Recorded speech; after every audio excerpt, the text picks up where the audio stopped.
Hello and welcome back to the only show that breaks down, cracks up, skews, and reviews each week's DC Comics. I'm Bibbo's assistant babysitter, Eric Shea. And I'm Jim Warner.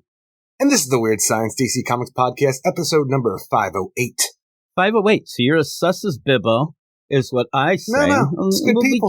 We'll be getting that pretty quick. I don't know. At one point, I think he's almost giving the equivalent of like, can I give the liquor to the kids so they go to sleep at night? I think that's what we get by the end. I think he's completely sus. But here we are.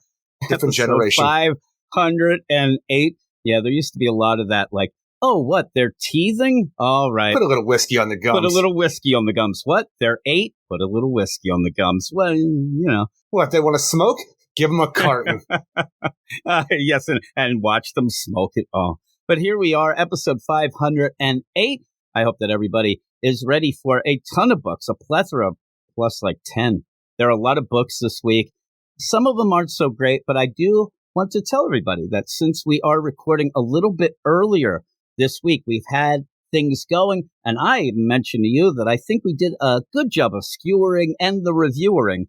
This week, it feels like things are a little bit back to normal. I just had to ease back in with you, Eric. Now that you came back, I think that we did. We have a bunch of fun, some stories. Even if the books aren't so great, maybe we can all have a smile on our face at the end. I'm not sure. We still have to talk about a couple here. And they're not so great either. So maybe, just maybe, next week will be better. And speaking of next week is a 5th Tuesday of the month of October. And when that happens, that is an annual week. And that is Jim. Pretty low. Patreon only shows. So to let everybody know, next week's episode 509 is Patreon only. You can go over to the Patreon, sign up at any level you want, and you'll get that show at least. The more levels you go up, the more podcasts you will get. And then you'll finally get to the badass level of the Get Fresh crew. And then you'll even get the pick books like this week's Spotlight books. And this week, the badasses picked some pretty big number ones. One that, Eric, I really was shocked because I ended up listening back and editing some things, obviously for the Spotlight, because that comes out on Thursday night. But I was waiting. You never did actually say that this might be the most important book out there, which is one of your big mantras with most books. But I think you will say that in the Wonder Woman realm of things. You kind of hinted to that, but didn't say the exact words that I love. But what we did talk about was Alan Scott, the Green Lantern, number 1, and Amazon's Attack, number 1, that Eric thinks is A-okay. You actually like both of those books a little more than I did. I do. But we had a good discussion, and I've had some people talk to me and agree with each of us. Like some people say Eric's an asshole, and some people say Jim's a dick. That's normal, though. But now I actually got some word, and some people fully agreed with you and said that they thought both of those books were good, and some people wanted a little more from them. But we do all of this and everything with that. Again, patreon.com/weirdscience is where you go. You can help us out for everything we do. Get exclusive podcasts out the wazoo is the official term. And also, really big thing is next week's Patreon only show. At the end of the podcast, as we always do, we'll go through the books that we'll be talking about. But one thing to let everybody know in the beginning, we are not going to be talking about Tom King's Penguin tonight. We're actually shifting that to next week. And then me and Eric, because me and Eric actually have never talked that book together because you had stepped away when that book came out. So me and you are going to kind of catch up on that and then start reviewing it. Some people were upset that I wasn't talking about it. And I don't know. Me and Simon did the first issue, and then it kind of fell in the cracks. Look, it was tough. You just got to tell them you were there for Paul Meredith, not a Penguin, well, and you didn't get what you wanted. What I started yelling at them, it was all wingdings and stuff, and they got upset with me, Eric. But now it was one of those because as I was going through the podcast and getting people to do it with me when you were gone, there were both I was having the scheduling issues, and hey, you're going to do this, we're going to do that. That week, it just kind of didn't come up. It ended up. Yeah, me and Simon did a couple other books, and then I thought, oh crap, that book, and yeah, it fell through the cracks. So we'll catch up with that, and we'll end up talking about that. But that'll be one of the other things on the Patreon only show. I hear that they say there's no limitations there. I don't get it. I don't have the I don't know what it means, but they say that. They do say that, but all in all, let's give a bit of a little applause or a little recognition for the badasses. Yeah, a little applause. Thank you, Eric. This is the Badass Roll Call. Eric, you missed my rapping during it? Not at all. My name is Jim, and I came to say we get a little rapping later in the Action Comics deal, and I was going to save my rap for that. Here we go. Stephen Bat-Dad Mitchell, David Fink, Trevitt, Dad Nation, yeah. Eric K, Jeffrey Greek, Zach Walker, The Annihilator, Ted Probst, I Love Punchline Stork, Michael S, Cam, Matt Razor, Niels T-Word. Again, David Fink. I just wanted to give him another round of applause. Give him a round of applause, Eric, please. A round of applause, David Fink. Stephen Baum, Jason Colby, Sue 42 to you and me. Sounds like you're clapping like you're a T-Rex or something there. A little hand. It's Michael a little applause. Ken Halleck, that is true. Comic Boom Rocky. Scary Potter is still in the house. Spooky Eric season. Mark Jager. Phil Adair from the Bat Pod. Ruben got a hold of me. He was talking about a lot of industrial music today. Carlos, Noah Wolf Marv, Matthew Rapier, Luke Hollywood, Simon, Luis, Manship, Andrew Belfast, Swanee, Anthony G, Josh Vermillion, Batman Beyond Mark, B Mirror, that's Brandy Murray, and Double Aaron up there in Minnesota doxing his ass. I will also mention that the Neo Gotham Batman Beyond Mark is a little under the weather this week. He said his allergies, I think it was allergies, but he's having like post-nasal drip, and he wants to do that next week too. So that if you're wanting to hear that, that'll be on the Patreon next week as well. But all-time greats, Reggie, Rob Lewis, and that's the intro, Eric. That is what we call a wrap. Everything's going smooth, right? It's going really Except good for that here. rap. Oh my, that rap. It's a wrap. Oh my, cut it out. But we do have a bunch of books. I don't know why I'm footing around. I was going to say wingding footing around. Yeah, no, footing. That's my rap name in L.A. Is back that where you in just the like, early 70s. missed the toilet completely and pissed on your feet? That could be. That actually, I wish is what my kids did the other day, or actually today. I went and sat down on the toilet, and it was a little bit moist, Eric. And I said, what the hell? And Logan was in the shower. And I said, like, what's going on? Did you pee on the seat? He's like, oh, yeah, my bad. Like, what do you mean you're bad? So then I went and flushed the toilet twice and burned the hell out of him. And then started giggling. But, yeah, here it is. As one does. But we have a bunch of stuff going on, so we're going to get right to it. We have some that's like your big epitome of like your genius, your pinnacle of fun. But Jim's the clown maker. It is. I am the clown maker, Eric. Did I make 5 or did I make 6? That's the question, Eric. I don't know. I don't know what that means. I meant Tanya when she met me. That's what and maybe. But hey, everybody, we're going to get off to the books, starting with some big ones. We're going to hit the Metropolis. We're going to hit Gotham. Oh, my goodness, Eric, we have all the places to go. But all those places, too. In just a second. A little unnecessary shade thrown at T.D. Howard this week, Eric. She's not even on the book this week. But here we are. We have, actually, I had like almost dealer's choice here because we do have some Orgum stuff. I could have thrown that in. You have suggested a song for the Superman side of things, so it's more of the Superman, not Action Comics, but it still would fit. But I went with, well, I was going more about the chain stuff that you were talking about earlier. I forgot about that. Yeah, but there were chains here in the action as well, right? The chains of a book that keeps dragging me down, Eric. Now, actually, oh my God, I like it, but by the end, we'll get to the whole Arkham War. Gotham War. The reason why I picked that is because Gotham War ends next week, Eric, and I'll have to put all of those songs away. Feels like it didn't even start. Or do I? All of a sudden, I hit the Asylum song. Oh my goodness! Now we have the whole Arkham Tower. Going forward, if any book ever references the Gotham War, anything we're doing, just play it. Fuck it. Oh, I might not even need that, Eric. I got so many of them, but. And just randomly, City Boy will pop up. We got a lot of those too, right? But here we are. We have 3 books, the bigger books of the week, possibly, but the books that we usually do start with. We always do start with Action Comics and Detective, especially when they come out. And at least that's maintained that play of them coming out in the same week. We always like that. Though, that kind of gets screwed up coming up because we're going to end up having Detective Comics go. And I hate to say bi-monthly, because then they're like, oh, it's coming out every other month. Like, everybody gets confused. It's coming out twice a month coming up. because, Just say that then. It needs to. Well, that's what I'm saying, but I almost said bi-monthly again. Bi-weekly. But again, you say that, then everybody's confused. It's so wacky. I hate anytime I hear that, but it is coming up. We're going to end up having oh my goodness, they might hang the shit out of Batman's story, a 5-issue epic, Eric. Oh God, but it's going to be twice a month. So we'll get some wacky things. But we did a little bit of a switcheroo, crisscross applesauce at one point, because Detective, because it's Batman, always was the first book. Just pointing out that Ram V has shifted it a little. What are we starting with there?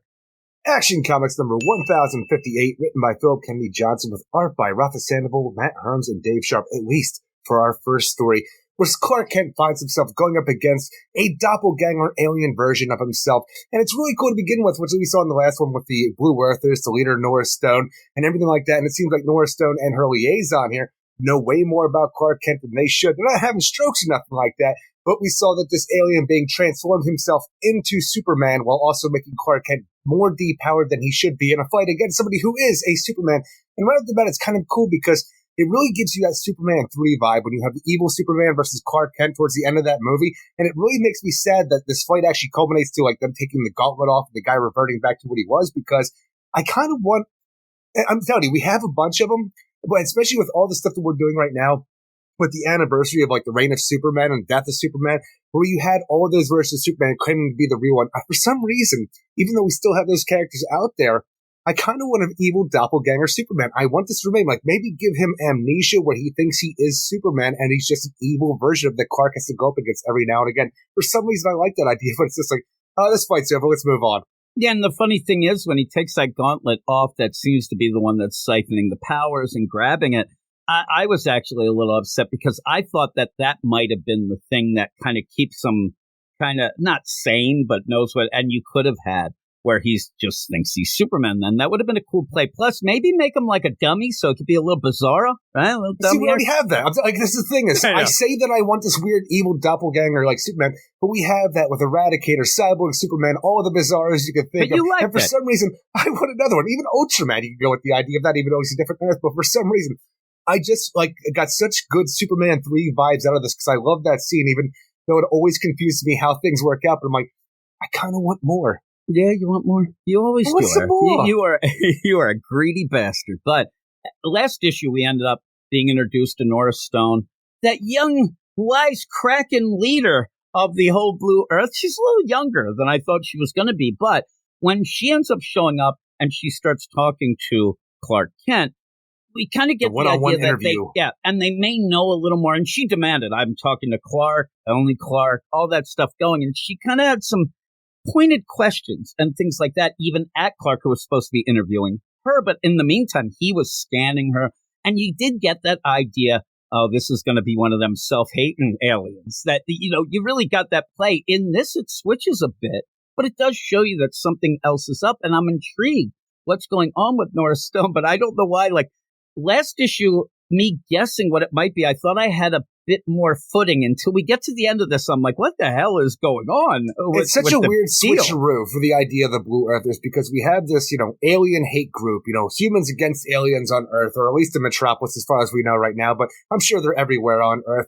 The idea then becomes almost like what Steele's doing to a degree in his book in Steelworks, the idea we don't need the supers anymore, but also goes back to what Lex Luthor did with the Everyman Project, right? We're going to give everybody superpowers so they don't have to rely on these filthy aliens anymore, bring back the power to the humans. And it's such a weird idea, especially when you have things like this where Superman, being as depowered as he is, especially after this fight with this doppelganger that he had, he needs Steel's help. And okay, yeah, I put together a Steel Superman suit for you. You got a sword and everything. And it's almost like we have this weird conflicting thing going on with all these different books. Like the idea of everybody getting superpowers, which Steel is trying to get rid of in Metropolis for what he's doing at Steelworks, but also Steel oh yeah, you don't have powers, but let me give you powers even though I don't want you to be doing Superman stuff and we should rely on my 0-point Genesis energy to save the day. It's just like weird little crisscrosses that don't exactly work out perfectly for me. We're coming up to a point where Philip Kennedy Johnson's not going to be on this book anymore. Now, we may get an announcement that it'll shift to something else. Maybe I don't know, because it's Superman a shame. and Man of Steel? Yeah, maybe some. I hope, because I love that title. I'm starting to feel like that play that we had with Warworld, and a lot of people, including me and you, like Warworld. But I I think that if you're honest with yourself and the books and, everybody, maybe your maker, Eric, the idea that War World, it got to a point and then they pushed it really quick. Remember, you had to get Superman back on Earth. Hey, let's wrap this up. And it felt like it was rushed at the end. It was rushed to begin with because of Grant Morrison, Superman and the Authority as well. Well, you had to shove that in, but at least we were kind of like hunkered down. He was doing a lot of the lore, and then all of a sudden we had to end it.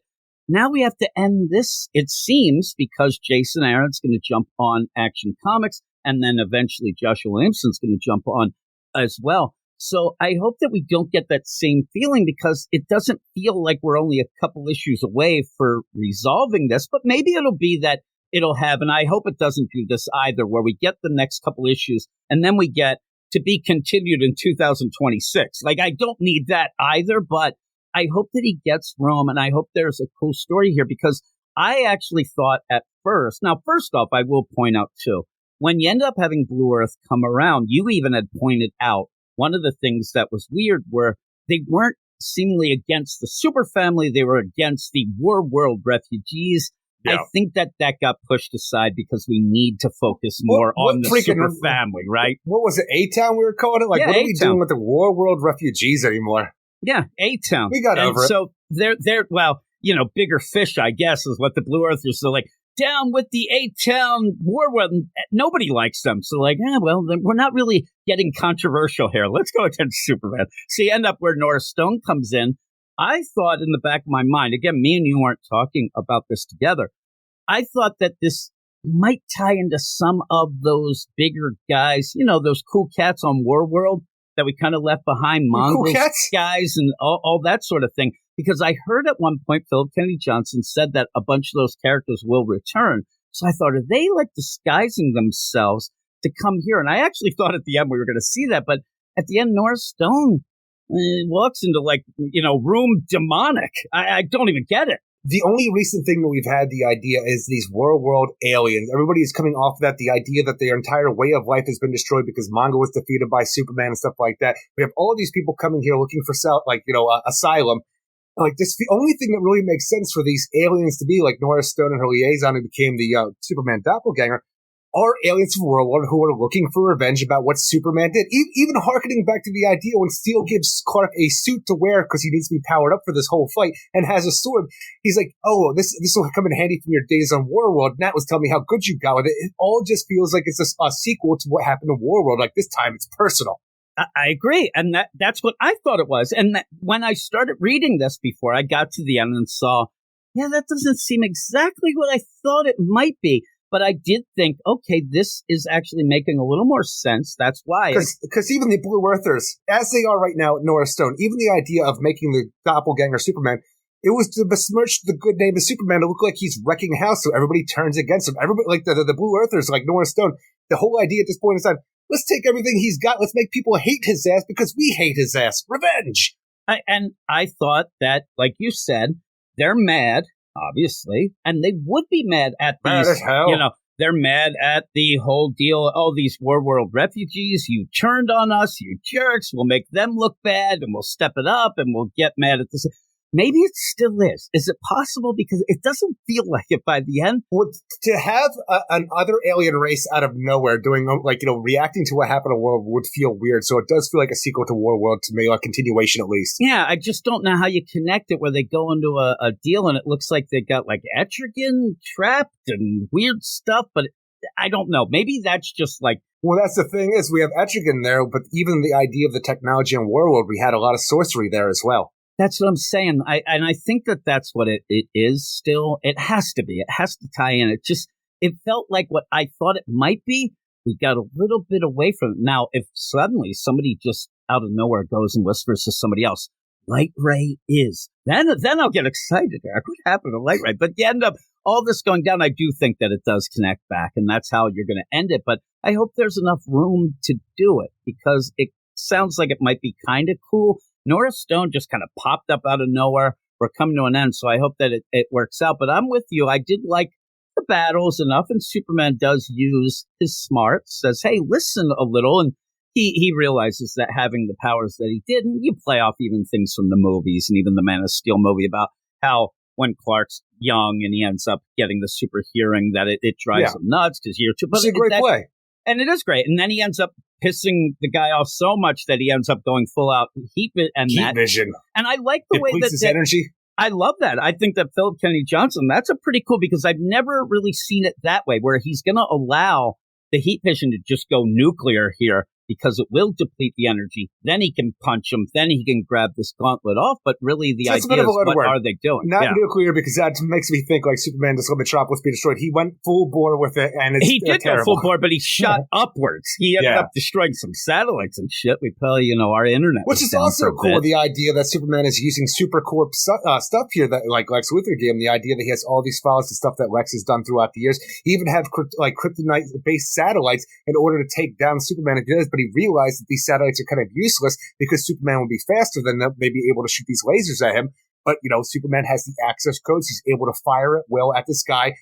And it's really good. He's able to use this whole thing. And the guy's just going ham trying to defend himself. And Clark is able just to go up there, even be powered, and knock his ass out. It's a really cool way of using everything we're doing in Superman lore lately and showing old stuff in Superman lore to show how capable Clark Kent is and able to take out somebody as powerful as him. Yeah, I love that. I really like that. And then while that's going on, you do end up having Otho and Osel there having problems at school. They're super twins. Really, Otho, she is getting upset. She's protecting her brother.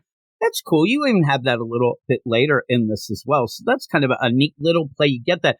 Don't know that I need to get, bedtime stories from Kara, especially with the idea of not having that much time left to tell this overall story. You don't have story. Much time, but she has this Kryptonian book of legends and stuff like that, because every house would have a legend story that they would be told throughout the ages.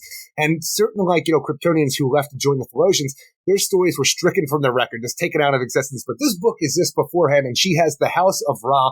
That is Otho and Osel's house story. So she's going to tell the two youngsters about it. And I want to think that maybe, just maybe, that this isn't here as a weird filler, that maybe this has more to do with the Blue Earthers, because the idea you have these two opposing factions of giants and stuff like that. But you have these two tribes that are at war with each other, both hate each other. And you have the heroes of those tribes, the Red Sun and the Star Child, who have gone off to other worlds to find their homes. And maybe the idea when we get down to it with the Ra family story is that the Red Sun will represent Superman, while the Star Child will represent whatever alien, Phalosian, whatever Warworld stuff that the Norris Stone is. You know what the funny thing is? I actually thought that this was just a setup for next issue, that they'll be having trick-or-treating, and you'll just have the twins go, I want to be the Red Sun. I want to be the Star Child. That's all it would be the setup for. I'm like, all right. But it's kind of it's there, I guess, if it ends up being something important, cool. But again, this is where, when we were on Warworld, and a lot of people did like that lore and the stuff that was going on, a lot of it was extraneous, and then at the end we didn't have a lot of time to finish up the story, but some people like that. But even then, were there a couple times in this that you thought like the issue, or at least the story, was over? Oh, definitely. And then you're like, boom, now you get another thing. I'm like, oh, because I thought that was it. And then I'm like, oh no, Superman's going to go off to Steelworks. He's going to get some things. Then we go off to Norris Stone. She goes in again. She goes in this very odd room. This mystical very dungeon. Demonic, mystical. It seems like, again, that this isn't something that you would just walk into, in the, recently. It seems like you're involved with something else. That's what kind of got me about the whole World stuff. This would have been a weird play, but you do see, in chains, you got honestly, we say this. I don't know how it works, but it looks like a masticated, desiccated freaking Etrigan. I don't know why it's here. It could just be I don't know, a weird hideout for Jason Blood that they've I don't taken know over. That they've taken over, and then they're like, oh man, it's not a Lazarus pit, but it's almost like the pool that you even have with Wonder Woman that you can end up doing this. And it's one of those things. The scrying pool is just a normal thing with mystical stuff. Kind of cool. You end up seeing, you put a severed hand in it. You can talk to your bosses. That's cool. That's how it is. And I like with the severed hand, and then you end up having, a lot of weird things, like taking the gauntlet off the one guy's hand. Then you end up having a kind of a hand armor type deal, glove being handed. There's a lot of hands here. Handsy it is, Eric. But they end up saying, and this is where I was talking to you, where you have her, and they're like, what news? And she's like, well, I've led the first of them enough to power a team of our own. That's what we can get. We can go against the Kryptonians. But this, Kryptonian, he's stronger here. Now, that might mean... And again, here from Warworld. Yeah, it's weird, though. He's stronger here if she's saying he's stronger than the last time we saw him on Warworld. That would be kind of a cool thing because he did get powered up by the Genesis, but he kind of not did even there. that, but he didn't have full power there because he was away from the Earth. Well, the funny thing is, now he ain't got shit. He's actually powering up now, and she says, but then the whole play, there's one that we can turn. You get a little Star Wars-esque kind of thing, and that. Well, how cool is that? The idea you think that means like, Connor. Or that, like, again, who could it be? That's a great mystery I can't wait to get to the bottom of because it has to be like Connor. It seems whoever these people are, the whole idea, you got a Kryptonian, you bleed the Kryptonians, we're going to use their blood to power ourselves up, but you know what? We could turn one for ourselves. You mean turn one instead of bleeding them? Crazy, but they're talking about the idea. There's another of them, one of this brood, one I think we could be turned. Kryptonian turn rather than blood, that would be great boon for us, yes. And then the idea of that, like, do you want to go with the idea that Connor's been going through some shit, dyeing his hair, acting all angsty out of nowhere? Isn't that the common answer? Or are we talking about the idea of could it just be John Kent out of nowhere? And going back to the jealousy of the Warworld refugee kids, the super twins. Maybe, but the problem I have is how or the anger in Kara. How would they know that? Like Nora Stone just showed up. Well, Nora Stone just showed up. Their asses are flying around left and right all the time. If they didn't end up, yeah, but it seems like even the Blue Earthers haven't been here that way. It's weird, but. If you could have left that John bit, because you ended up having too quickly, he's like, man, I hate them Philosian twins. But you know what? They're pretty cool. Hey, you want to go have a catch?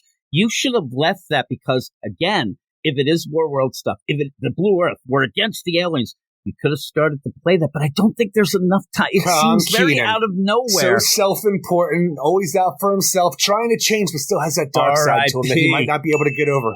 It's just weird because, again, it's like, it felt like out of nowhere. It wasn't like you saw anything. I haven't seen, the only thing, like you said, is we've seen John for a hot minute say, man, I wish I was a kid again because I didn't get to be kids. And man, you twins. And look, but then right away, I'm saying all of these things, and we just assume that, like, they think that they can turn somebody. It doesn't mean that they can. They're just saying some shit. Maybe she's just looking, she's just talking a good game. Like, she interviewed Clark. Then she comes here and it's like, oh, and by the way, I figured out that there's one of them we can turn. It just feels like that's odd information, but it's interesting. I'd like to see who it is. Me and Bizarro.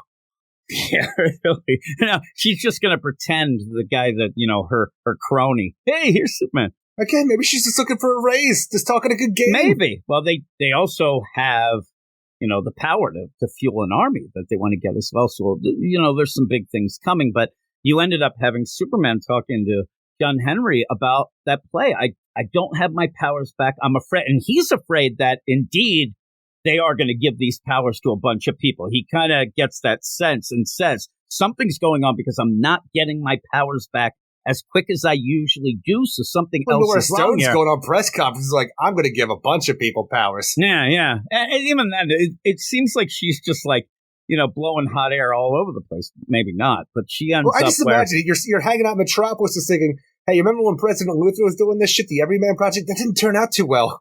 Yeah, I'm just sitting there and I'm thinking to myself, like, you're again, just showing up here out of nowhere. You're having a press conference and you're pretty much dissing the most popular person in Metropolis by just saying, screw him. But as far as everybody knows, Superman just wrecked house for no reason. Destroying buildings left and right. But also, if you have that, people are going to wonder, how the hell did Clark Kent survive this? If they see and have some sort of, video of this, Clark Kent's being knocked around in the air. From what we saw, it just looked like there was whatnot. Photos of just Superman destroying things. Again, we've had this play before where I think that if you're in Metropolis by now, you're like, oh, they're doing this again?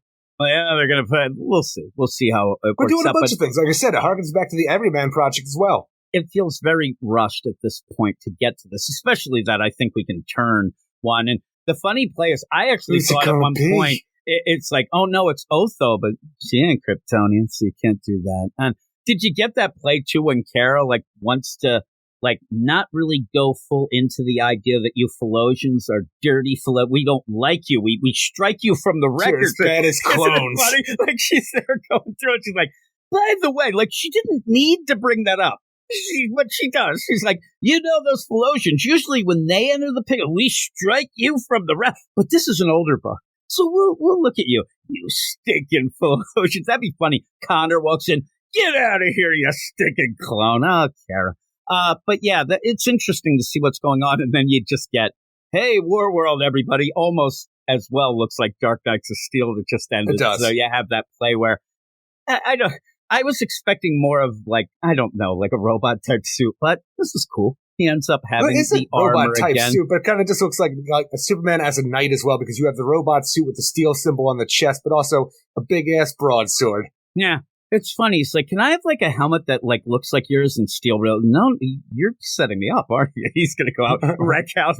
Damn, that's steel. But no, it was pretty cool. Charles Walker III was just doing that. I'm not letting this happen again. Just imagine I wish an artist would go, and it would happen in the Detective and Batman too. Like, we know that you have to separate things at points, but an artist just at one point say, I'm going to draw what this city is, what's happening right now in all the books. Like, shit is going all over there. Charles Walker, he's on the one side. You have a Superman here as the knight in shining armor here. It'd be pretty cool, but that's the end of that story.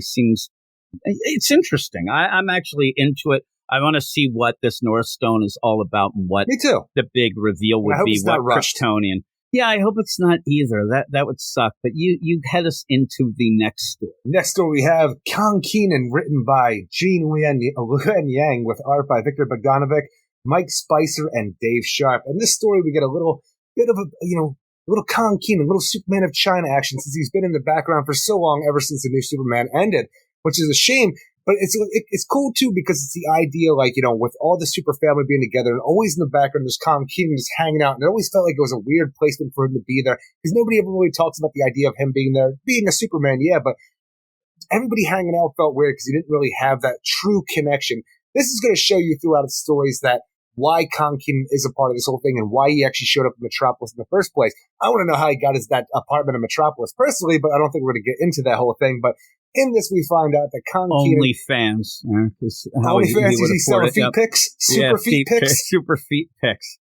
Before you go, one of the things, as you said, we were wondering, and even if you're just side wondering, like, why is Keenan here? Why did he show up? There were some people more on YouTube when some videos of our stuff that ended up like getting mad.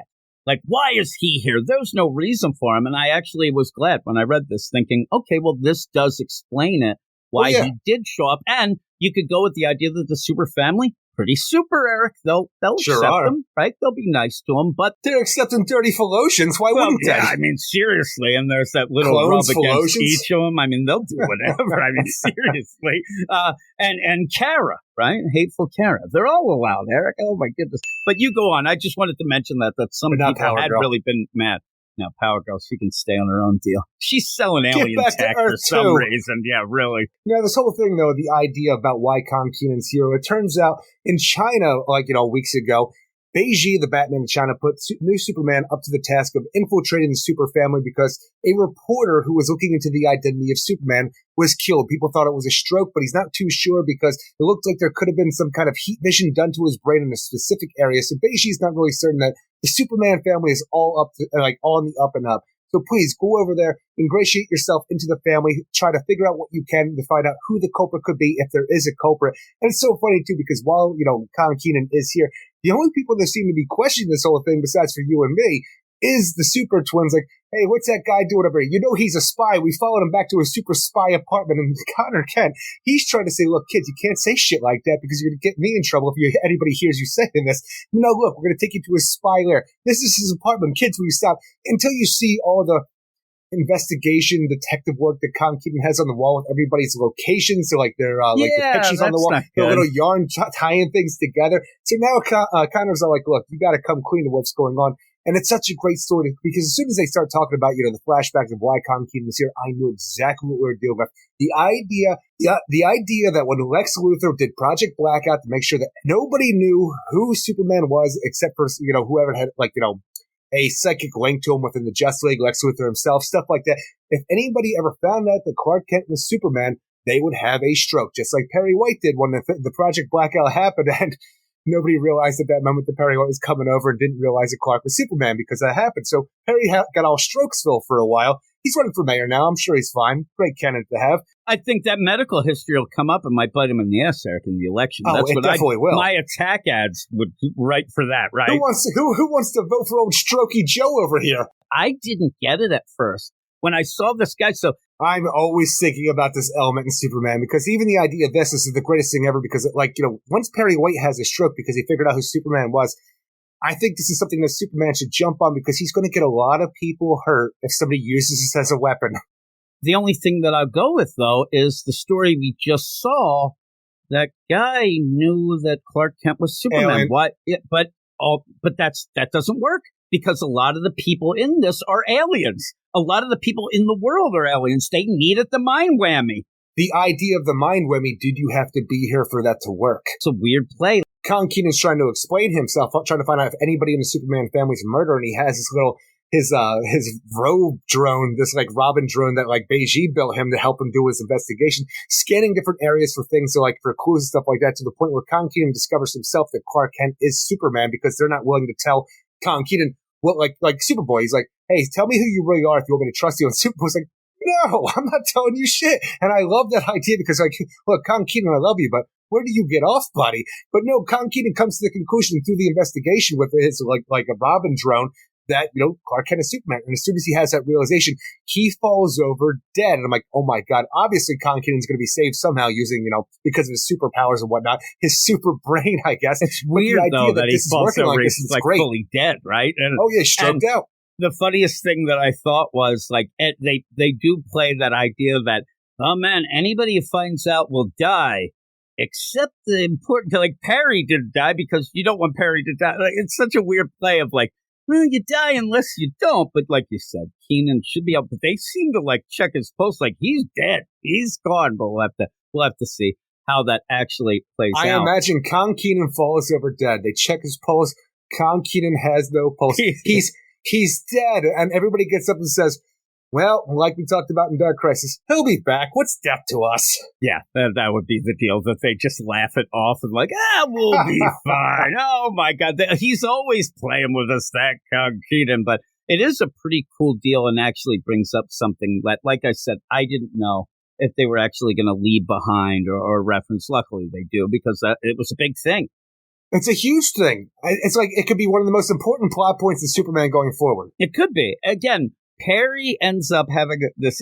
We did and it was pointed out they did change it from he's in a sabbatical now, but I thought that was just them just saying he's still not. And then suddenly he's running for mayor. I'm like, the guy seems great. I mean, there you go. Is this still played out? He just needed a good rest. He was tired. Yeah. This plays it out though, and it's pretty cool. And again, it's be careful already have what a you're death in Shanghai. digging into. So yeah. And that guy again, that must have been somebody who just. I'm getting this guy's just there watching TV, and he's like, you know what? That Clark Kent looks a little like some. Oh no!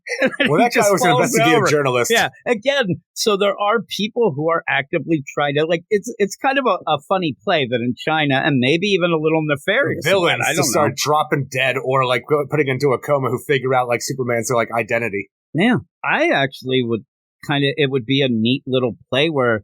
Superman doesn't want anybody to die. Also, obviously, that guy in China, that's all on Lex. I mean, Lex is now continuously still a murderer, even as a good guy, because he did that. Maybe he needs to fix some things here, but he set that up. And one of the things about the Project Blackout is where Superman and Lois are still oh my God, is he really on the up and up? Is he a good guy? Nobody's brought that up. As Perry at that point was in a coma, come on, say to him, you're an asshole. I don't care what you did all these things. And people are dropping dead now because of this whole Project Blackout. But we'll see. We'll see how it goes. But he certainly looks dead. Look at the deal, dead eyes he's got. Death becomes him, Eric, it says. But I thought that was a pretty clever deal to go with, and you realize at one point oh no, don't dig too deep, this is going to be bad, and that's what happens. But then we get a third story, Eric. What is that? A Super Twins and Bibbo story written by Greg Hahn with art by Travis Mercer, Andrew Dahlhaus, and Dave Sharp. And in this whole thing, it's pretty much Babowski's day with the kids as he takes them to the Metropolis parade, just like the Babowski family tradition, shows them all the things. And boy, does he have his hands full with these super twins. He is handsy. Mischief and trouble and shenanigans. Oh, what is wrong with you with the Bibbo stuff? I told you it was going to come to play. I told you. I say stuff constantly. I told you. Again, you know what else, too? Somebody's got to, make sure Bibbo doesn't figure shit out. I know the guy's a little, he's a nice guy. He's got a heart of gold. Yeah. He's not the sharpest tool in the shed, but I don't want him to die either. Now I'm worried about everybody. Bibbo. All of a sudden, Steve Lombard, he's figuring shit out. Look at that. I'm okay with that. Yeah. How about Cat Grant? You don't want Cat. That's fine. Right? No, that's all right. I don't care about her. Clark-tropolis. That was so funny. But yeah, this is just hey, let's have fun with the twins. It actually Adventures in babysitting. It is. It's Adventures in Babysitting. Adventures in Babysitting. With a little bit of a Super Sons type of feel. Not quite, but you could get there. It could be something, but it's nice. It's nice enough. It's funny, nice. Too. It's a little silly story to finish out the series. We have the first story, and there's Otho who's beating the shit out of a girl who made fun of Otho. Then you get in the second story, and they're like, I don't like this jerk-off spy Conkin. And then you get in this, it's like, all right, we're the lovable twins. I'm like, I don't know. The two stories where they set you up as kind of a bit of a bunch of jerks, but I do like them. I like them. I end up. This is like one of the things where I see the thing. It's the problem with two stories. I don't see them becoming off jerk-like at all. She's protecting her brothers being picked on, and they figure out there's a spying on them in the Superman family. The smartest two people in the Superman family figure shit out. No, I think they're stinking aliens who don't trust anybody. You ended up having twins. You had the twins, the Skrull and Kree twins in the Marvel side of things in the Fantastic Four. This seemed like it was a ripoff of that. And in that, you really played the idea more up of them of being like these, because they were against each other. They weren't twins. They were actually, combatants against enemy and Skrull. And they ended up, they were put in gladiatorial combat against each other, and that's all they knew. So when they ended up where Ben Grimm, the Thing, gets them, and they adopt them. I know who the Thing is. You end up, I'm saying to other people, this is a DC deal, but you ended up where a lot of that was really played off that they just didn't understand how to be nice. They hated each other, and it was a really good interplay. This I like because the story, we see the twins, we're told, oh, look, Otho is sticking up, but you never really get to see them just hanging out by themselves. And with Bibbo's cool. They run away from Bibbo as he's just losing his mind trying to get a hold of these supers. But when you have this situation, they are wrecking things up at this Metropolis parade, but it's all good-natured, childlike stuff that they just don't fully understand because they ain't never seen a parade or ate a hot dog before. Yeah, and that's why I mentioned the thing with the Fantastic Four, because that's what it was all the time. They end up where they see something and they react different, and they have to teach them. So I like that. They do like the hot dogs, the tubular meat. It's delicious there. Yeah. So you end up where Bibbo, little sus still. I wouldn't let him, get so handsy with it. But he is having problems. They are running him ragged. And then you have Superman comments he didn't realize I love where Superman comes down. He's kind of pissed, but he can't be in my mind because he did end up, asking Bibbo to watch him. He just has to show up with his arms crossed as Superman does. And that's his way of doing the count to 3. Stop acting up. Oh, I'm looking at a page where he comes in, he's got a scowl on his face, and he says, so much for a quiet afternoon with the missus. He's pissed. He wanted to get down and dirty, ready to knock boots, and he's got to come. This is why he sent them away. He ended up, you can. Don't you see when he comes I'm looking down? At the other one. Oh, yeah, he looks very upset. He's like, I was about to knock boots. And then, this is why I sent him away. I should give him $5 to go to the movies. And then somebody says movies are a lot more expensive. But it's fun. But I will tell you the idea when you have that final line by Bibbo. You made a comment earlier about the idea. Hey, Superman, any chance I could get some kind of mildly kryptonite laced child harness next time? And I just when I got done reading this story, my thing was like an extra page of the mind where it's all Superman says, that would kill them, Bibbo. What the hell is wrong with you? He takes it so stern. Whenever you say kryptonite, he just loses his mind because this is deadly serious to us. What the hell are you talking about, Babowski? Just give me And he's like, hey, Superman, any chance I could get some kind of mildly kryptonite-laced child harnesses next time? Superman says, what the fuck did you just say? And then Bibbo's like, nothing. And they all start laughing, and then everybody walks away pissed off. And then it would be great, though, as you have that, and then you end up having the twins go, what's a harness? It works there. You do have almost the idea. Do they know what a kryptonite is yet? Well, I was going to say kryptonite, and then I was thinking, do they know that? And does it go with it, the deal and whatnot? They're stuffing their faces with hot dogs. They don't give a shit. I wish that they were wondering what is this horseless carriage? You kind of get that. I do like it. I do like at one point they're like attacking the blade. It's fun. That's all it is. I'm not going to say that it blew my mind or anything. Oh, not at all. But when I first read through it, I was kind of like, Bibbo sus. I kind of was going with that. Stop saying that. When me and you started talking, I was looking at it as we were going through it. It is fun. And the art has that fun play of it. So it's a nice thing to have in a deal because I don't know how long these twins are going to stick around. It's such a weird idea to think about that, too, because what's the longevity of the super twins? Because they're always just kind of there. We do, silly stuff. Are they just I don't want to say placeholder, but a replacement for young John to try to get that, bill? But when you have that, you have this alien nature to them where it's not the fun-loving, human child version of John that we all kind of, grew to love before he got aged up. So that's so, utterly different than what you'd want from a young John because of how different they are and alien to the situation. So it's like, what do you do with them in the long run? Like, do you ultimately just go Linda Lee with them and he puts them in an orphanage? Like, what would happen to the super twins? And the thing, and first off, get the rat tail off. You got to get the haircut. But it looks cool. They're Padawans. If Philip Kennedy Johnson stuck around forever, he kept writing, he had a lot of issues, I thought we would get that play of it allows John to maybe, be the bigger brothers. So that's kind of cool. But it does allow Clark and Lois to raise them. They're trying to do that, but there's so much going on. They're not empty nesters anymore? No. So there you go. And I'm telling you, they're knocking boots. They're trying to have more kids. But people knock boots for more than just having kids. You know that, right? 5 kids. Do they? Jim. I've only Clown had maker. Sex. It's weird. I've only had sex 4 times. Oh, God. Clown maker. See, you end up all this going down. Oh, good. I actually hope to see the twins more, but there's not a lot of room for them at the moment because of all these bigger stories. And there's a lot of personality. You even said, I like you have them sticking up for each other. You have I like that, but your main personality trait is I have the protector or the protective older sister and the younger brother. I can't tell you anything about Oso and what his thing, what he enjoys. Nothing at all. A rat tail. I know that. I don't like it, but that's the sort of thing. That's the sort of things that you would hope as it went on. The problem is, like you said, they are a placeholder kind of deal or a prop to kind of get that young super deal that we don't get with John.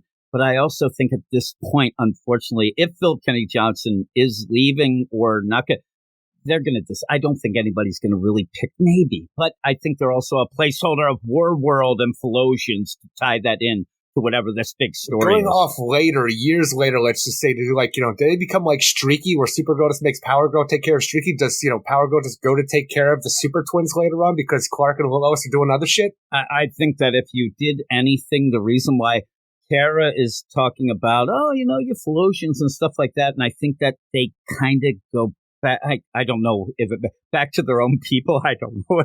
Well, I would say it, but I think that you would get to the point where they want to go that. I don't know. It's weird because I'm starting to like them more and more, and I want them to stick around. And I hope that this is all me just saying, if Philip Kennedy Johnson, say he went to Marvel exclusive and he's doing nothing I hope somebody else does pick them up and, develops them. And like you said, I want to see more. We love it when you end up having like Damien in school or John showing up for college, not going and leaving that one day. Right? We love it, right? Finn Connors. But I would like to see them. You get that little play of fights and things at the Steel Institute, right? But I'd like to see more of that. So I hope that I want to see what that school's like. That. Yeah. The idea you're at the Steel Institute, you're a Philosian, you got powers. I mean, I think that people are going to get a little upset with you and a little jealous, but Superman's there. He's trying his best. He's doing his deal. You should stop them from eating them hot dogs. Look at the footlong going to town. Bibbo's. Why? It's delicious. Bibbo's crying, and I'm like, the guy has like solar tears. Look at those things. And then ends up, whispering, can I poison the shit out of the kids the next time?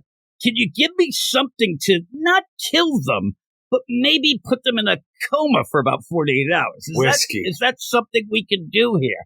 Yeah, that would be funny. That's what you get, a NyQuil. But what would you give this whole deal? Ultimately, this whole deal is still fun, like story-wise, the Action Comics stuff.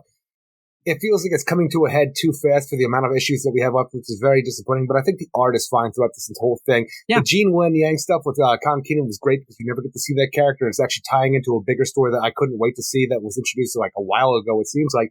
But like it didn't set me on fire too with that last story with just the Super Twins, even though I enjoy them. It's just okay.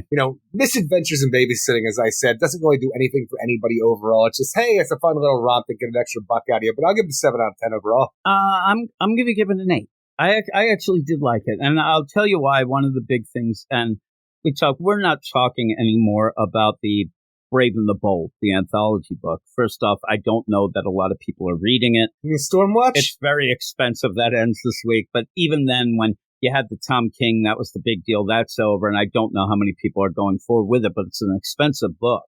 And you rarely, in those things, we have done a bunch of them. Urban Legends at one point. We have to go, because you'll like one story, but not like 3. It's not.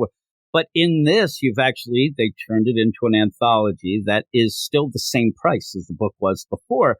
So when you end up like that, and I'm just going with the Super Twins deal at the end, that's such a bonus. And even the Gene Luen Yang Kong Keenan deal is a bonus, but that's pretty good.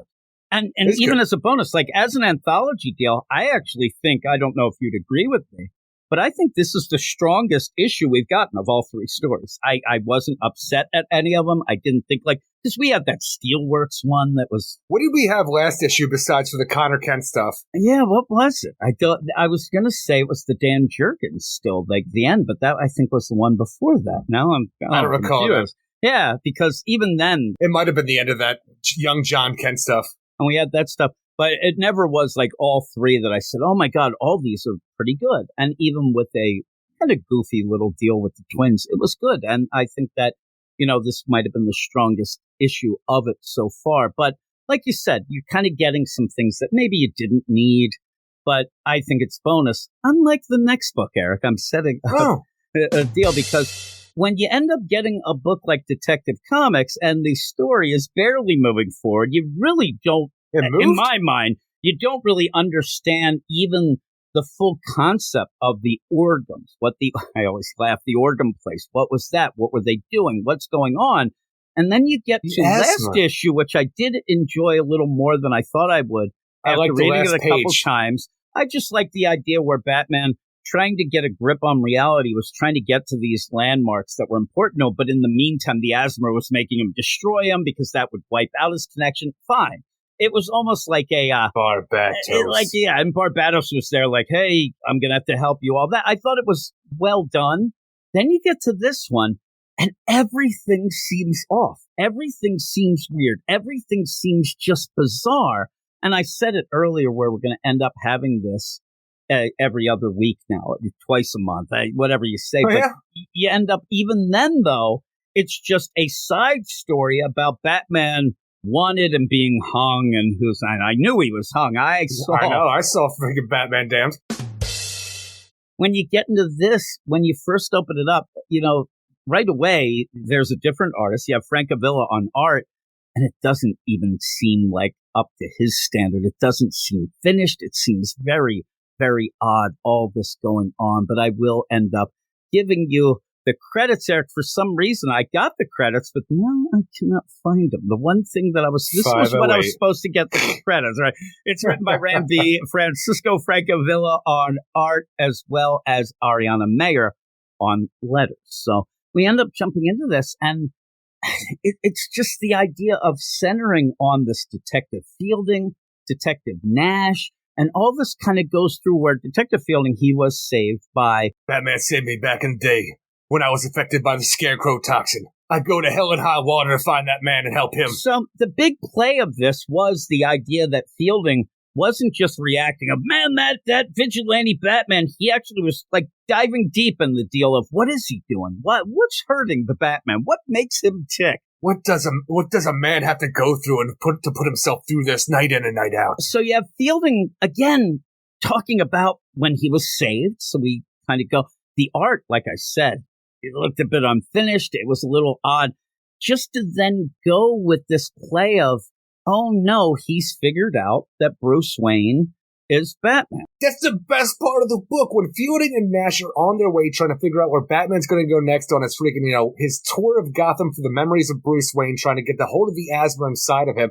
When they're trying to figure this out, and Fielding comes to the conclusion with all the places they're going, I think I know where he's going to go next, because I believe that Batman is Bruce Wayne. And Nash's like, holy shit, have you told anybody? And it's the greatest thing ever until they actually get to Wayne Manor. They figure out where Batman's going to be. He's out by the gravestones. He's talking to his parents. He's talking to Alfred, because why do you have to have a freaking inner look at Batman and not talk about the idea, the crime alleys and my parents died? I'm like, I thought we were over this, but we're going to do it a million more times. And then all of a sudden, Nash just shoots Fielding. He's working for the Orgums, and then the 10-eyed lady's like, hey, I need you to go and, turn yourself in and then kill yourself. So nobody's going to know anything. Everything about the idea of these two police officers knowing the identity of Batman, which was the most interesting part of the book, goes nowhere because they're instantly killed. This is two issues that you had, and I actually, at this point, kind of liked Fielding. I thought, okay, and I actually thought, you end up having these characters a lot. And with Gordon kind of out of the picture, I thought that Fielding was a kind of cool replacement of having somebody on the force that was looking after Batman, especially at this point when he needs it. But he almost feels like, again, just a prop. And when you end up having these weird, even then, like you said, it's a pretty cool moment. And when he figures it out and he says to Nash, I figured it out. Oh my God, I think it's, but before that, you keep going like, Ram V with this dialogue, even the dialogue between Batman and a young Bruce Wayne who was there in Crime Alley, it's over the top. It doesn't feel like anything that would come out of the mouth of Batman or Bruce Wayne. It's Batman just talking to the child self, telling him it's okay, and why do we do what we do? Does it make a difference? I feel like I read this like every other month in some Batman title when everybody wants to grab a hold of a Batman book. That's what happens. And so, again, you start out with, again, reiterating what happened with Fielding. Get to the point where it's cool, where he does realize, wait a minute, these aren't just places he's going, because they start talking about it like, man, that Morton, that thing, what does that remind you of? And I'm like, I don't know. Yeah, and he's like, that and that was a Wayne thing, but it seems the Waynes were buying things. They weren't really good, they weren't things that you would buy to try to make a profit. It must be personal. So why would this? Oh my God! You know what? And he was in Crime Alley where the Waynes were killed. And then the idea. Oh my God! What happened? He's like, oh my God! Martha Wayne was Batman. Like he comes up, but he's like, oh my God! I figured it out. And but before that, like you said, you even have at one point where Batman's in the alley with his younger self, and they both say at the same time, "I am all alone." I thought they were going to start pointing to each other, do the Spider-Man thing. I'm like, what is going on? But even that, like the idea of like, will we ever win? Do we save lives? Well, deaths, they're not meaningless anymore, you see, and the wars and the pain and the blood. I'm like, you're talking to a little kid. It might be you, but seriously, and it's just over the top. Stop trying to impress yourself with your freaking speech. Why are you talking to yourself like this? That's actually what I got in the whole place. He's like, ooh, I want to impress myself. So then when he grows, little Bruce Wayne's going to think I'm such a learned fella, huh? Yeah. And then I wanted Barbados in the back. This isn't real. Let's get moving, asshole. Don't try to impress yourself. And yeah, he's like, but before you do, remember this. You are not all alone. You will never be alone. This isn't real, Bruce. Get moving, No Barbados at all. Yeah, so he runs off then, and then he's going to, Goodbye, think Bruce. of Alfred. And it really felt like at this point, Ram V, not really telling much of a progression of story with the Organs thing. Like he's taking the side deal to impress us with his, inner knowledge of Batman and but it's all the same things that we've always seen. And then you end up getting a character that I've grown to like in 2 issues. You actually did some character work with this character, and he gets shot, right? I mean, the guy, he just gets shot and he's done. And then it's like, haha. And there's the Organs. They come out, and the art at points in this where you end up having, I'm like, is that Gail Tenko? Oh, no, those are just people infected with the asthma, but who's that? Why is John Constantine showed up? Man. Like, there's a lot of crazy stuff going on, and even the idea... That's the Organ Prince. Well, you end up having these, and where I have... Arson? Yeah, I've Arson. Been talking to people about, the Organs and how they've been set up and what's going on. My joke is, what is the Organ place? We never did really find out. It ended up being in a place... It's a place! In the middle of, well, now it isn't. It got blown up. But in the middle of Gotham, but yet it was supposed to be a place somewhere else where they had the deeds of the old Arkham, land.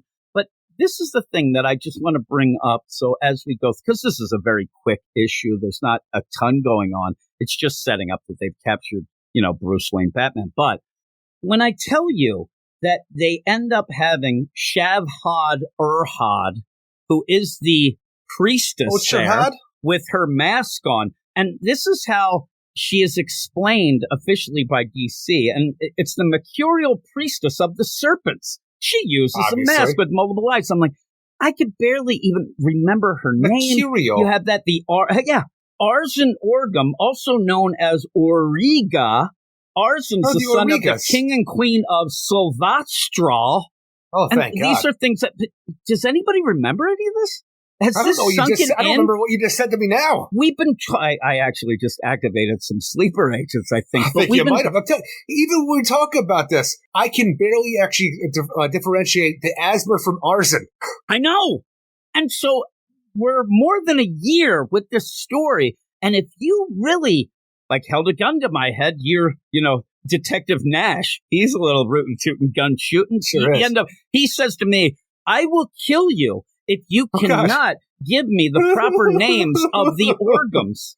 I'd be done. So dead. I'm dead because that's how little, week in and week out, I do this and I'm so dead. Eric, the only reason I remember Gale Tenclaw is because we thought it was hilarious that he was a Wolfman. That's the only reason. I could tell you Gale Tenclaw, that dude is, as you said, a Wolfman. Yeah, and I wish I had the sound of it. We ended up, but that's why we remembered, because we laughed so much of him being the Wolfman. Even then, people made, I don't know if you remember, where people thought we were insane when we said that Gale Tenclaw was definitely a Wolfman. They're like, no, there's a Wolfman. We're like, really? His name's Gale Tenclaw, and there's a Wolfman running around. It has to be him. I mean, there's no other deal. And so in this, who are these other people, though, Jim? Who's that buddy of, Prince Arzen's father? What's this, Ra's al Ghul? I don't know that name. Ra's al Ghul. Yeah, you have. But again, you have a lot of things. You have a lot of things going on in this book that it's not really well set up. So what are Assassins up to right now? Who knows? I mean, do you remember Daria Orgum? Do you know who Daria Orgum is? Isn't she that one used to be on Beavis and Butthead? Got her own show? Well, she had her own show. I don't know. It kind of connects in your mind, I think. But I never knew her last name. No, that's Arzen's mother. That's the queen. The queen, Jim. I don't need to know her name. She's the queen. Do you know Amena? Amena Orgum? That's the grandmother, Eric. These are characters that have been, yeah. And then we also had Ethaniel Orgum. That was an ancestor that came up. Then you end up having Zayden. Who the fuck are these people? Niang Mordhrum? Do you know him? What's the country that they come from again? I can't really. You want me to say this again? Everybody, I do, because honestly, I don't know. Put your fingers. Well, you just want more sleeper agents. It's Svastral. Svastral. It's when they end up where you're on the Wheel of Fortune. Just keep asking for consonants and keep going because it's SV. You don't need to buy any vowels. No, well, you have the standard A's, but you have SVA. TRSTAL. Svastral. So yeah, that works, everybody. I mean, we're dummies, but I mean, also, Niang Mordrum, he's the physician and flesh crafter to the Cola Kings as the Dark Blood. The Colon Kings? The Cola Kings. Like Pepsi and RC. He has 4 arms and uses a Chinese mask, Aaron. Right? You got that. These are the ones, remember all of a sudden they got thrown at us? And then they just kind of got died. They kind of got died, Eric. Also, what is the name of the reality engine that we talk about? Because that's still out there. It's the Thelamus engine. Oh, yes. I think I always call it the reality engine. We always call it the reality engine, but this is the thing. All I'm stressing is we have been dealing with these characters. The music box with these concepts. They're there. There's some fucking monkey grinder going on in Graz dancing around somewhere with that fucking thing, right? I once considered myself an organ grinder back in the day. But with all this, it's too much of a time span of this one story that I don't know much about anything that's going on. Now, it's not as confusing as, say, what we're going to talk about later in Cy Spurrier's Flash, but it's not hidden. Maybe?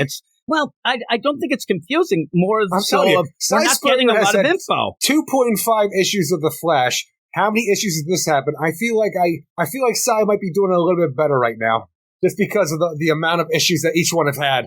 Cy is blowing our minds with nonsense and technical jargon. Here, I just think that you're not focusing enough. I don't know what the story is. Well, that's the thing. Well, in this, we kind of do a little. I mean, it's the Organs trying to get Batman, are doing right? Stuff. Yeah, they're doing stuff. So at least we got that. We have to change the reality engine of Gotham that was put back there in the 1600s, where there was a Batman, a Two-Face, a Scarecrow, and shit like that. It seems like they want to stop the Batman, have a Gotham with that. Like, actually, Ram V's story, what ends up happening is it seems to be, unfortunately, grabbing different weird things, because it looks like they want to Gotham without Batman that we had in that alternate reality of Chip Zdarsky. But also, like Chip Zdarsky, we have Zornar there trying to cut. We have Barbados here. But we also have the Asmer. Then we have Arzen. I get them mixed up too. Then we have this. But the whole play of what I'm saying is these characters and these big concepts are not being developed enough. He ends up meandering with so many other things and kind of do this, that, and the other thing that nothing really sank in for me, at least. I'm sure I agree. And I'm not saying that everybody listening is thinking the same thing. There might be people. I'm saying that everybody listening is thinking the same thing, because you just said concepts and names and terms. I guarantee nobody knew all of them. But say you're somebody who likes Ram V, and this is the only book you're buying. You might be deep diving. You still don't? You still Nope. Not buying it. All right. Well, what you're telling me then is this is a lot of bullshit. But it is. I really it's like slow Fielding. Bullshit, though. I like Fielding is great, and he's dead now. It's going nowhere slow.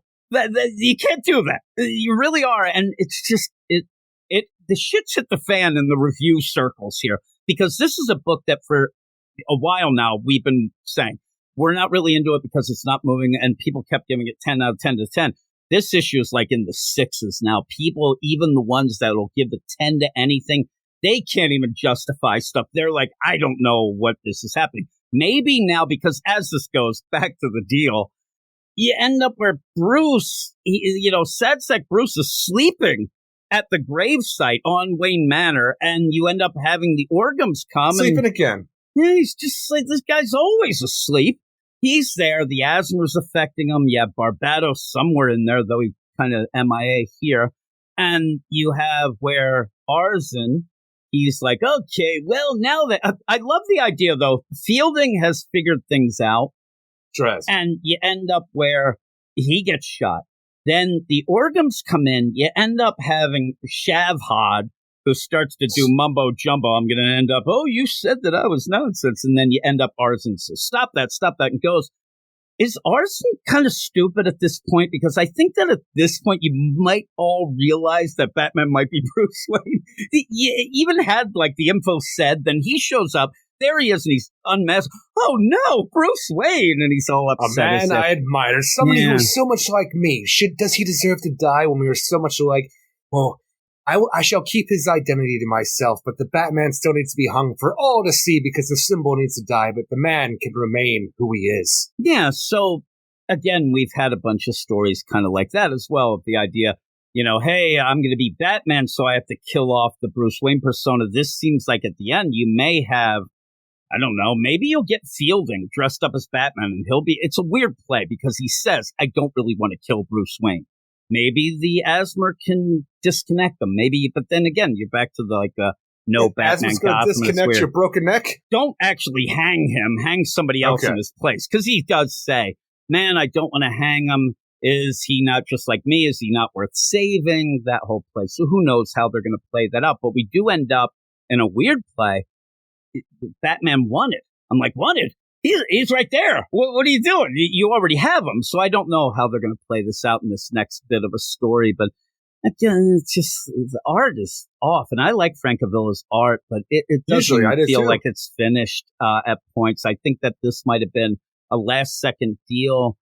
The whole play of this Batman wanted, that seems like maybe that was like I don't know, not a desperation move, but in my mind, it might be because the Gotham War isn't hitting with some people. So let's get some money over the detective side, but this is wearing out its welcome to some. So the Batman books right now, a lot of people are really not digging either, and that's a bad thing for DC. But what would you give this? Ultimately, I think that the story is a misstep, the art is a misstep, and I'm just like, it's like I said before, this story is going slow, going nowhere slow. Yeah. And the most interesting part of the book with Fielding and Nash, the detectives who are looking into Batman, instantly just thrown away because we're moving on to the organs again, but it doesn't mean anything. So this is very disappointing on both the art side and story side, so I'm giving it a fuck you 5. Fuck you! I had it on there. I was waiting here because I'm a fuck you 5 as well. It would have been really interesting to have Fielding as this, lower level guy and have him know. Well, and everybody in the Bat family has that guy, it seems like. Yeah, I was actually thinking of even the Tim Drake. When we ended up having his soul, you had that cop. Even like everybody when we had does have Swoboda and Nightwing.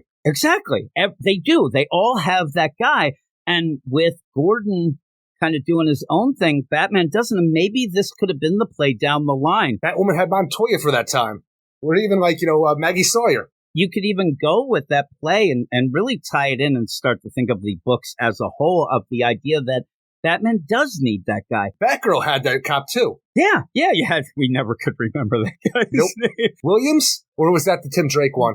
I don't remember. Also had a drunk podcaster. I mean, they had it all, those Batgirls. But Grace O'Halloran. Maybe the whole play here could have been a really cool deal of, the idea of Tim Drake. Oh my God, Batman's over the top and he needs a Robin. But maybe he also needs a Gordon type. Maybe that's could be played out as one of the reasons why he's not quite himself. Now, also there's the idea of the Asmer, Barbados, all these things, Zordar, all that. But I like the idea out there with Bruce Wayne's not like identity as well. Yeah. Again, it was funny that when I'm reading this, I would have laughed so much where you end up Fielding's like, man, I think I know it. Batman's Bruce Wayne. Oh no, aneurysm. Like that. Time out. That's Superman, asshole. Project Blackout too. Oh man, he's like, you mean that means if I figure out that Clark Kent's? Oh no, now he's dead. He's dead. But it was such a. When he ended up getting shot, I was angry because I actually, for one thing, Ram V can. I don't love his style of writing. Ram V. Well, I'm going to say I don't, but. When you get this Fielding guy that suddenly he did enough character work in 2 issues where I'm like, I like this guy. And the one thing, dead. So yeah, fuck you 5 from me. But we'll move on to the last book of this section. What is it, Eric? Batman, Catwoman, the Gotham War, Red Hood, number 2. Written by Matthew Rosenberg with art by Nicholas Zvezia, Rex Locust, and Troy Pateri. And in this, we continue the Red Hood aspect to our story, and not only where we left him off in the previous issue of Catwoman, but everything that led up to that, and the idea of him working with Manhunter and Ravager as well to try to find Scarecrow, who killed one of the people that he was working with, because that's one of the coolest parts about the last issue that you and I didn't get to talk about, but I actually liked the first issue of this Red Hood spinoff. I liked seeing, we had that group that are now with Vandal Savage that are, we're going to fight against the Catwomans and the Batmans and stuff. Scarecrow going off on his own before we ever saw that nonsense was cool because he's getting his revenge because he's a fucking Scarecrow. He's taking out the people and he's taking it to Red Hood himself. So having this freaking target painted on Red Hood and actually making Red Hood feel like he's worth something more than being the folly of the Joker hunter that he is, because now he's after Scarecrow and doesn't give a fuck about the Joker, which in this book is great too because the Joker's kind of pissed off that he lost his number 1 fan. Yeah. I hated or the faux Joker it is. I thought this was bullshit. Now, also Matthew Rosenberg here, and again, editorial will be involved too, but this ends up being like, okay, well, what I'm going to do is I'm going to set up a bunch of stuff for my Joker, the Man Who Stopped Laughing as well. Like maybe nobody's reading that book. That book was canceled. But it still makes it a connected universe, which I appreciate. You might appreciate it, but nobody's buying that Joker, the Man Who Stopped Laughing anyway. Then they get this for the Gotham War. It only reiterates what we already saw and does more shit with that book that has 1 issue left. It's canceled. I think it's a bunch of malarkey. I think it's doing great things for Red Hood and who the character is going forward. The idea of having Ravager as his lover / best friend, only pretty much confident. You have Ravager here, but you end up even in the Joker, the Man Who Stopped Laughing. Suddenly, because you just have to end, it's like, you go with Manhunter and do things. It really didn't mean anything. And then you throw it in here, it really doesn't mean anything. And unless you end up having the idea of, Matthew Rosenberg, and I think they just gave him this because they just wanted to keep him busy. And so you end up where... I think he's setting up a Red Hood series. See, I don't. I actually, and after reading this, I almost will bet you $1 to a donut, Eric. And this is my big prediction. Red Hood's not making it out of this. He's dead. I'm telling you. He's going to die next issue. You say this. It's the funniest thing because he's going to die. Maybe I'm biased for how much I like this book because I love Red Hood. But the idea of, like, you know how I always talk about my headcanon, what I want to see happen to the character, especially with him being with Ravager, the idea of moving towards that concept that I wanted where he eventually takes on the Deathstroke mantle, especially now that he's working with Ravager and their lovers and stuff like that, the daughter of Deathstroke. I saw this whole thing, like, playing out the idea of what Batman has done to, Jason Todd, the idea that he's made it so if any of this, his adrenaline gets, like, up, doing any kind of superheroics or pretty much anything that will get your adrenaline up, he will be dosed with a fear toxin that makes him incapable of living the life that Red Hood wants to live. The only way I can see any way out of this is maybe putting Jason Todd through the super soldier serum that Slade had to get his, healing factor up to get it out of his system. And I'm like, is this one step closer to having my dream of what we could do with this character? And not only that, because that is a total bias kind of situation of what me enjoying things. There is no Lazarus. But who knows? When you have this going on, I don't even know if he's actually not a zombie still. I mean, seriously, they even bring that up in the whole deal. I didn't think he got all the resin then at one point. That whole but deal. he's fine, is what I'm saying, because he would be a corpse at this point in time, and if he wasn't, it was fine. Weird though. The whole deal. When you have the other villains that are all getting together to be pissed off at Catwoman and stuff like that, I liked hearing the whisper down the lanes about villains hearing about what happened to the Red Hood, what Batman did to him, and even the idea of like what the other villains think about Red Hood. Like, is he like more one of us than one of the bats and stuff like that? I can't believe Batman does. I like this whole idea of making the Red Hood feel bigger than he has in a while, just through the whisper down the lanes of what's going on in Gotham City right now with the Gotham War. I didn't see it. I thought it was bullshit. I thought it was surface level shit that you end up Matthew Rosenberg always gives. And I don't think anybody's reading this. I don't think anybody read The Joker, the Man Who Stopped Laughing after 6 issues. And I think that this will all be just pushed aside. I mean, you end up having things. And really, I mean, you like it.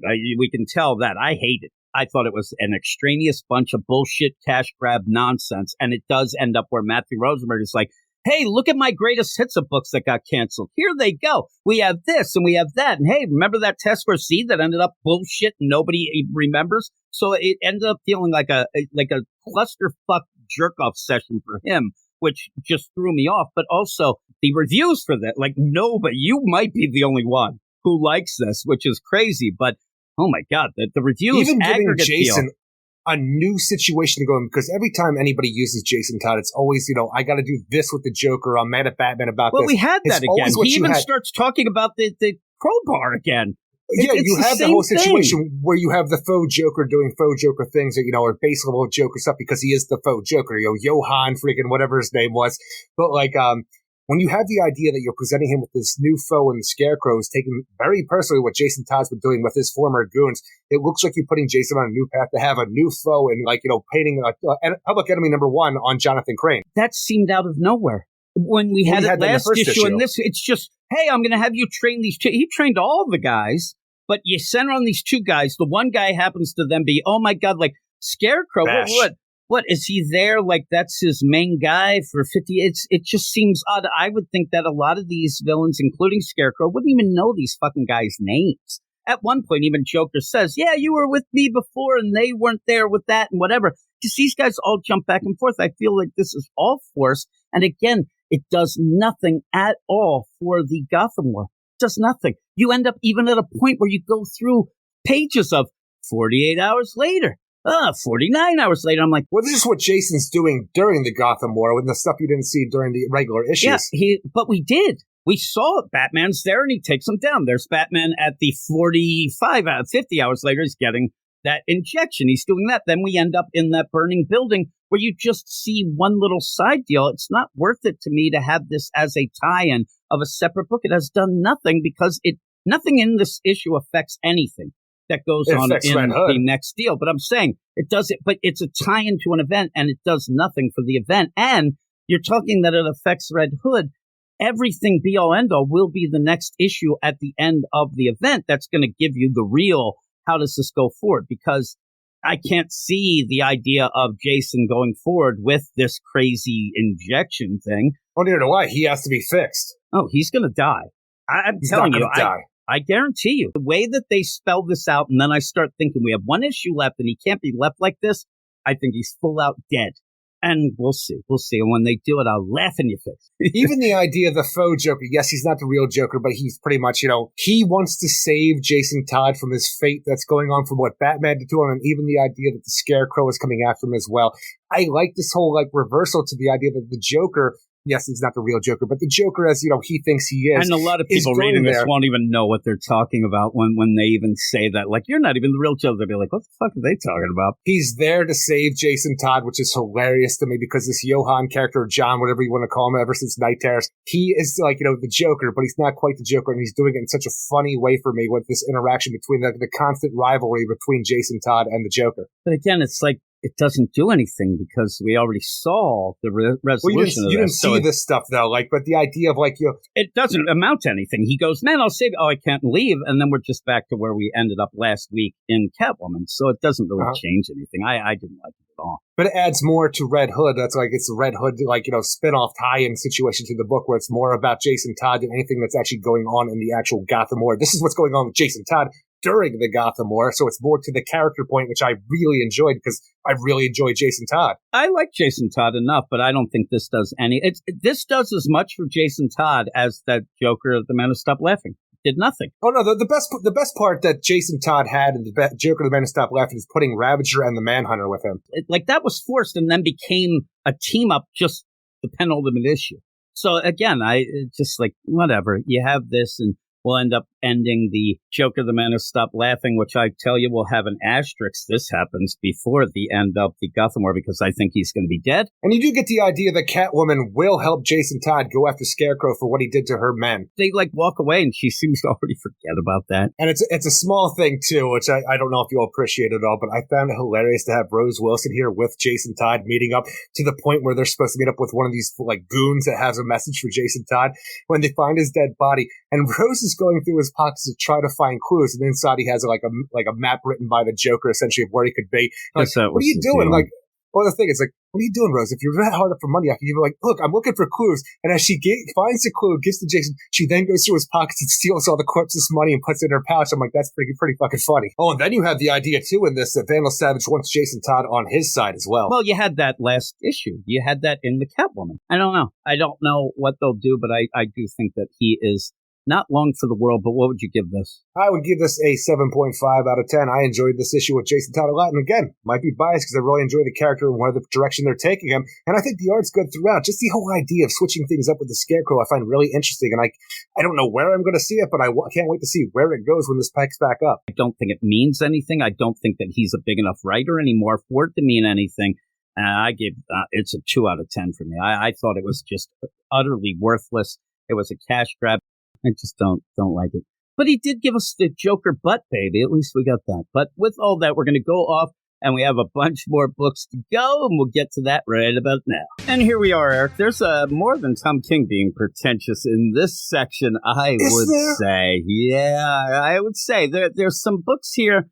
It's a weird week. We have a lot of books going down, and you get a bit of everything, don't you?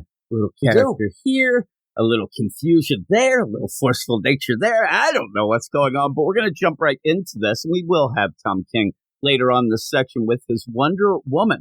But we're going to start out with Flash. Flash number 2, and it's a book that me and you haven't talked about together yet because you are on your sabbatical, just like Perry White. I'm telling you right now. I end up and I'm reading this. I'm getting ready to get, podcasts. I get things going. I get this time frame set. I started reading this Flash book, and everything went wonky. It went sideways. I don't know what's going on. And then I just started thinking, how are we going to talk about this book? And maybe, just maybe, it'd be better off if this might be the last time. And we've never quite dropped a book like this, I think, because at one point we did put Tom King's Batman on the Patreon, only because people were giving us so much crap because we weren't liking it. So we kept doing it. But I don't know. I'm at wit's end, Eric, and I didn't start with that many wits. It's because the tough. whole thing is, I even sent you a message last night. I don't think you saw it because I think you just started sending me weird images where I'm like, I don't want to read The Flash anymore. Okay, I didn't see that. I wish I did because I might have written you something back, kind of like, neither do I, or like, How about we don't? Because it's a weird play.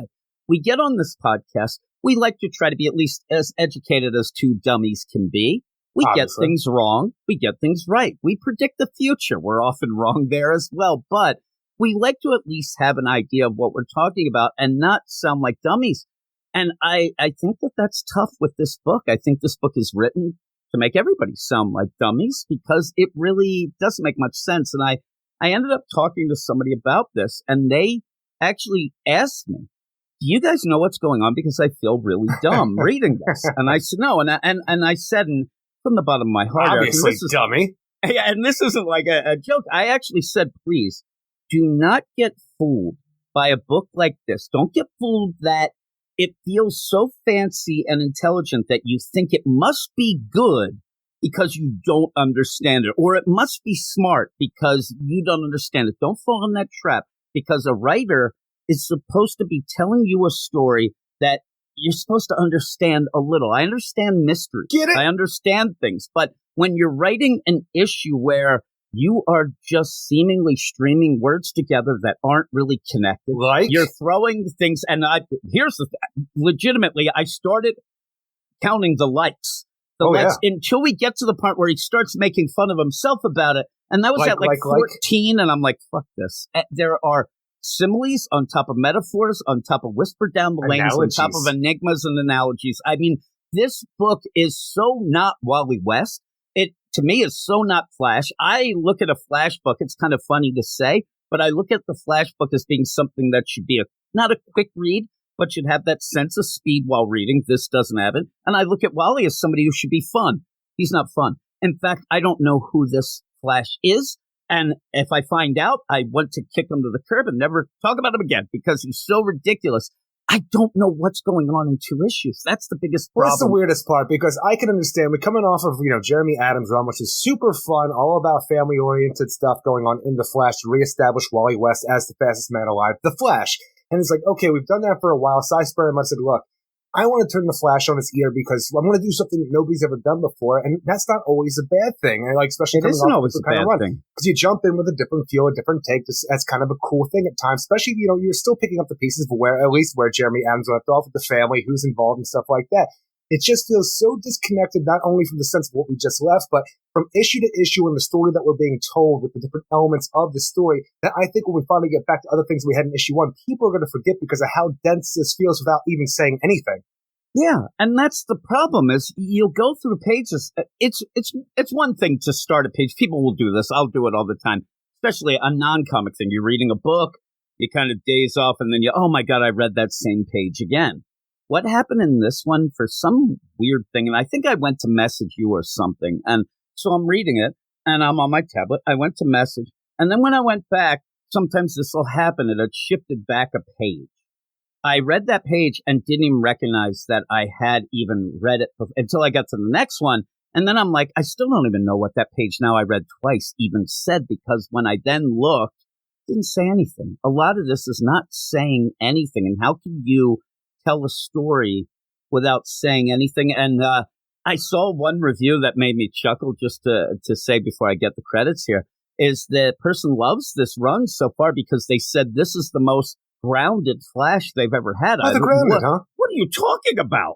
Like, this is so far from that. I don't know what's going on. It feels more Barry than Wally, but it doesn't even feel Barry. And then at the end we get Barry, but then he's this Flash number 2. Barry doesn't feel right. Written by Cy Spurrier, art by Mike Deodato Jr., Trish Mulville, and Hassan Atsame El-Hal.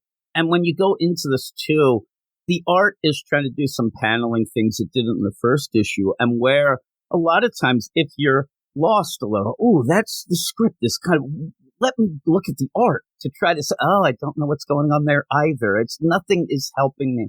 Nothing is leading me in. And again, I might be the big dummy, but it's true. It is. But 2 issues in, if somebody really asked me, hey, what is this about? I could barely tell them anything. I might say some names. The stillness, something. And then, really? The uncoiled. You have the stasis thing going on. I'm like, I don't know. I hope that you even know the idea, more. we have we're 2 issues in, and I maybe want to say 2.5 of what that we had with that little like prologue and the Flash number 800 that I started spotting. Yeah, it did, because that started the whole cosmic horror, the idea that somebody's also like, amping up the Flash's volumes with new alien tech that's doing weird things and ripping the cosmos apart, which is screwing up the Speed Force to the point where Wally West is kind of losing reality. He's jumping between one reality and the other reality seems to be a cosmic, H.P. Lovecraft's horror reality that he's witnessing.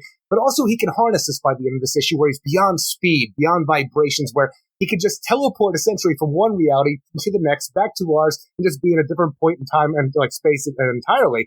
That's such a weird idea, because I think when we jump into this, you lose a lot of the aspects of what we started with the first issue, because in this one, we have one of the gorillas of Gorilla Grodd's clan sitting here with Wally West fighting this horrific and I think it was the one that we saw monster at the very end of last issue. They were there. Chad got turned inside out. And exactly. Then that's the thing, is you had Chad, who was known as the Indigo Streak to the gorillas, who was kept showing up during these different missions that the gorillas were going on in Central City. But then all of a sudden, Chad was put into a stasis field, was turned into a cosmic horror, and we're just fighting that now.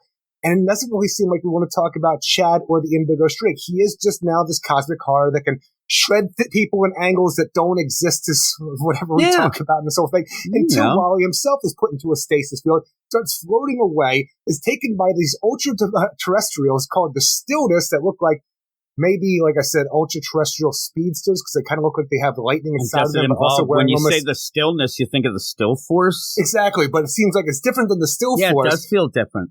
They seem to be here witnessing what the Speed Force has done to reality, and think these bunch of hairless apes and even actual apes are idiots for what they've caused to this world. And they're going to keep watching, though, but on top of that, you have the Uncoiled, the cosmic horror element that is there with them in this ultra-terrestrial space that Wally finds himself in after floating into the cosmos in a stasis bubble that's not in stasis, and we have to really point that out for some reason. They destroy Chad, the Uncoiled, and we just send Wally West back on his way to Central City.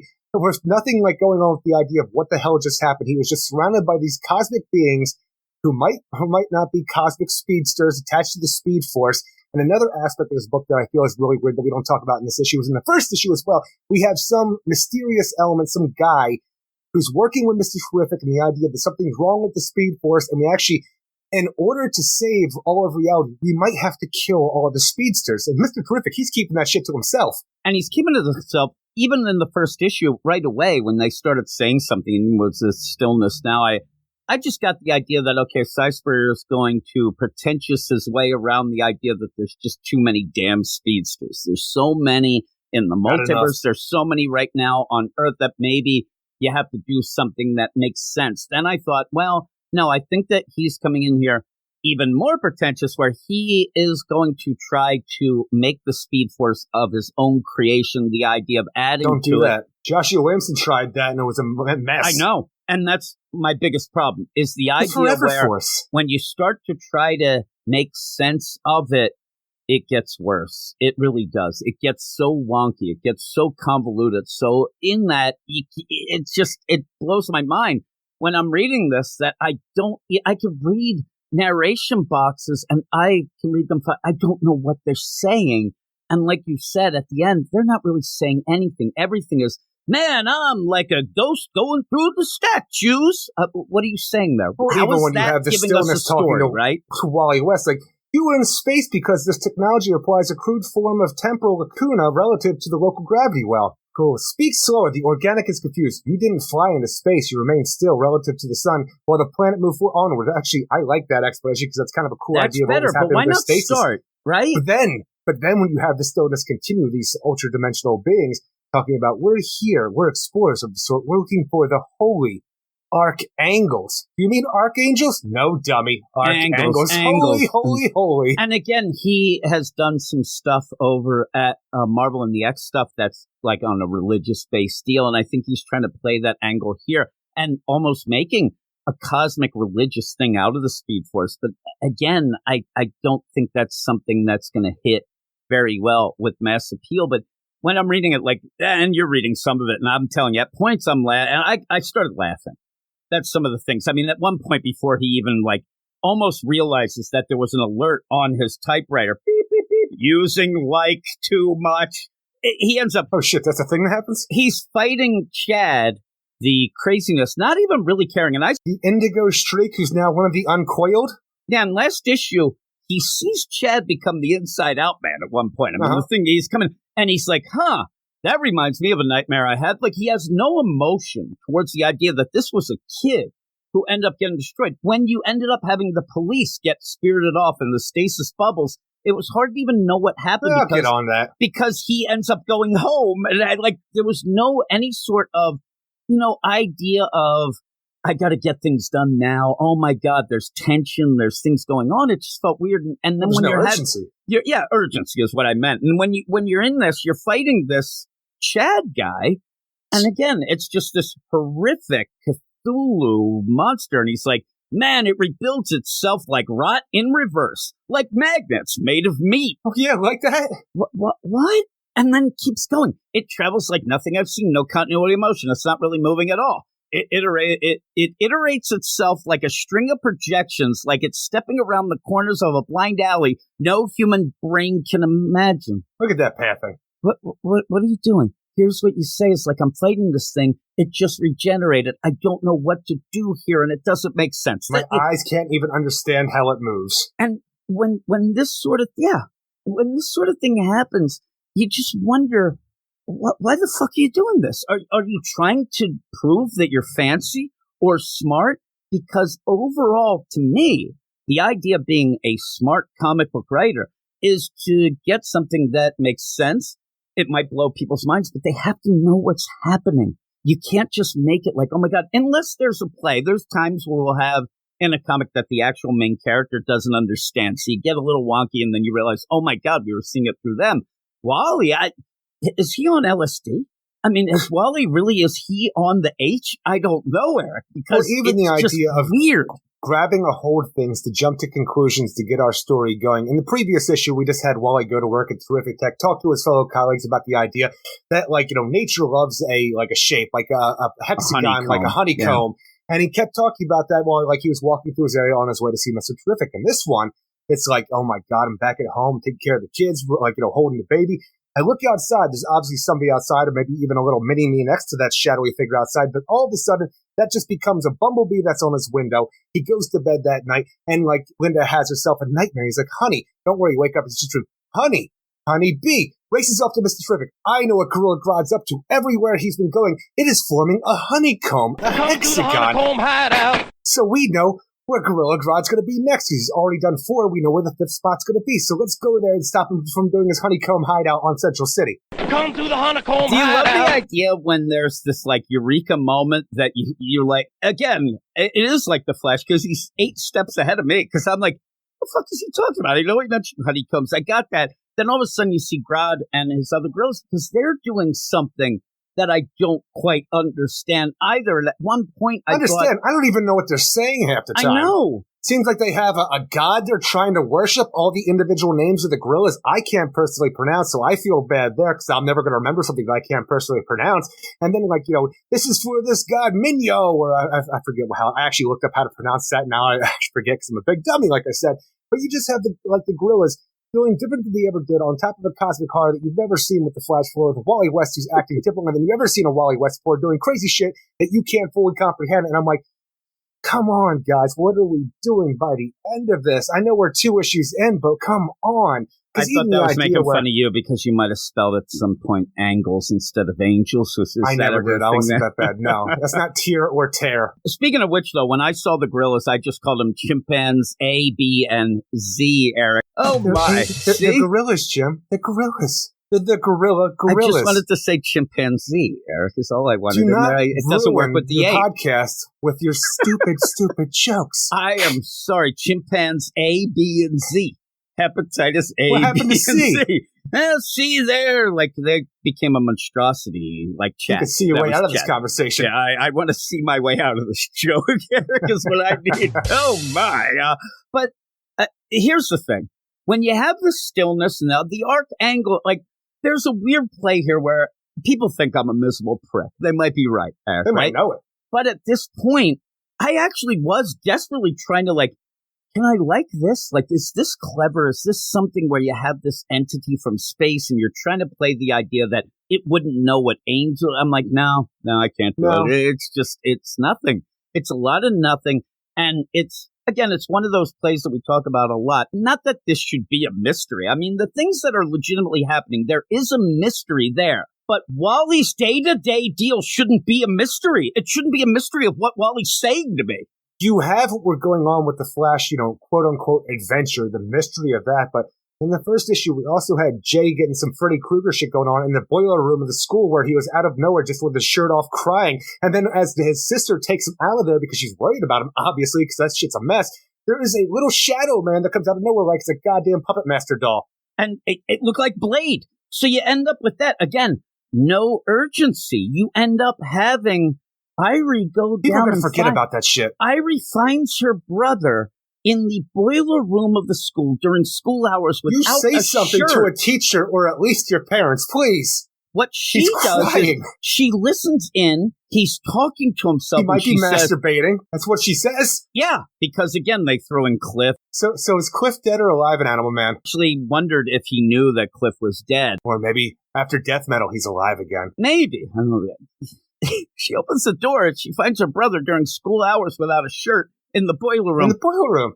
You gotta start yelling stranger danger. Where's Fred Krueger? You gotta go to something. And what I was gonna say, she's listening in and hears him talking to himself and says, "Ooh, I'm gonna tell Dad that you're talking like a villain again." I'm like, that's not, you're losing the big picture here. I think she's just trying to, express the idea of him doing something dirty that Maxine told her about that Cliff was doing in a way that was more childlike and not, embarrassing to say out loud. I can imagine you. See, this is the thing. Right now, as we're recording, Tanya has gone out to get cat litter and stuff. Maybe if we weren't recording, Eric, it might be a little gym time, right? So we might have a little play, whatever. I picture you as one of those people who would actually take your shirt. I've heard this from people before. Take my shirt off. This is the weird play. Actually, I know you wouldn't because you're not a dummy, but I hear things like, oh, man, my wife, or when they were kids, like my mom wasn't supposed to be in, so I took my shirt. Why are you taking your shirt off? So when she opens the door and there's Jay there and he doesn't have a shirt on, I mean, he's gone way too far. You're in school. Don't take your shirt off. And you say this, though. This is the same guy that told me a story about when he was a kid and his grandma was over. He excused himself on Thanksgiving, and in my mind, you got completely naked, laid on the bathroom floor, and went to town on yourself. No. I knew you were going to say this because if people aren't aware, this is from back in the day on Thanksgiving Day. This was during my teen years. I was a little handsy back in the day there, and, I was all worked up. So I took a shower, had to get ready. My grandmother was coming over with my uncle, and we were going to have Thanksgiving dinner. And so I ended up where I went out of the shower into my room. I was already nude. I was in the shower. I had a towel. And somehow I decided, why don't I, look at that Sears catalog? Let's look at this. And then that's when my mom walked in because it was dinner time and I was butt naked on the ground, like in the middle of the floor, which I never do as well. Like it teaches you never to, don't change up the game. That's what screws. This is why you end up having bank robberies go wrong and also masturbation as a kid. I started looking, and when my mom opened up the door, I quickly saw, and I tried to turn the Sears catalog to like what I wanted for Christmas, like just say like He-Man. And then it looked like I was jerking off. The He-Man. I get it. Probably was Star Wars stuff. And I'm like, all right. Like, what's a better outcome here? I don't know. All I heard was, Jimmy! And she screamed at the top of, our houses we lived in. These weren't big. Jimmy, what are you doing? Your grandmother's downstairs. I'm like, I'm telling you interrupted the neighbor's meal during that scream. Yeah, it was trouble. It was trouble, Eric. But again, why does Jay has his shirt up? Don't do different, Jay. I don't think that's what he was doing, obviously. Again, but no, we're not. We're not saying that at all because it's very like a dire situation, but nothing that's brought up in this issue at all, which is somehow got spiraled out of control. And so what the point of this talk was. Here's the thing. I mean, when your sister walks in on you in the school in the boiler room where you're masturbating without a shirt, you do what you do here. He ends up sitting at the breakfast table and doesn't say a shitting thing. You keep your mouth shut. You're only going to incriminate yourself more. So obviously, that's not what's happening. That's what they do. I see them. She's playing Tetris. He's keeping his mouth shut, now, right? What was happening in the boiler room of the school? Something nefarious was going down. They're sitting in at the dinner table. Tetris. Keep your mouth shut. See? What happened is there's this little guy, right? And he's like, hey, let's play around a little. oh, mine. He's like, well. If you look out the window later that night when Wally's looking at it, it looks like some Napoleon-looking asshole with a little mini-me next to him who might be that thing that was in the boiler room with Jay. That is. No. And if it is, that's 100%. And I'm glad you said that because that's who was talking to Mr. Terrific in the lab. That guy has that helmet on. I didn't see the helmet like that. From what I recall, he just almost looked like a Red Robin cowl. But again, maybe I didn't see it right. Immediately when I saw it because of what was going on at Marvel and whatever, it looked like the Maker. The version of Reed Richards with that cone helmet. I thought he looked like Midnighter more, just because we never saw, I thought, above the nose line. Yeah, go back. I think that's the guy. But what's he like? Well, it could be. What's he doing? Flying a kite in the middle of the night? Like he's walking around. It's nonsense. It really is nonsense. But you end up having all that. Then he turns into a bee on Wally's window. Wally sees it, and is this guy just like gonna come in and like, hey, I'm the shapeshifter clue master. He's giving clues. He's a bee at night. That seems weird. I don't know. Maybe. I don't really know about bees, Eric, but he starts thinking, and that's the big eureka moment. He runs to Mr. Terrific. Honeycomb. But even then, they start just, I got the honeycomb, I got this, I got Grodd's hitting this, we got the corners of a polygon. Hey, it's a honeycomb, it's hexagon. A pattern. Oh my God, hexagon, they yell. And then they go off. He's just like, I got to skedaddle out of here. And pretty much it just seems like the Gorilla's teleporting, get calculations on an area, and then try to TP out as fast as possible. And whatever happens here, it seems like the center of this whole thing for the calculations that were gathered by the Gorillas, it's right in the main park of Central City where Barry Allen is sitting on the phone with Iris, being a sad sack for whatever reason. And then there's chimpanzees A, B, and C. And they're just yelling. And even then, Wally's trying to figure out, at this point, I think, we've gotten Why so still have a messed up. payphone in the park at Central City? There's people need to make deals, Erica. You know what I'm saying. So you end up where all this is going down. And I think we're at a point where maybe Wally should time out this shit and kind of say, listen, I know that we're not really, friends here, Grodd and everybody else, chimpanzee A, B, and Z. But what the fuck's going on? Like, there's some big things. This might be beyond all of us. Maybe we should figure it out. But everybody's just yelling stuff. And even as they're yelling, I'm Grodd waiting for... knowing what he's doing. Well, that's what I'm saying. And I'm waiting for Grodd to act like one of those where he's like, oh, you stupid Flash, you don't realize that this means this, and this. And I'm punching or something. Well, he can't see too well that the Flash is there. He just thinks it's a villain because he's wearing that sweet VR headset. Yeah, he's got the VR headset. Again, probably pretty good with porn. But I wanted something. I thought maybe, hey, Grodd, you look like you know what's going on, so maybe you'll accidentally slip and we'll find out. But no, he says other things. Well, even the idea when Grodd is fighting Wally and Wally starts using his weird Cthulhu extra-dimensional powers instead of his Speed Force powers, he seems okay with it, never really brings it up like, hey, I'm doing this now, and it's weird, huh? Moving on. Yeah. And even then, like, the idea that Grodd's gal ended up seeing Chad, and I'm like waiting for something to have any sort of, like you said, urgency at all. And I mean, one of the only things that I get that kind of, I don't know, it ties in my mind, maybe into the Green Lantern deal. The idea that everybody's upping their tech. Everybody's getting these upgrades. Everybody's like, getting to a, Grodd 3.0 with all this VR shit and whatever. But I want to know what it is, and I want to know what's going on. Let's just get back to Underworld Unleashed, start making deals with Neuron, the fun shit. Yeah. Sell your souls, baddies. Even if by the end, like, you sit here and the legit ending, like cliffhanger, that's supposed to get you out of this bullshit to maybe give you an idea of, man, I got to see what happens in issue 3. I don't even know what's happening. Nothing in this makes me want to read it at all. It gets me angry. No, so the worst part is I had such a tough time reading issue number 2 that I despise the fact that I had to go back and reread issue number 1 to try to get an idea of what we're going to talk about here because I couldn't remember what happened in issue number 1. So I did my due diligence and I'm like, I don't want to read The Flash anymore. Maybe it'll go somewhere, but there's so many loose threads in issue number 2 that nobody wants to talk about, and it seems like we're overloaded with a concept that I don't even understand the first concept. I did the same thing, Eric. And again, when I started at the beginning telling you the idea that after I read this, I had to get a hold of you and say, remember that time I said we were going to read? I need a couple, because I went back. I didn't fully read panel to panel deal. I went back and kind of went through. I looked at some of the stuff. I read it like 85%, but I was trying to get through because we were going to do this. But I ended up reading it. And each bit of number 1 that I was reading, after reading number 2, was getting me more angry because all it was, and like you said, it was pointing out things that didn't make sense then that we're not even dealing with here. And I'm like, now I'm and more just the confused. idea of this kid, Chad, who had Speed Force powers that was called the Indigo Streak by the Gorillas. I'm like, What was his deal? That seemed interesting. He's dead might now. have had Stillness killed him when he became a monster man. Yeah. He got a little prickly. He was a bit of a prick, I think. By the end, Eric, he looked like a pincushion, I guess.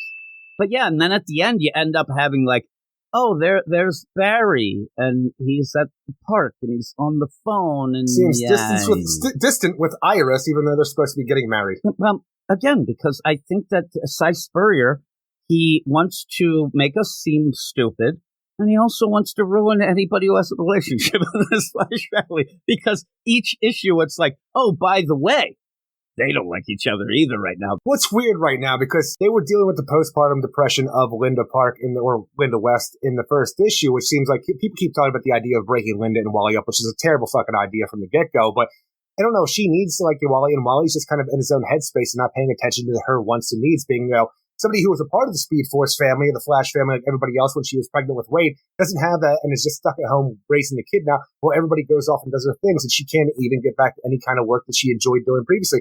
She's like, half of the woman she used to be, and even her husband has no time to do it because he's doing cosmic horror shit. Say, right? Is that what you say?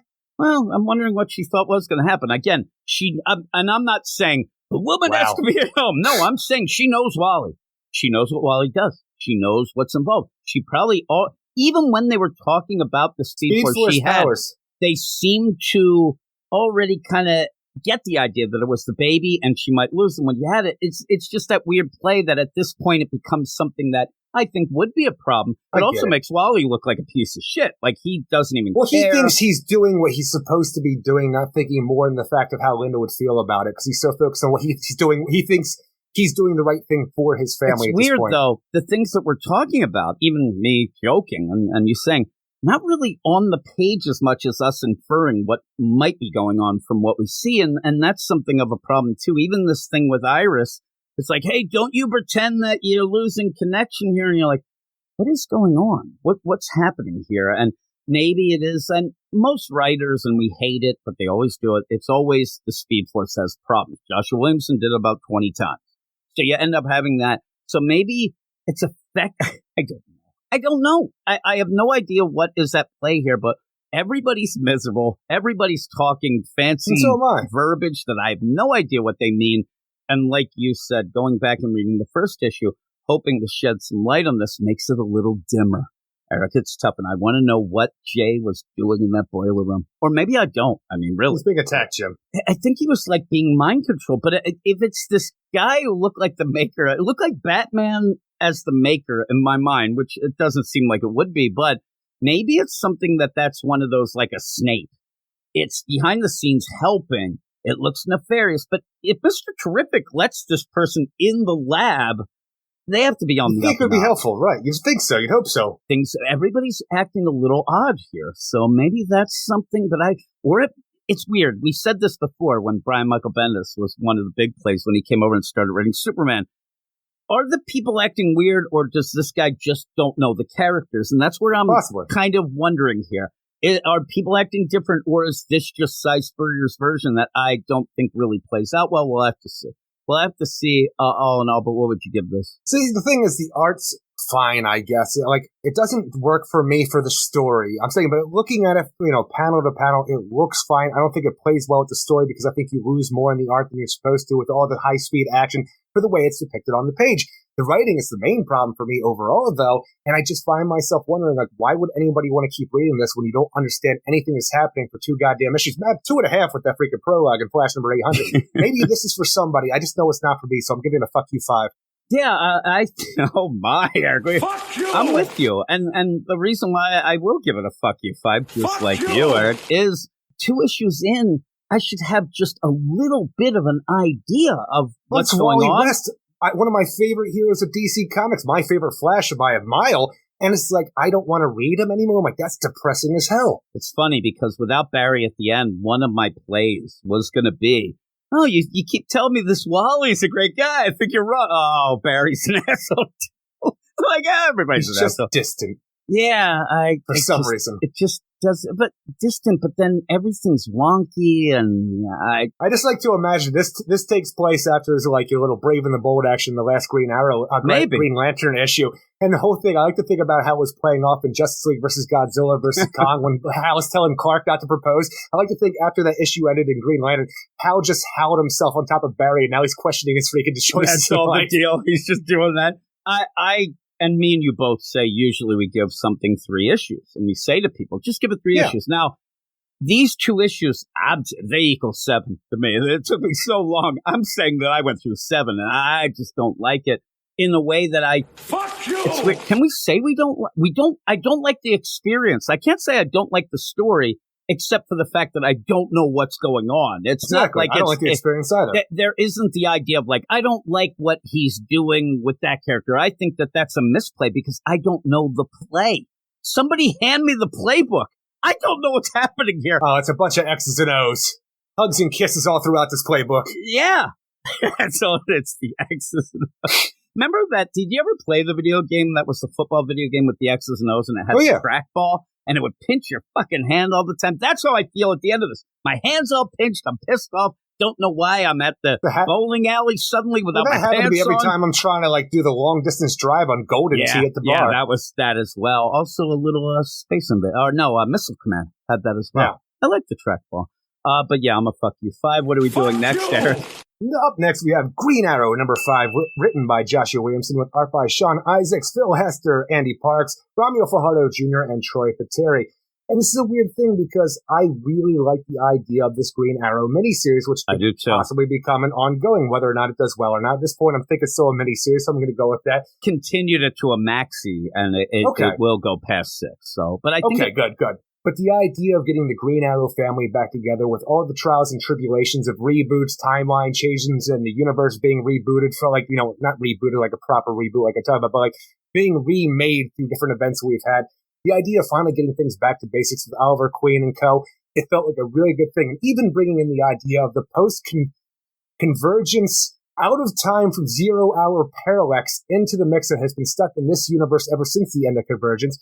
That seems like such a coolest play on top of adding what Amanda Waller's doing in the background and how she plays into the whole idea of keeping the Arrow family apart because their being together somehow causes the great disaster. There's a lot of fucking big ass concepts here which could play out really cool. But when we get to issue number 5 here, I don't know what we're doing anymore because all of a sudden we just have Oliver Queen with his future self driving around in the Arrow car in the future, fucking fighting mutant monster animal men. I kind of still like it, Eric, and it might be because I read this after Flash.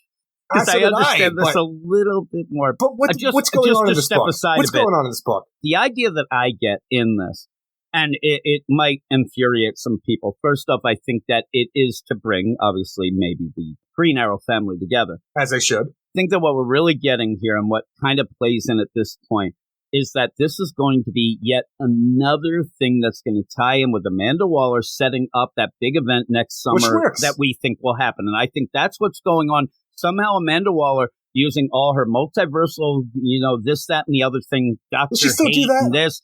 Yeah, she grabbed Dr. Hate. She has all that stuff. I don't know. I understand we have a Dr. Hate going on in the background, but the last time we saw Amanda Waller proper was besides for the idea of her conspiring and doing things in the shadows was she took over Earth 3, and that's what she remained until she wasn't. Earth 3 anymore.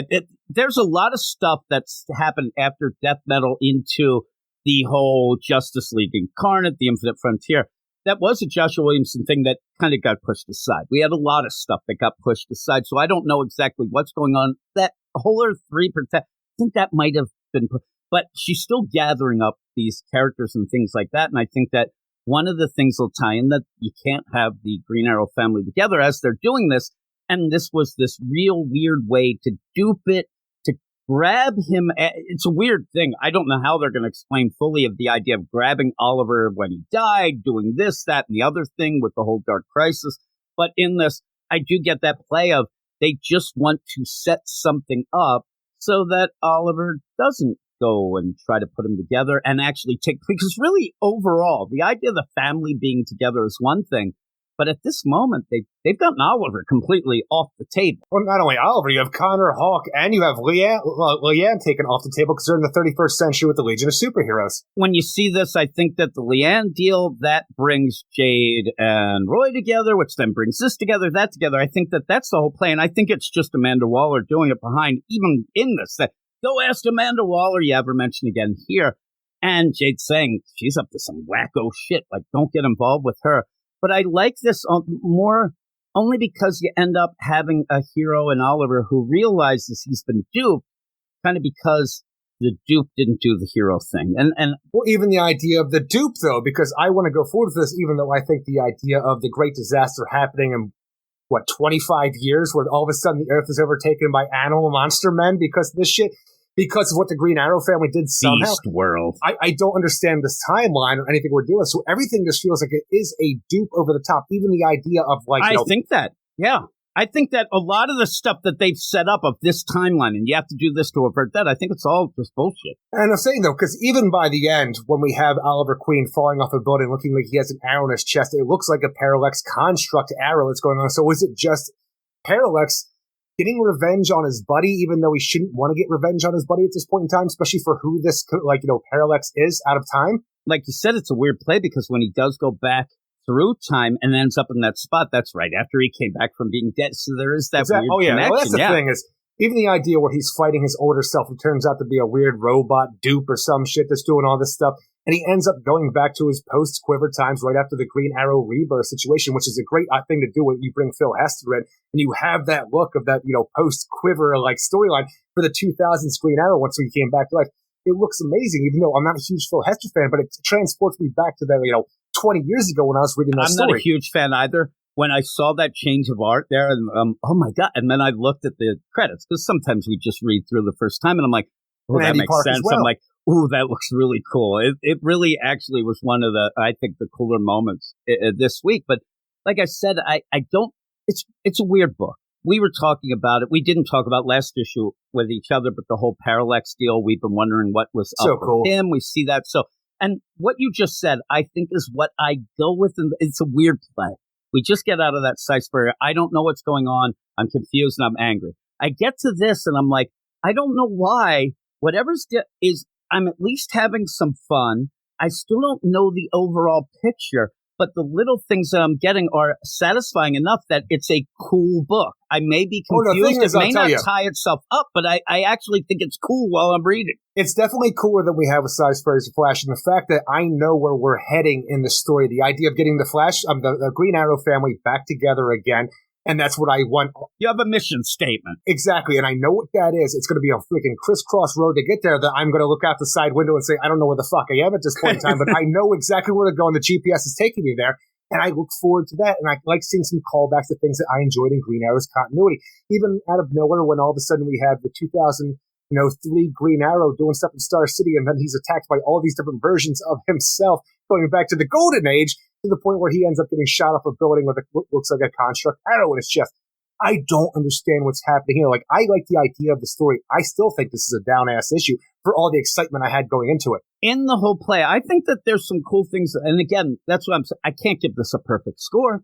And if you did, you'd quit again. So we're not going to do that, Eric. But again, when I sit there and I give you my score, I hope that people realize, because I will say, I'm enjoying the series, and I really like the mission statement. I want the Green Arrow family to be together because I really like the characters. But in a little individual, I am confused about some of the things going on. So again, it might be one of those miniseries, and I hate to say it, but when we're done, or maxi series now, that when we're done, you end up saying, thank God, the Green Arrow family's together. You know what? We had some fun along the way. I don't really understand. It's almost like you get white line fever halfway through. You're driving across the United States. I don't really remember what I did in Missouri and all this. I'm saying we're on a road trip, and we're like, I don't remember 3 states in a row, but we got to the end. And it's weird because, again, when he's there with this future self that looks like a old man Oliver. Oh, yeah, he looks like Oliver Queen from The Dark Knight Returns for how he looks. I love the idea, too, because I always think back to Identity Crisis at the beginning before shit went terrible when they had a Firehawk sitting on the building with elongated men. They're trying to figure out what's going on with this mystery. They're like, well, Sue Diddy's getting shit together. And the idea is, as they're just bantering back and forth, Firehawk's like, Green Arrow says that you don't really wiggle, your nose doesn't really wiggle when there's a mystery about, and he just looks at her.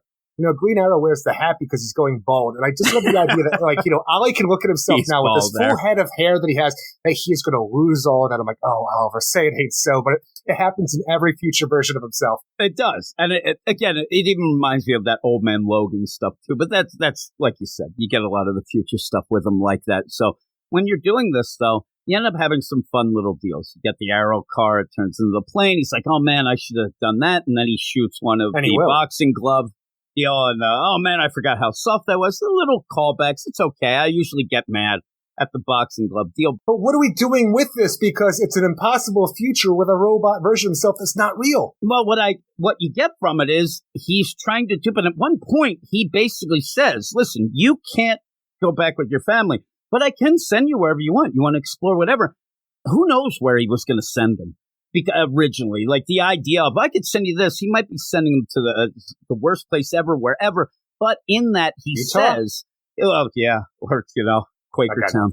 He ends up where he says, the robot version that he figures out says, hey, you know how it is. We're used to being alone. That's why, we have to accept it. I finally accept it. We never went back to the island. And now you kind of got to get that in your head. You learn all the time. Two things that I really like that Ollie then does. He says, wait a minute. You say that there was this big thing in our family. They all died. And this is to avert that. Why didn't you die? And he's like, well, you weren't there. You didn't see this. I would have died for them. And he ends up saying, I would never have survived. I would have died. I would never have stopped trying. Not even died for them. I would have died with them just because it's who I am. Just because. And then he ends up, this guy died because he lost a hand. He didn't want any sort of prosthetic. He was lose a hand. He just said, I'm not losing a hand. I'd rather die. There you go. So he also then says, and by the way, yeah, I've been back to the island a lot. That's where I go to have my Green Arrow thinking time. I haven't told anybody. And then that's where the reveal is, and he shoots himself, or the robot version of himself, in the eye. And then you do have that play of, oh man, I thought I had you duped. I thought we did this. And then you're starting to think, well, who is behind it? And it has to be Amanda Waller. It seems like an Amanda Waller thing, maybe. And she's just. But does she have the power of this? Because it's such a weird idea. Because even when Oliver is transported out of the Great Disaster Arrow Cave that he's in at this point in time, it looks like almost the construct's going away of a Parallax power, but I don't know why Parallax would have to do anything with robots. And Parallax, though, also has kind of seemingly teamed up a bit with Amanda Waller. It's weird, but is Amanda that even Waller, real, though? I don't know, but Amanda Waller's also collecting a lot of crazy people around. Now, it would be a bad play if down the line we find, oh my God, that's a power of Dr. Hate in another book. That makes sense. You know what? Now you're talking, yeah. You know what I'm saying? But that doesn't play out well here. I would like to be able to follow. But you see at DC lately, every mystery, and Jesse Williamson is just as much to blame as, say, a Tom King or everyone else. You can never play along because they don't give you the information. We may find that out later of, oh, this was because of this, and that she had Toy Man and this and a robot and whatever. I don't know. But when you get that moment where Oliver actually realizes, wait a minute, I'm a hero. You're saying bullshit stuff. You're not a hero. And then actually reacts on it. But then unfortunately, which is cool. Pushed back. I like that, but he gets pushed back in time to a reality where he had just come back to life during, right after Kevin Smith's run. And what he's doing, though, he's then confronted with a bunch of versions of himself throughout time who are flesh and blood. And I'm like, I don't know what you're doing. The weird play of this was, and I fully thought, and you'll tell me that what I'm saying is bullshit, Aaron, but I thought what we were going to get here, and tell me if this works or not, whatever, but I thought that Oliver's like, oh shit, shoots the arrow through, oh no, and everybody goes, ah, and they all had a mark there because they were all connected through time in a certain way that now they all have like a scar where that happened, but you don't get that. Unless something. So I actually thought that at one point, every Oliver at one point's like, oh, you got it. Like they're all duped and they all are converging on this one spot to fight each other, thinking each other are robots. But they seem to be a team. Like they are really in. And it's cool to look at the different versions. You have a bunch of the things going on there. It's really cool. Even when you have Oliver recognize, oh, white feather, you just came back. But yeah, what's the deal of it? And like you said, at the end, it does feel like it's a construct arrow, not a real arrow. So is this even another when there's a dupe or portal whatnot? opening behind him when he's shot, it pushes him into a portal off a building. And even in those portals, there are not like green constructs, but it's like, blue construct arrows all around him. I don't know if he's falling to his death like a death fall, or if these arrows are making up the borders of the portal they just fell into. And I say this, going to tell you by the end that I think the art is really cool, especially the art change for the different eras and iterations of Oliver Queen. It works so well for this book, especially if you're a Green Arrow fan. I just don't understand where we are in this part of the story, and it's bothersome. I don't either now. Originally, this was going to be a 6-issue. Also, I want to know with the idea of bringing the Arrow family together again, are we ever going to do anything with the former Speedy Mia Dearden? Because I loved her during this era of Green Arrow that we find ourselves in, and we haven't talked about how they tried to reintroduce the character in the New 52, but it never worked. And she immediately disappeared. Now, in the meantime, while it's a weird play. It was originally going to be 6 issues. This is issue 5. Obviously, I think that I kind of got that play of, okay, there's a bunch of things I don't understand, but as Oliver's falling, I'm like, I think that we'll get the explanation because maybe this is a duplicate. I don't know, but it's really going to hinge on next issue for me. And then we go forward. When we go into the next issue, it's going to be the idea that this is some kind of test that doesn't make sense to me when we get it back to it, of Parallax, because even where he's shot, it says to be continued and dead again. It looks exactly where he shot Parallax when he was trying to stop him initially and didn't want to kill his friend Hal. And everybody believed that Parallax is dead, even though he just went out to lick his wounds until final night. It's funny. I got the idea that this is just like some weird way that Parallax will get Oliver to him. And then Oliver will be like, you kind of could have done it a different way. I owed you that. Than that. Like it, but it's going to all depend. But I like the concepts of what I said earlier with the robot, but but you also get Jade and Roy ends up there. Hey, did you know Leanne, she's, around. He is so angry. And I would be too. I'd be furious. And she's like, oh yeah, I knew. And it's weird to go with the idea. She says, almost like throwing shade at Roy. You deal with multiverses and all the. You're talking about a girl who disappeared and then reappeared in a timeline older. So that is wacky. Why didn't you go to Roy? It's just because crazy. The last time she was in Roy's care, she died. I can understand where Jade's coming from immediately. Yeah, and she says, kind of trained her. I kept an eye on her. I Cheshired the shit out of her. She even called herself Cheshire Cat. It's cool, Roy. Just fuck off. And what's really good about this? And we do like a lot of character work and things that Joshua Williamson has done with, say, a Damien. And in this, I like it because it doesn't ruin anything. We saw Leanne just show up. It seemed randomly in the Ram v. Catwoman. We thought he messed up. We didn't know what was going on. But this actually makes sense. It doesn't end up stepping on anybody's toes of what we saw. She was just keeping an eye on her. She was making sure she was okay. She was, confused at first, did that. I like that. Roy's pissed. I like the idea she did, we can just say that, while we were complaining the entire time, don't you know your own daughter? Do you even know that she's dead? Like, what's going on with the idea of this Leanne in this universe? We had all of these questions. The idea that she just comes out here and says, oh, I knew, I kept an eye on her. That's fine with me because it seems like something Cheshire would do. We don't need to see it in the past. That's what I like it's about just an easy correction right here with one sentence. I like it so much about that because it doesn't, unlike a lot of it, I agree with you. A lot of this is wacky, right? You're doing a lot. But that is so simple, and sometimes that is the best way. Especially when she could use that as an idea to throw such hate at Roy for the idea when he's, being indignant about the idea of her keeping to herself. She died the last time she was in your care. And I like that. Damn. You know what else is pretty good about it, Eric? Drop the mic, Jade. Drop the mic. But what's also good about it is that you can't really blame Roy for anything either. In this point, because he didn't know. He actually started looking, but he didn't know until he was a Black Lantern for some reason. When you start looking for somebody that doesn't exist, you can't blame somebody. So it works all around for me. It does give you, you could be mad at Jade, but in the meantime, like you said, she gets to throw shade there. Everybody's wondering what happened to Roy's arm. We don't know, Eric. We'll have to see all the crazy stuff. But when all this goes at the end, I'm actually pretty intrigued to see how he does tie this up. I'm hoping a lot of times some of these things fall flat, but I don't know, this feels different for some reason. It feels like there is a plan. I just don't know what the hell it is, but you said earlier with the Flash versus this, at least this, even if it goes wonky, it still might lead to what we really want, and it is the Green Arrow family together. So this is one of my favorite books this week. While it's it's a tough week this week. Well, it's one of my favorite series going on at DC Comics. It's not one of my favorite issues of it. I actually suggested this to some people. I think that, again, when you look at the lay of the land, this is that fifth before what was originally going to be a finale, that you kind of do always have that weird play of, I don't know what's going on. You set up a cool cliffhanger, boom, and hopefully that means we're going to get a lot of info next issue. But what would you give it? Ultimately, I'm going to give it a 6 out of 10 because I think the art is phenomenal throughout, especially with the artist change, because it makes sense with what they're doing in the book. I love the stuff with Jade and Roy and Dinah, and even the stuff in the 31st century with Leanne and Connor and the Legion of Superheroes. Like, hey, time travel's been banned, but we could send one of you. Hey, Connor, you go. Okay, that's whatever you have to do. It's there. It's fine. It's doing stuff for those characters. Doesn't have a lot to do, but at least they're showing them. But everything with Oliver Queen, yeah, you get some cool Oliver Queen stuff. Oliver Queen throughout the ages.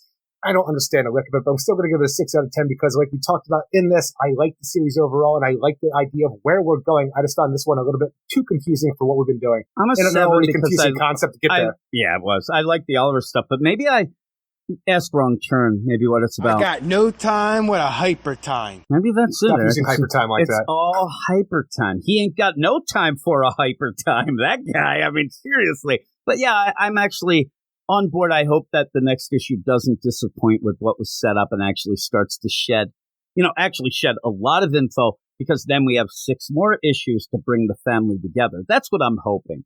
And I'm hoping that the reason why at first we had 6, they changed it to 12, hey, I think that the reason why it's not an ongoing now is because once you get the family back together, then you come back with a boom, ongoing from there. Hopefully, maybe you call it the Green family. Eric, would you like that? The Green family. What the hell's wrong with you? It's Oliver. You have Connor, and you also have Tom Green, one of your favorite comedians. We're going to go to the next. Just have a Green Arrow book, and there's no reason to relabel it in new number 1. Just continue on, please. Just call it Arrows. Plural. You like that? Like the Marvels? That seems like everybody can't wait for that one. Like Arrows. How about we just call it Quivers? Right? No. Wonder Woman number 2 is next. Everybody. Wonder Woman number 2, written by Tom King, art by Daniel Sampere, Tamil Murray, and Clayton Coles. We're going to continue what I said in the first issue of this. You're going to continue to bore the shit out of me. Now, I think that this book has some big things going on. Obviously, I even have a theory. Amazon's Attack have way more going on. The Amazon Attacks, that seems like such a fill-in, like, hey, we're going to throw this out there. It's doing more. Why is that? Why is it doing more than this? And you're going to continue this narration, heavy deal, and the plot doesn't move forward at all. Oh, no. Right now you have the plot as Wonder Woman facing off against a barrage of American military men and, machinery. And she takes them all on and walks away while being intercut with the idea of her final trial on her way to Man's World when she was younger. That is an okay part of the book. I just don't think it works out for her. Because look, you were doing something big, new, and interesting with Wonder Woman. Taking the most basic concept of her, like in her trials to be the champion to go to Man's World and be the emissary of peace that she wanted to be. We've seen that a million times. To show it again to make it more brutal, though.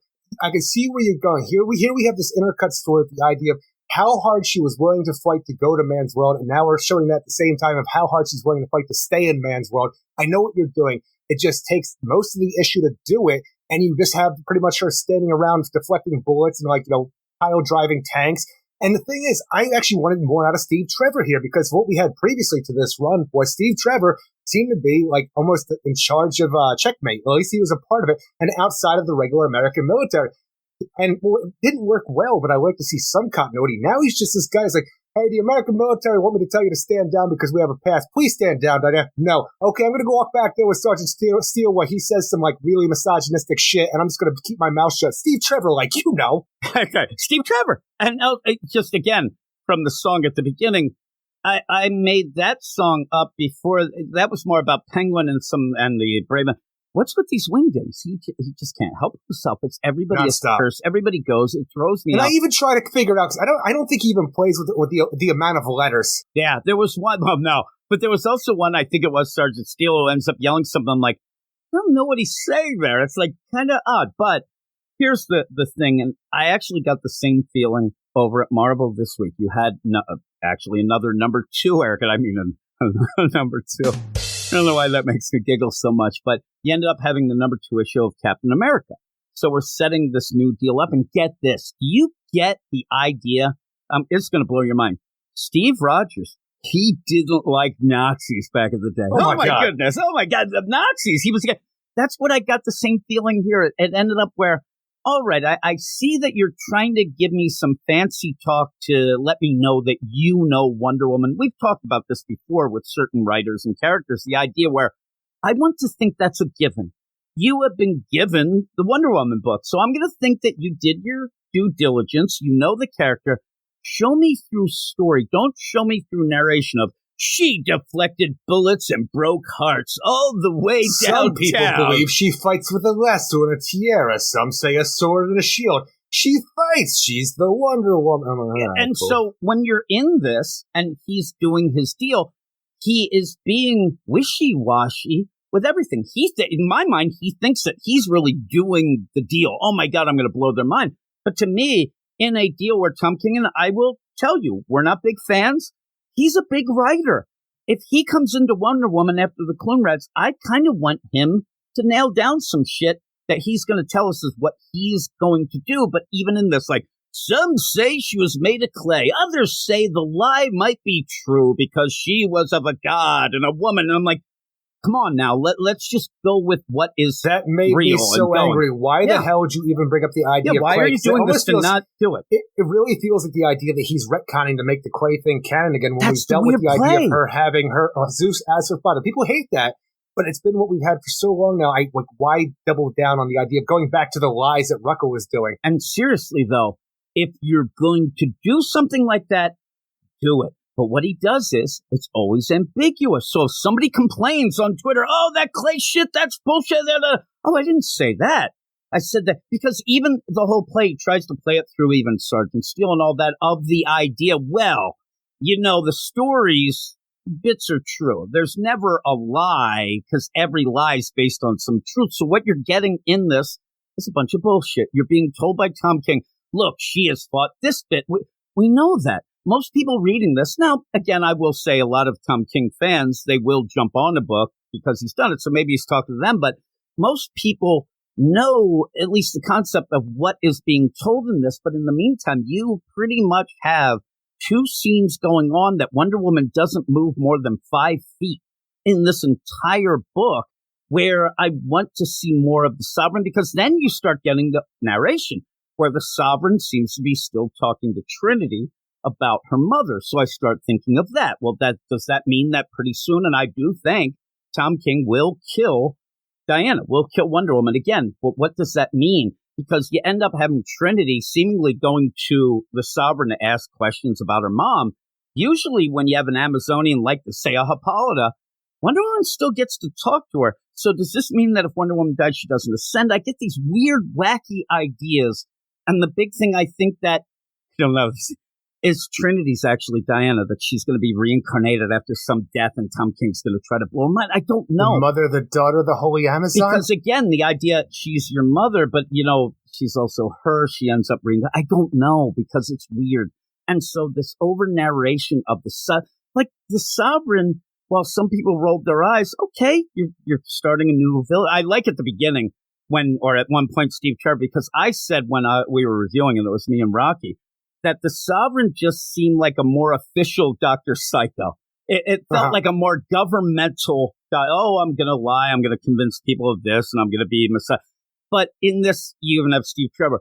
This isn't Dr. F and Psycho. Who is this? Steve Trevor doesn't even feel right, even though he's doing his duty, but then he's like kind of smirking. And the thing is, even the idea of him doing his duty at this point in time, it doesn't feel like something that Steve would allow himself to do. He would go against his country at this point for the love of this, even though they were broken up at this point, because you don't even have the baggage of the New 52, where he spent that entire era just kind of pissed off because Wonder Woman was with Superman.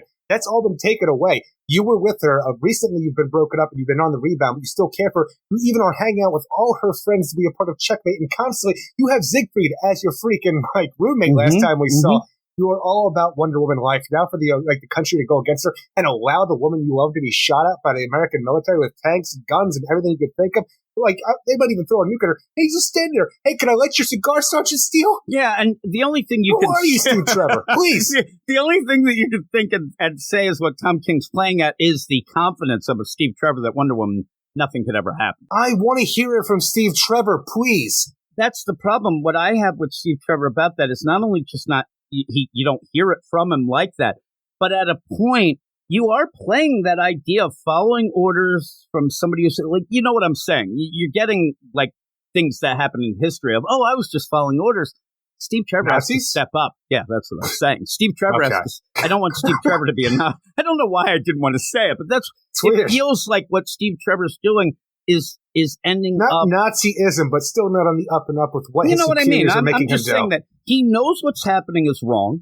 He knows he shouldn't be doing it, but he's still following along, and maybe, just maybe, we'll find out. Angel. Yeah, maybe we'll find out that this is all a plan, because even then they were walking around, in Washington. It's just weird, and it is the overall deal. I even liked the last issue a little more than I thought I would. I still was bored by the over narration, which continues here, but it's even worse here because not much is happening, and you can't sit there and go, like you said, oh man, gee, Lasso, Tierra, blah, blah, blah.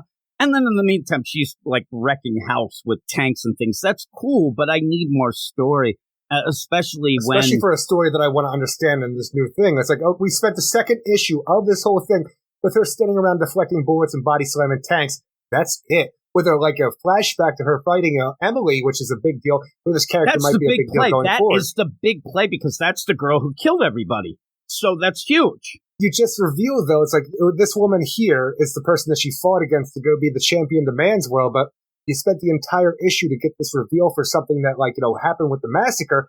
And even when we get to the backup feels like we don't even need it if you just read Amazon's attack first, which we did. Yeah, me and you ended up talking about Amazon's attack on our Patreon Spotlight show. You liked it a little more than me. I actually got a little more confused here reading this back up for what we had before, but it's okay, but at least it's trying to do something. I think that it's very heavy-handed. I think it's over the top and actually goes against what I was intrigued about with the Sovereign and things in the first issue of Wonder Woman, when now you just have, oh my God, Yara Flor punched the president, that sort of goofy stuff. But at the end of this, even with Sergeant Steele, he's like there and like, oh man, if they gave out a award for being pussy whipped, man, I'd get drunk. I'm like, what are you doing? This isn't a story that you're telling. You're randomly just giving us, oh, look at Sergeant Steele. What an asshole. Oh, look at Steve Trevor following orders. Diana, pretty tough. And at the end, you haven't gone anywhere. You end up showing what we should already know. Like I said, Amazon's attack did more for the overall story that we're doing here than this actual Wonder Woman issue did. Yeah, and again, my main deal, and I said it already, but I'll repeat the idea of Tom King is being wishy-washy. He's not even nailing down things. He's bringing shit up about origins. He's talking about these things. And then by the end, he's like, they all could be true or not. And some say they're lies. So you really didn't do anything. All you're telling me is you might have read some of the issues we read.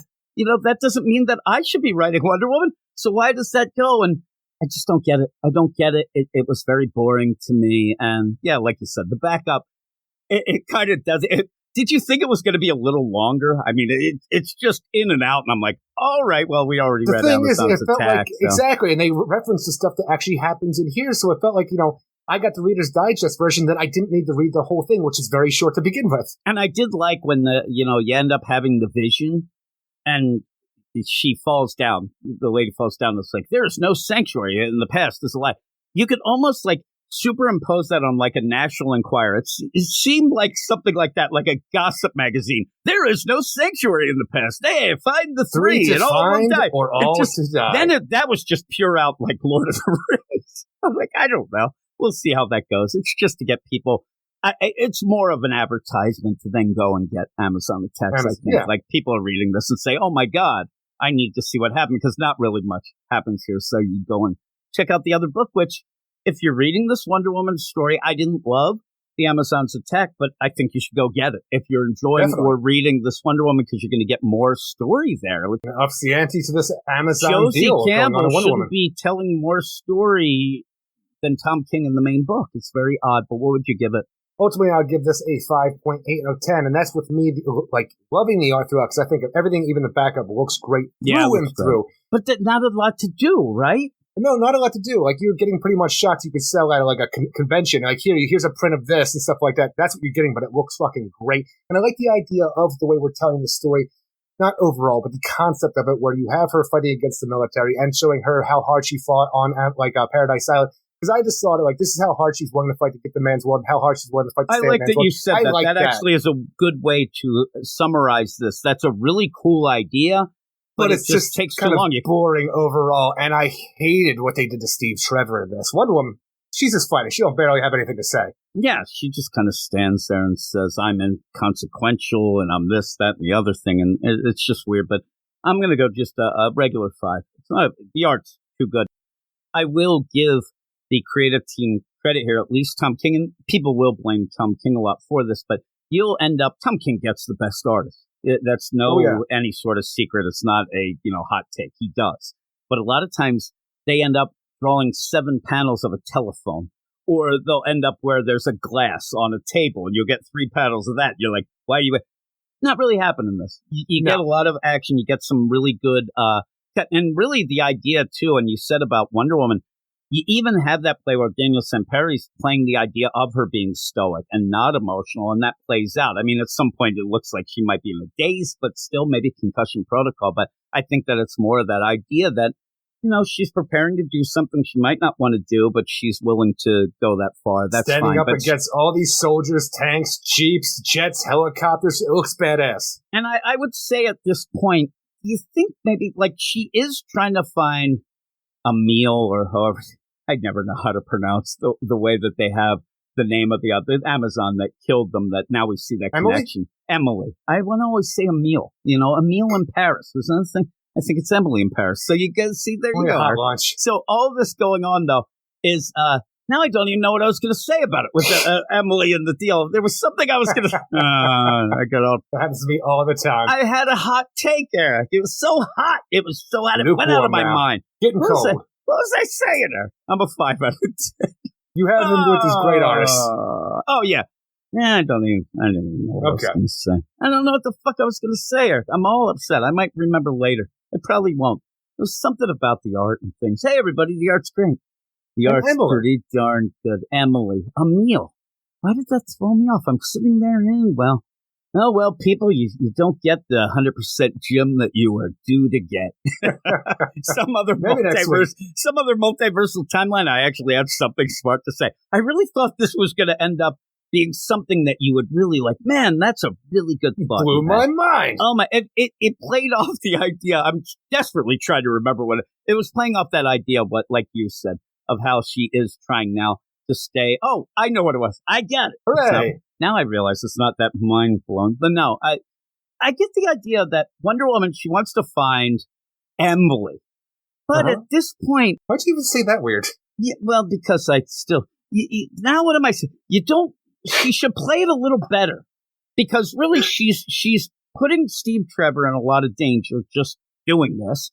And in this whole play with him, like, she might be able to do this in a different way that's a little more diplomatic. At points, she's just standing in the middle of a field waiting to get attacked. I mean, come on, you're Wonder Woman.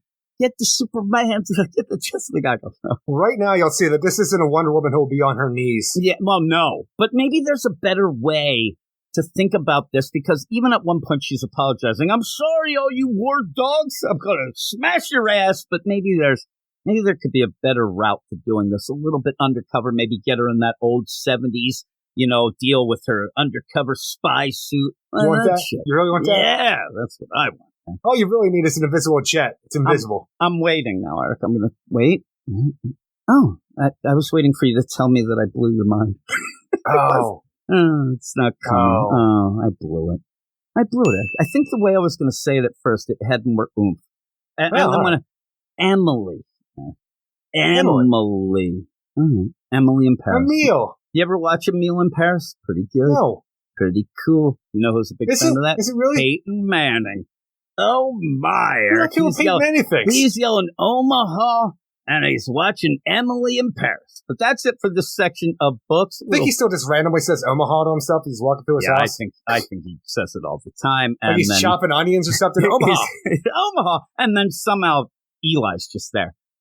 I know you're not a big sports fan, Eric. You don't like the football as much, but Monday Night Football, and I'm sure everybody will agree that they have the Manning cast, that it's Peyton and Eli that just talk during the game, and you just watch it. It's pretty good. Eli just makes fun of Peyton's forehead. It's hilarious. But with all that, we're going to go off and talk about some more books. That is Eric Shea, and he's with me right now, right here, right then. Here we go, Eric. Right and ready. Oh, my goodness gracious. We have a bunch of books coming up that one is better than the other. I guess. I don't know. Yeah? We have some stinkers coming more. up. Oh, tell me more. Tell me more. Why do these books tell me less. Oh, you didn't say who sings that. And if you did, I'd be, I think it's Potsy, Richie, the Fonz, and maybe Pinky Tuscadero is what I remember it as. But we're here. Final section of books. We've got a bunch of nonsense. What are we starting with there? Tales of the Titans, starring Beast Boy, number 4, written by Andrew Constant with art by Brant and Stein. Which I really wanted Brant to be Frank for some reason, but Brant and Stein. But not like the letter N, like two freaking people, Brant and this other guy Stein. Brant and Stein, Lee Lowridge and Wes Abbott. And then this one, for our finale of the Tales of the Titans, we're going to get... Do you think it's Brandy Brant from back in the day and like Ben Stein? No, I don't. No, I kind of wish it was now. That'd be a great combo. Oh, my goodness. Who knew they were such great artists? Because the book looks good to a degree, even though it's not a style that I enjoy, especially for what we're doing here, because it's very cartoony, especially when you come to something like a Raven. And not even that, but like the Andrew Constant version, like I don't know if they went for the cartoony like feel because that's their style, or if they read the script and realized Andrew Constant's writing Raven like a little girl that he's never seen before, so let's write it like, cartoony aspect, because I don't know who this Raven is. I know in the regular Titans book, we're doing the softer side of Raven, which I enjoy because it's like something new for the character, especially she's in a loving relationship with Beast Boy. But this almost feels like a high school, like first time romance for how it feels, and it's so out of whack to me. Eric, let me translate to people. You're saying it sucked. And in that, I think they're like, well, let's go even more cartoony because who cares? Let's make a werewolf look like Shaggy. Let's do it. The Wolfman. Anthony Lupus. Woo-wee. This is a weird issue, Eric. And not even that. When the Wolfman's there and Beast Boy turns into a Wolfman himself, Beast Boy stuff, he looks like the most sexualized Rule 42 werewolf furry that you could ever imagine. Yeah, he does. You're right. Also, I think that I prefer Brandy Brant's art over Ben Stein's. That's just me. But I like when Brandy Brant shows up here. This is one of those Tales of the Titans where 34. I'm sure you want to let everybody know because what you thought and what we thought we were told these were going to be. A modernization of contemporary the origins to get them up to speed with an open timeline to end up showing us what's what. That's what we thought they were. I don't know if that's, hopes and dreams from us, but it seemed to be spelled out. Now they're just like, let's see what the hell's going on with this character and the play here. And I saw people applauding the idea of Beast Boy getting over trauma. That's fine. But he's getting over trauma that I'm telling you, I barely can even remember anymore. It's so far removed. It's almost like the idea. It's an epilogue to Dark Crisis is what it is. And it's such a weird thing to have an epilogue to Dark Crisis, which I want. I want the idea of Slade shooting Garth in the face, fucking up his eye, almost killing the guy. Oh, I thought you just wanted that again. I thought you. I know. I want that to have real ramifications beyond the point where Beast Boy can't turn into anything but a sheep. He's sad, depressed, won't get out of bed. Even the idea where he just goes on random walks at night or goes on swims because he's trying to make himself turn into a big animal and he can't do it while he constantly has Slade talking in his head about how he wrecked him and shit like that. I wanted those things. This is like, I'm telling you, everything's resolved here and it means absolutely nothing by the end. But I wanted that aspect to be almost the ruination of Beast Boy, Garth Logan. And I wanted to be to a point where he might go to the dark side and try to get revenge for what Slade did to him, especially now that he's withered old Bacta Tank fucking Slade in a coma. And as you're going, that I want to know if he knows that, which he should, but also the idea where maybe the play, and I thought we were kind of getting like, oh my God, this is actually, almost like you said throughout that whole Summerway Night Terrace. Ooh, this is the important book. The most important book in DC out of Comics. Nowhere, this book is going to tell you what happened because we did get a editor's note in Tom Taylor's Titans that, oh, the eye's better. Well, you're going to have to watch and see it in this issue to let us know how and why.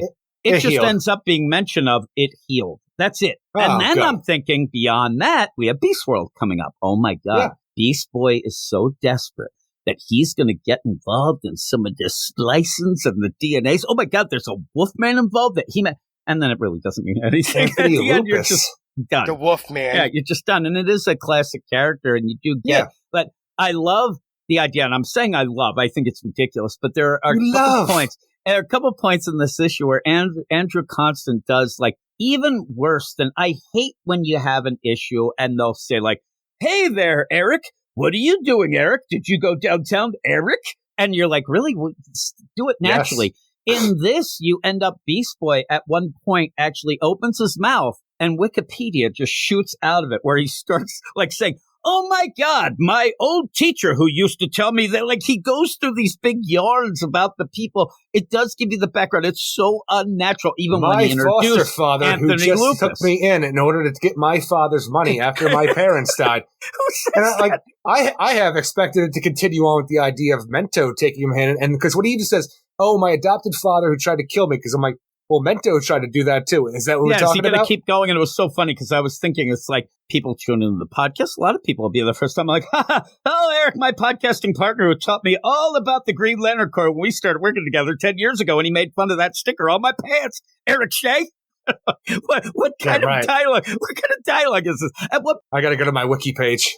He introduces like, hey, do you know who I am? Because he goes out and he gets captured by this Anthony Lupus, the Wolfman. And when you had, and I want to say Lupin because of the whole Harry Potter, but this Lupus, like you said, almost like the Bad News Bears. So you end up where he's like, do you know me? Yeah, you're aware of a former Olympic athlete. Went to see a scientist about your headaches. He unleashed your recessive lycanthropy and then it exploited it. Fought Batman a bit. He brought you back from Alaska to save your niece, leukemia. I'm like, that's a weird name to call his niece. Fought Batman a bit. He brought you back from Alaska to save your niece, leukemia. Wow. All right. Just bullet points at this point. It's almost like the idea, if Lou Gehrig's mom didn't name him Lou Gehrig, he never would have gotten Lou Gehrig's disease, Eric. She set him up for failure. Seriously. I really thought, like, what are the odds? They named the niece leukemia, and then she got leukemia. Oh, my God. Like, what? It is comic books. That's what usually happens if you have that name. Dr. Octavius. Just the idea. I wanted there to be a pause, and then you have Anthony Lupus is like, you're weird, dude. Like, the way that you just said that was so odd, but it's the only way that you can seem like, you know, Andrew Constant can figure out to go and do this. But when he does it again later with his stepdad, it's very odd. Not as odd, though, to the idea where Beast Boy and his trauma-soaked self trying to get back to the old Garth that he used to be is kidnapped by Anthony Lupus because former Olympic athlete Anthony Lupus, who was turned into a werewolf by a mad scientist, well, he's been doing some thinking, you know. He kidnaps the Beast Boy and uses his DNA and uses his somehow scientific knowledge to create a formula using Beast Boy's DNA with shape-shifting. He's going to be able to repress and maybe even just get rid of completely the Wolfman side of him. But you know what the damnedest thing about this is? It turns out that the Wolfman side of him is the one that's been giving him this ideas all along because the Wolfman side of him is the real scientist who I guess who's been able to fucking formulate this bullshit because the Wolfman wants to get rid of Anthony Lupus. Who would have thunk it? I wanted him to also say, and by the way, I want to be called Werewolf by Afternoon. Werewolf by Morning. Call me Olympic Werewolf by Olympic hurdles. I don't know. And really, you're jumping through hurdles and hoops here to do this. So speaking of which, when I was a hurdler, in junior high, I legitimately jumped through hurdles. I was the worst. I won one race because the other two people from Strayer, Eric, and you know how big that was, right? Milford versus Strayer. Rival, yeah. They were worse than me, and it was pretty funny. I legitimately every hurdle on that whole track was knocked down from all three of us. It was bad. Did anybody's parents show up, or were they already ashamed to? No, they were ashamed, and I'm like 2'8" at that point, and I'm doing hurdles. This is why I never want to be a parent, because the idea of how many parents fails, and the idea where some kid with no athletic talent, like me, or maybe even you. I had athletic talent. You know what? I'm gonna go run hurdles. They should just step in and say, look, I want what's best for you. Don't fucking do that. Just don't fucking do that. I don't need that constantly in my life as a parent because I would feel like I'm constantly letting my kid down. To explain this all, the only reason I also did a bunch of the sprints, but nobody would run hurdles. I said, why not? I gave it a shot. There's a lot of reasons. Legitimately, Eric, at one point I made the joke. I wasn't sure. Can I run under them things? Because I probably could have. I was Limbo. I'm like, here we go. I was not very good. I tried, though. But you end up with this. It could have been something bigger. Something bigger than Anthony Lupus? How dare you? Well, I'm saying with the stuff with Slade. You kind of push that aside to have even him the idea of the stuff with upset. Slade could be really cool. The freaking inner voice, the trauma, the everlasting hope, psychosis that Slade had left on him to be an imaginary friend casting his doubts constantly. But even when you have Slade show up at one point without his mask, I don't know who the fuck that is because I don't know what the art's doing with drawing Slade without his mask on. At least with his mask on, I could tell who it was. Yeah, he actually looks like a manga. No, actually, I know it. He's Solid Snake when he shows up without the mask. He's 100%. Because all of a sudden, he's a young man. Oh, yeah. Now, in that, I thought at one point, I get this, Slade of the Mind. He wants a buddy who's missing an eye like him. He's sick of actually people yelling at him with the eye patch, and there you go. You got Beast Boy going around with him. You say that could even lead to some more trauma. The idea that he not only did Slade do this, but he made me look like you. Like all the fear and stuff like that. Played that. I want Beast Boy slamming his fist against that Bacta tank, furious, trying to get to that decrepit Slade after Dark Crisis. I want to see some real emotion besides your sad sack freaking Beast Boy, who has a vision of Raven, who came to visit him in a dream while he was in isolation in captivity by Anthony Lupus, to then say, you know what, Raven, you really got me over it. Look, baby, my eye's back. We're all good now. The end. I can see with 2 eyes now. Oh, my God. There's so many opportunities to tell good stories with real characters, real drama and stakes. But no. You could have had some shit talk from Slade even, really, that's going to set you back. That I got through it. I'm pretty kick-ass. But you end up having all this going down, and he is even in, a tank, like Slade is at this point. Again, this is all of the mind. He's thinking this, but then he's going completely insane. He's thinking, oh, my God, and that's where he starts laughing because all of a sudden a guy pops up and he yells, ha, ha, ha. My lovely adoptive guardian who took me on for a parent's money after they died, who then tried to kill me. Yeah, sure. Come over here, a wallet. Galtria. I'm like, this is so heavy-handed and goofy, but not goofy to be fun, right? In order for Lupus to get what he wants, he doses Beast Boy with a toxin that he's created to try that he's he uses on himself to try to repress the werewolf-ism inside him, but it hasn't worked anymore because he got a tolerance for it. A tolerance, thank you. I cannot think of the goddamn word tolerance. Just think of heroin and you'll come up with it. Yeah. But the idea is, he doses Beast Boy with this, but also makes a sedative. So Beast Boy will not be able to shapeshift anymore, but he'll also be knocked out so Lupus can do his experiments. And Lupus tells him, this will last on you for a week from this dose that I'm giving you. Until it doesn't, and Beast Boy breaks out and is able to shapeshift no problem. And that's the problem. And in this, I think that it's one of those weird plays. You know, when we're reading an issue and we'll say, boy, this feels like it's a lot of stream of consciousness stuff going on, like it's being written on the fly. Because I think at one point, Andrew Constant's like, oh shit, I'm kind of setting up Anthony Lupus to be this kind of, guy that maybe Beast Boy can save. I better make him bad. So out of nowhere, he just has to remind, oh, by the way, my niece, I went after her later and ate her. And I did some bad shit. Yeah, and the wolf did it. But you end up like that weird play that you have to really lay it on. But this is such a disjointed. But the thing is, even with that, Beast Boy is not going to let Anthony go. I'm going to save you no matter what. And to the point where when Anthony goes and takes the serum that thinks going to cure him, and Anthony is repressed, and the wolf comes out completely in his biggest, baddest, big bad wolf form that he could possibly ever have. And then Beast Boy shows up as the sexiest Wolfman self and puts the Wolfman in a headlock and says, you know what? I don't believe your serum really worked, and I don't think you do either. So what I'm going to do is hold you in this headlock until the sun comes up and you return back into Anthony Lupus. Sexy headlock, too. Eric, at one point when he shows up, he's definitely teabagging Roman Greco style. Lupus, right? He's just full out teabag. Also, right before that, as that, oh no, now Dad showed up. What is going on here? And I know that it's supposed to be that trauma showing things. That's when Raven shows up and looks like, I guess, Mr. Thompson let her out of third period, 8th grade math because she looks like she's in middle school. As she I'd even say during this whole thing, because the reason on top of having the hallucinations of Slade, which is completely the trauma, the reason to have the hallucinations of everything else is that you have a psychedelic element to the toxin that Lupus gave Beast Boy. Yeah. So he's having hallucinations of all these other things on top of Slade. Now, I know DC doesn't want to play it because it doesn't make sense anymore, because technically after Deathstroke series by Christopher Priest and his Defiance run where Deathstroke had his own super team, Tara Markoff is still alive. But you had this huge thing with Beast Boy where he was in love with her and betrayed by this woman, this girl who's going to take down.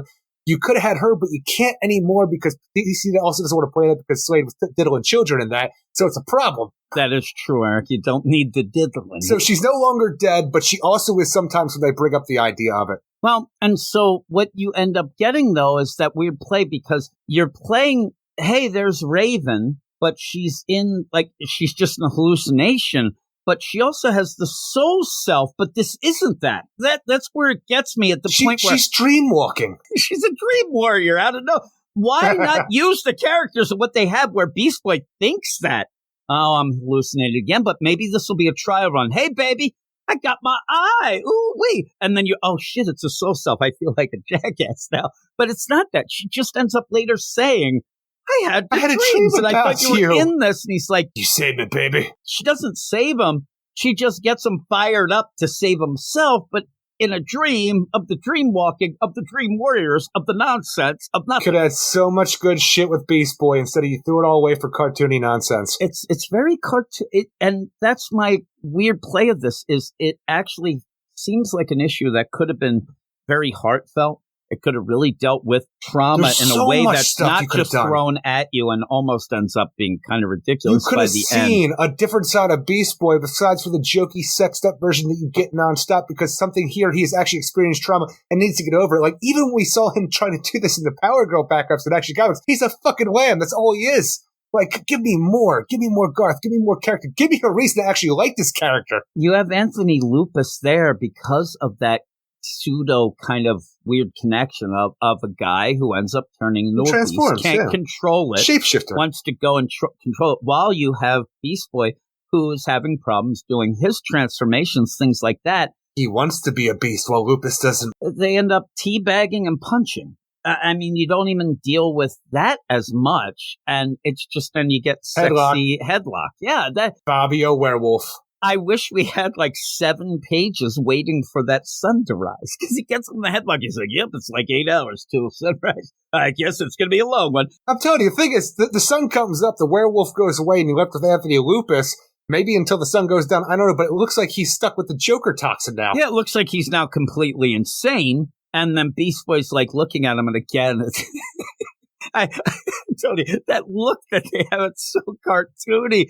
And he ends up, well, I'm going to put you someplace safe where you'll be treated well, Anthony. I think he just throws him into the bay. He's just like, like, you never really know because he says, I'll put you somewhere. He says, then I'm going to do the same thing for me. Oh, all right, because I think you're Raven, baby. I think you're taking Lupus to Arkham. I mean, that. And he's like, hey, hug it Hopefully, out. but he's in Portland. Who knows? Who knows how things work nowadays? Hey, Raven, open up a portal for me. I got a fake werewolf man here now. I don't know. Not even fake, an old werewolf man who might transform. Who knows what happened to Anthony Lupus? And then the big play at the end of the cartoony deal. I've searched for you everywhere. I like the idea, too, because Dream going the idea of just on the fly. They want to say that Raven left no stone unturned, but she did actually visit him while sleeping.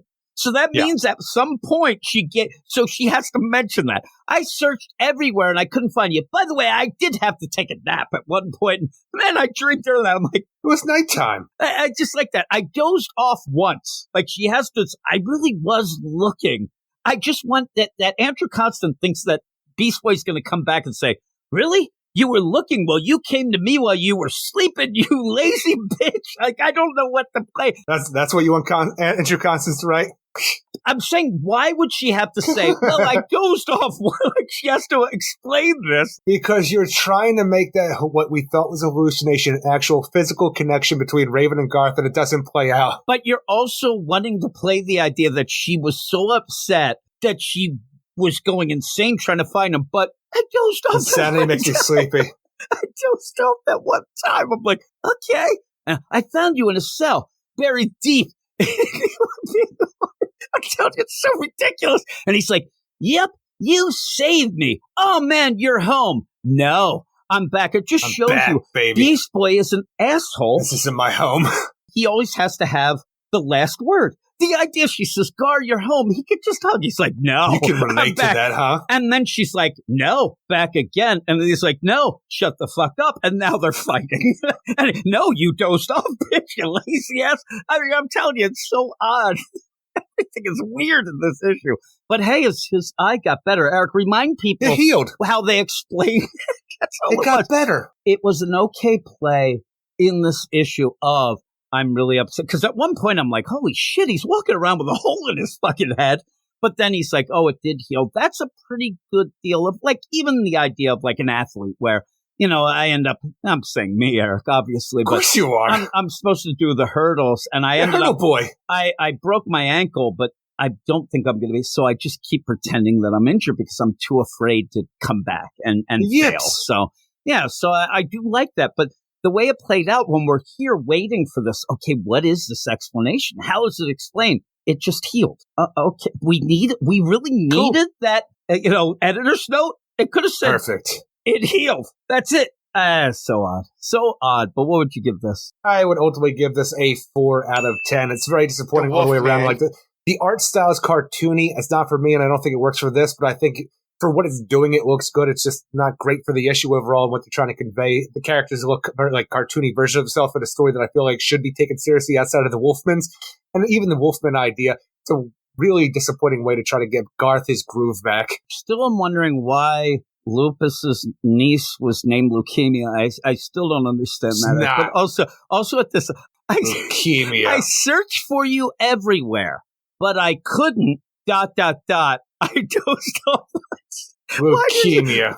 Raven reminds me of you. You always say to me, like I say, listen, nobody saw that. Let's just pretend. Oh, I don't lie. I'm like, you don't, it's not lying, just not saying it. And that's what I feel like she doesn't have to say. She just says, I searched for you all over. I couldn't find you. Done and done. Let's hug it out, bitch. You're home. No, I'm back. Bada bing, bada boom. But it's just odd. He's back, baby. Did you give a score? What was your score? A 4? 4 out of 10. I'm a 3.5. This is just, it's pretty bad. It's really bad. It was fun, though. I had a good time laughing about it, but not with it. I'm laughing at it, Eric, just like the people in the schoolyard back in the day for you while you were on that teeter-totter all by yourself. It doesn't work that way, Eric. It's kind of a big deal because I had like 5 guys on one side, me on the other side. I'm a powerhouse. I love the idea that you go home like, Mom, you don't let them make fun of you. You're a powerhouse. But Mom, they said I was a big fatty. Really? You're that too. But still, just go with it. No, I'm Eric Cartman. What are we talking about next? Steelworks, number 5, written by Michael Dorn, with art by Sammy Basri, Vincente Cifuentes, Andrew Dahlhaus, and Rob Way. And this is a weird issue to come into our penultimate part of Steelworks because in our previous issue, it seems to me at least, that, Mr. Walker had, the silver mist go in there and That's steal Charles the silver Walker point. the third, Eric, please. Charles Walker the third. Mr. Walker. He had the silver mist go in there and steal the 0-point energy device that's, made out of Genesis from Steelworks. And the idea then to me was that was all a decoy. Like, Steel knew that they were coming, John Henry, and he actually showed Lana Lang where the real one was. So now that this Mr. Walker has this, he's like, oh boy, I got this PowerPoint. I have a big ass robot. It's got a steel symbol on it. I'm going to piss everybody off. They're going to think it's a steel. And the thing actually works. And I'm like, why did you actually have this thing that you knew was a decoy? Which I'm telling you, am I remembering it wrong? Because it seemed like this was a decoy and he had the real one stashed away in plain sight where nobody else would be able to get it. But they said, I remember everything was him walking around. I laughed. And maybe it wasn't me and you talking, actually, the last one, I would guess. My big play was I was laughing at, why does he have all these fucking decoys? Like, he kept walking around and like, oh, don't worry about that. That's a decoy. I'm like, why did you go through all that stuff? Why did you let them steal a real one? And then you let them take it. It's just odd. And the thing is in this where you were setting up the 0.0 energy there. I have to hit my dear. When you end up having all that, but also remember it was, man, I want that Metropolis to not have the heroes. We're not going to rely on the heroes. That kind of got pushed aside. It's like things have changed. And a lot of these minis end up doing that at I points. still understand that aspect of the story in this issue for what John Henry's talking about, the idea of the John Henry myth, or like, about the idea that, the man who was going up against the machine but ultimately died because he was trying to hold on to the past and not see the future, that John Henry, he doesn't want to suffer the same fate with the steel costume, so he wants to be able to take that off so him and Alana can live a real life. That's a different thing of what at first he was put, because he was going even against the super family, saying, I want to make a metropolis. Remember, you had all those gadgets and gizmos on the things, but that just seems like, why isn't that even mentioned in this, as you have the super family having to come in robot and attack the robot? That's what I'm saying. It's just an odd thing that you were really pushing. At this point, I really thought we were going to have a lot more of his big to-do set up, because it then became free energy, and that kind of pushed it a different way. But the idea of having buildings that could protect themselves and all this stuff, it did kind of disappear. Everything is not in place yet. And then you just need the super family to come in, and when they come in, you realize, like, there's too many of them in this metropolis. When they come in, they better start wondering about flight patterns, because they're going to start hitting each other. And they're way overpowered, right? The Superman family show up, as you've seen through, like, Phil Kennedy Johnson's Action Comics, like they've been depicted for a long time now, and it's too much. Like, I understand we have a lot of Kryptonians in Metropolis, and this is their hometown and shit like that, but who the hell is ever doing anything in Metropolis when you have this many Kryptonians, Philosians, half Kryptonian clones? This is too much. Like, even like, New 52 powered Chinese Supermans. Like, you have too much that are going to take you down instantly.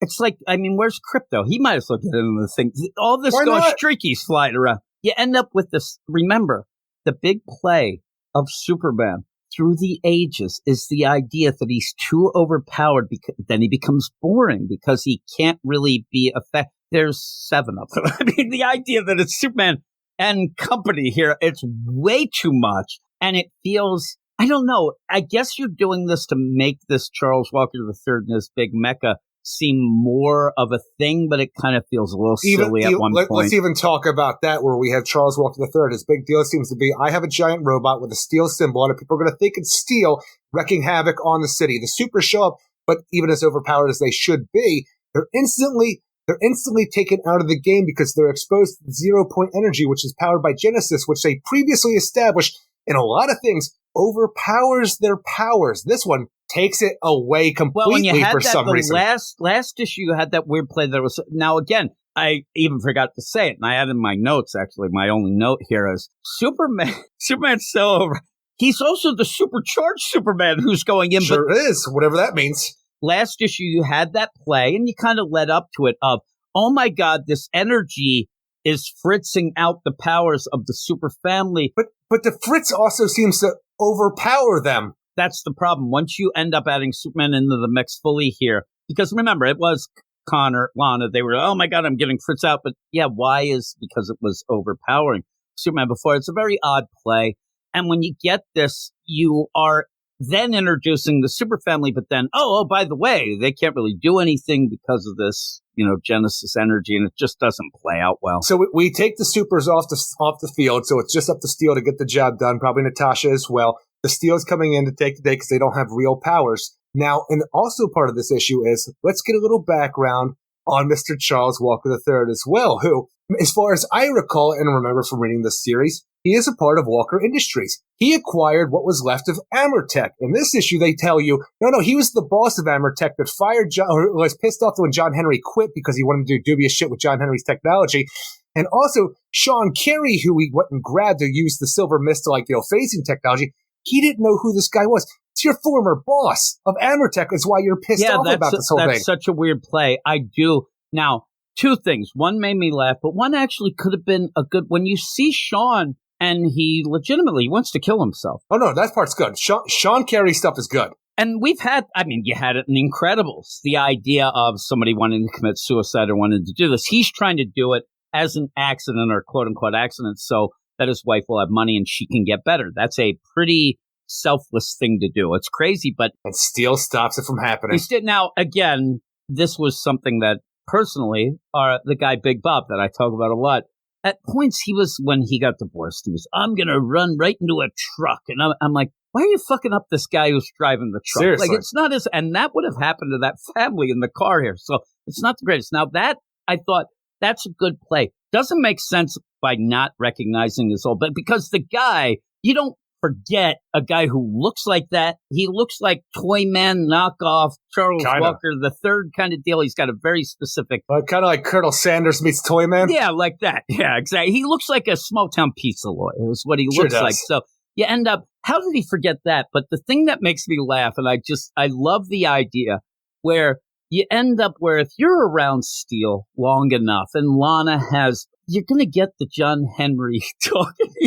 Did I ever tell you about John Henry, the Steel Driver Man? I would have wanted to say. That's what we call the John Henry Riz. You keep telling me this, but I know this. And she even kind of interrupts at one point to continue. She has heard this fucking story a million times. He is trying to set up the metaphor for his own life. He needs to reiterate this a million times so he can go forward with his story. It did make me giggle. You just have to watch. It's one of those things. Did I ever tell you about the Steel Driver Man? It's when you're around John Henry, you got to watch what you say, and you know that Lana's in the back giving with the finger across the neck, like that. Like, don't talk about, here we go, John Henry, Steel Driver Man. It just made me giggle. But I just like the idea, like that. When Lana's back there doing. Like, we don't know what you're talking about. This is an audio thing. You have to. I realized you have to describe that it. I had to describe. I'm sitting here like, did you just have a stroke? I didn't even make the noise right. I was. Hey, she's back there having problems. She's doing the cut this out. I just love the idea where they're like, "Oh man, do you have any money? They used to call money iron." I'm like, don't go with it. Oh, really, iron? Well, did I tell you about that? Who used to call money iron? I couldn't think of any way. Hey, I thought you knew something I didn't. I'm like, well, they did. This? Didn't you ever hear that? They used to call some money iron. Don't gaslight me. Also, they're like sitting there and they're like, hey, you want to hear a funny story? Back in the day, they ended up moving a decimal in a weird spot, and they thought that spinach actually had more iron in it than normal. That's why you have Popeye. And speaking of iron, that's why you have to get the fuck out. And that's true, too. Okay. That's a little bit now I think I have heard that, but that also feels like one of those urban legends or like a freaking old wives' tale. It doesn't really have that much iron.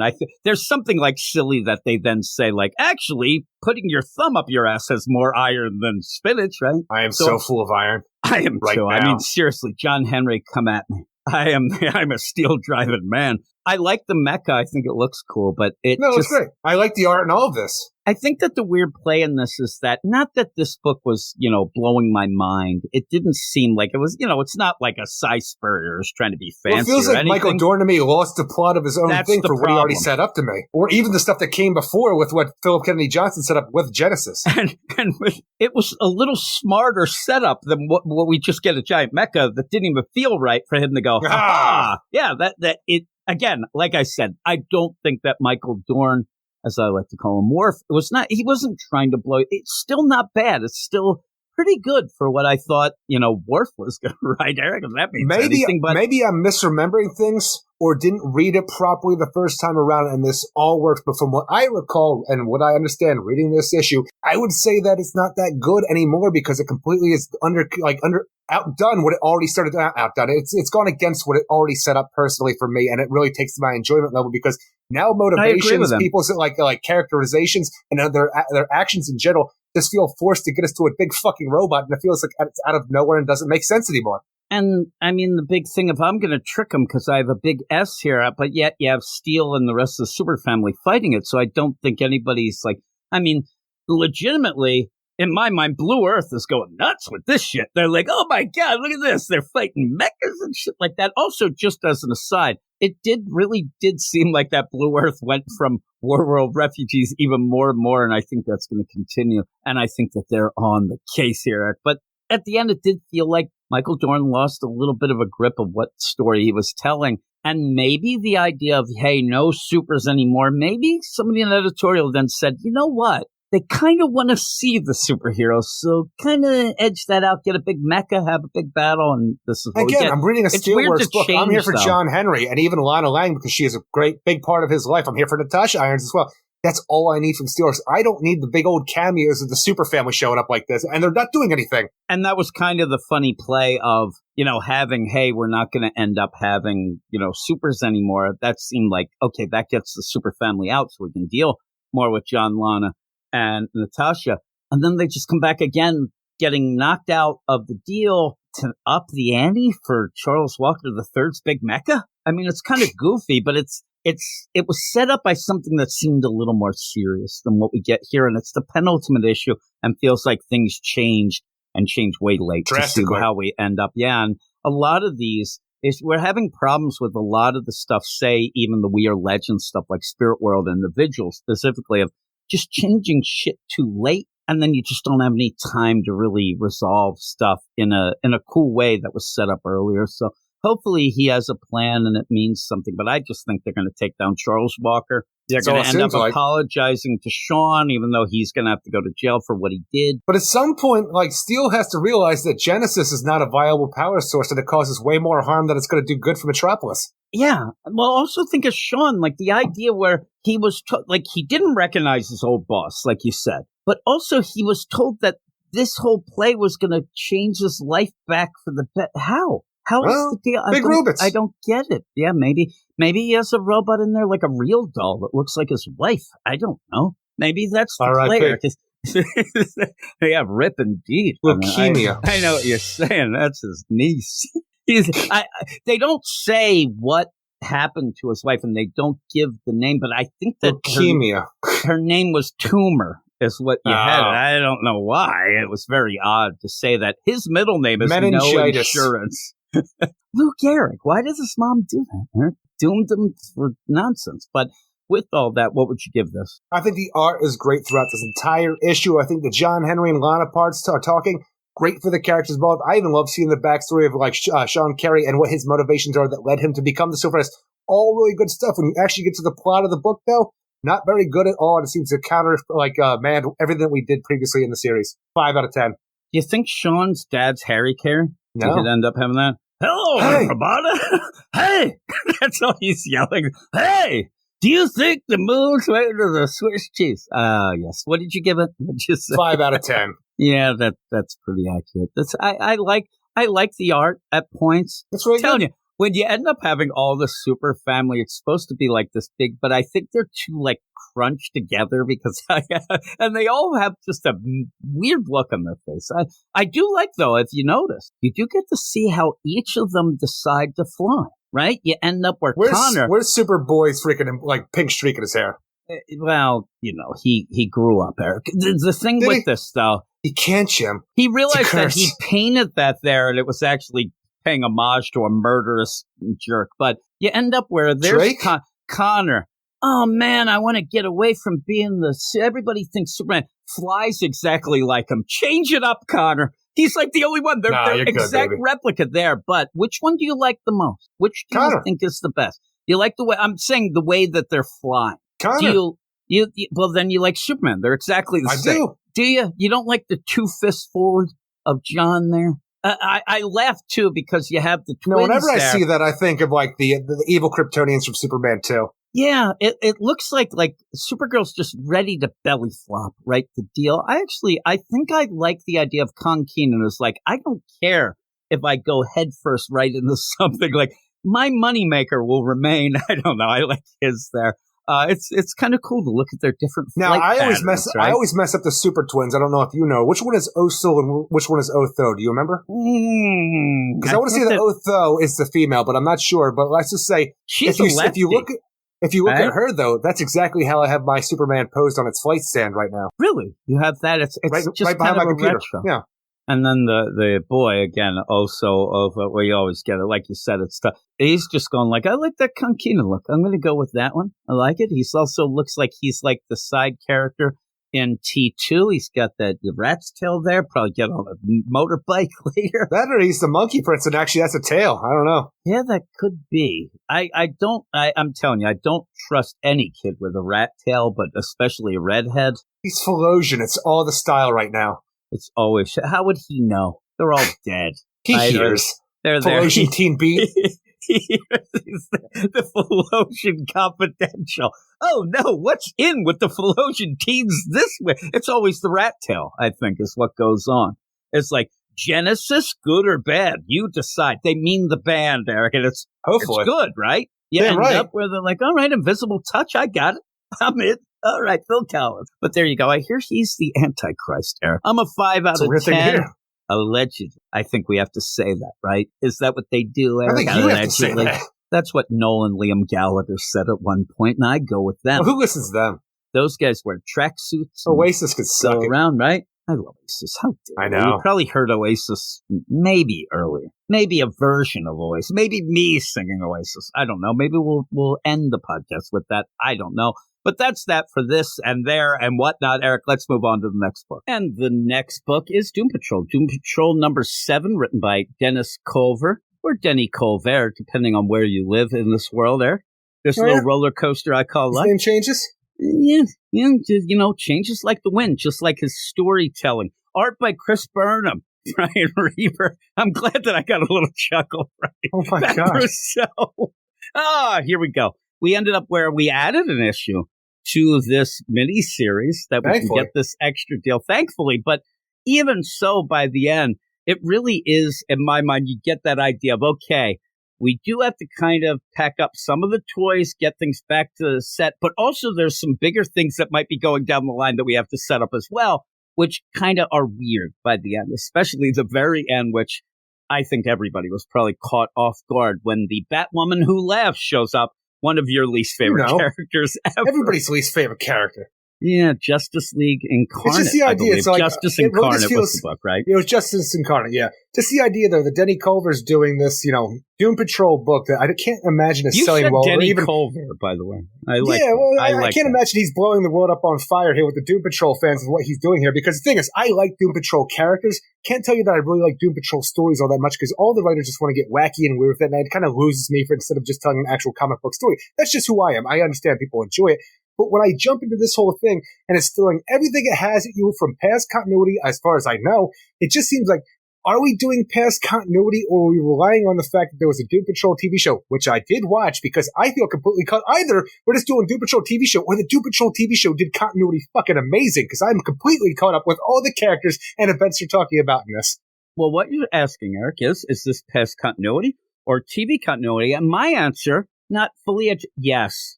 I think it's everything. I think it almost feels like what we had with the what was the book that we had that almost felt like the Digital Titans book that felt like the HBO Titans. What was that called? It was just Titans I know. Blood Pact? Yeah, it was the Blood Pact. Yeah, you're right. That was the sequel one. It feels like that where it's focusing more on what came from the TV show. And this is me not having a lot of background with the Doom Patrol outside of just individual characters. I could be completely wrong. This could work out fine. No, I think that it does. Weird. I think that and it's weird. Also, like Tom King did with the Rorschach stuff. Like there was a lot of stuff that was from the It's weird when you play that, but this one, speaking to Simon, it's a lot of different things in this.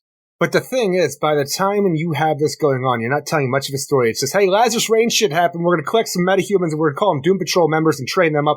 Issue to issue to the Brotherhood of Evil coming back together. General Mortis becoming the new Candlemaker. And it's like, all right, you're doing what feels like should be big things. I don't know how much favors you're doing for Candlemaker, but you're trying to make General Mortis into something, but I don't think anybody cares. But by the end, it's like, all right, I didn't tell much of a story. Hopefully I can get picked up more because I am Joshua Williamson's guy. We're buddies, so Batwoman Who Laughs, he'll love this and he'll give me some more work. That's what it feels like to me. When you had Justice Incarnate, you had the whole Infinite Frontier. All those books, there were all those times where it was co-written by Dennis Culver, and we kind of wondered, is he just tacking the name on? Is Dennis Culver writing it, and you add the Joshua Williamson name that way? I don't know, but he is kind of buds with him. But when you have this, the big play, and we just talked Steelworks. We ended up where I've been saying it about, say, the Ram v. The Vigil. A lot of these books, by the time you get to the end, by the time you get to the end, you're like, well, why isn't this book what started out? Because like you said at the beginning, this was to tie in for the Lazarus Reign. You ended up having all these people changing. People were treating them like shit. Oh, voila, Doom Patrol. We go gather them again with that X-Men type back and forth the way up. Let's go get these new metas that ended up going, and we're going to go through that.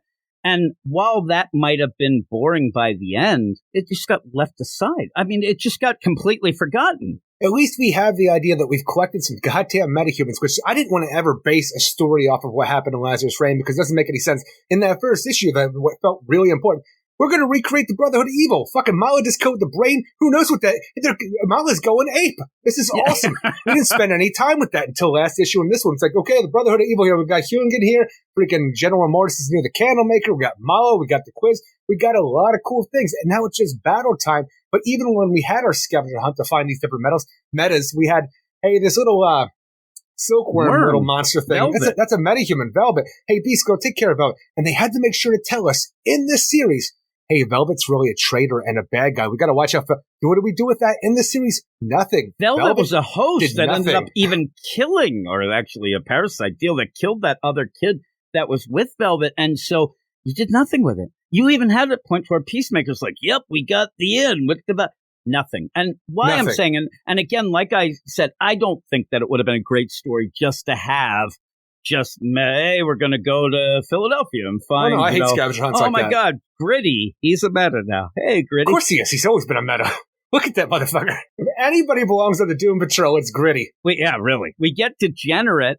And then at one point you went into the gymnasium and saw, there's others there. Never really introduced them. Got everything convoluted. And then you get to hear where now you realize none of that mattered. That's where I get upset about it. I don't get upset with the idea that we stopped doing it, but at least make it in there where, okay, well, we did get these metas, but somebody else is taking care of the deal. You just completely, from one issue to the other, just completely ditch that. And then get to the idea, Niles called, he's sus. No, he's not. He's okay, fine. Well, then what are we going to, Immortus is turning the kid. And by the end of this, you even get where you said you get the Brotherhood of Evil. They all get their mind wiped. So they're back to zero. Not only that, they feel like they're mind wiped after the fact of like, hey, we don't want to work with General Immortus anymore. This shit went south. So, all right, team disbanded and then mind wiped. Yeah, so that didn't really amount to anything. You were just trying to get the new Candlemaker from General Mortis, but even then... Even Mala, the whole big thing of Mala destroying his lover, the Brain, this old school awesome character. Mala's like, oh shit, I done made a mistake. This ape's off and we never hear from him again. Yeah, chimpanzees A, B, and C. And so even when you get to the end, like you're like, okay, like what did this accomplish? Well, maybe some people thought Doom Patrol pretty cool, maybe. I don't. But by the end, we get a new Candlemaker.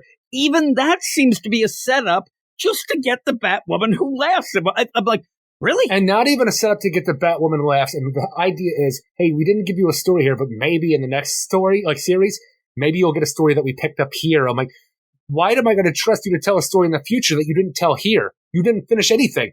The way that this ends and the way that he ends up putting away Beast Girl and Degenerate, I think when we see them again, may not be with Dennis Culver, because that's not, I think that what they're going to end up doing is we're going to have, like we have all the time when you have, like, say, Night Terrors. Remember the idea, everybody get to that last issue where we're going to see Hex and Violence, and you see him in the background punching somebody. Like, we may see Doom Patrol again. Series. They're going to be in the side. Again, another Dennis Culver. And you see that the idea of Beast Girl and Degenerate, I like these new characters, especially in this end here. I'm liking them more. Because Degenerate is a piece of crap. He's willing to take an L for the rest of the team to get a W. Like when Peacemaker shows up to arrest the Doom Patrol, maybe even kill him, he uses Beast Girl's fight or flight powers to say, here, fight me up, baby, because I'm going after Peacemaker so all of you can get away. And hopefully, after you all get away, maybe you can break me out of jail. But Degenerate time! I'm like, you know what? You turned into a decent guy. Degenerate? How is that? Is it Degenerate? Is weird. Yeah, Degenerate. I actually like him by the end. He had a different name for some reason. Taking an L like Big Sean. I mean, seriously, Eric. And when you get to the end, it's just weird, the idea of... Oh, I remember why. I was calling him Deviant to myself earlier, and I just like, oh no, it's Degenerate. Yeah, it's weird, though, to say, like he says it. We're going to go get arrested. We'll give you time to get away, but we know you'll get us out sometime because you did before. Like, this is weird. But again, and things happen in a 7-issue series, wacky shit will happen. But seriously, if we ended up after the first issue, I said, oh my God, Eric, I think I get this idea. I'm going to give a little prognostications. Is that how they call it? I'm going to end up telling you. Prognostication? I think that this is going to end with the Batwoman who laughs. There's no way. You would just sit there, and now we have it. It doesn't make any sense. Nobody would ever say that. Ever. Is that the thing? So you end up getting this, but we have a new Candlemaker. Everybody's fighting, and you're going to have the Doom Patrol come together like Dom and his family.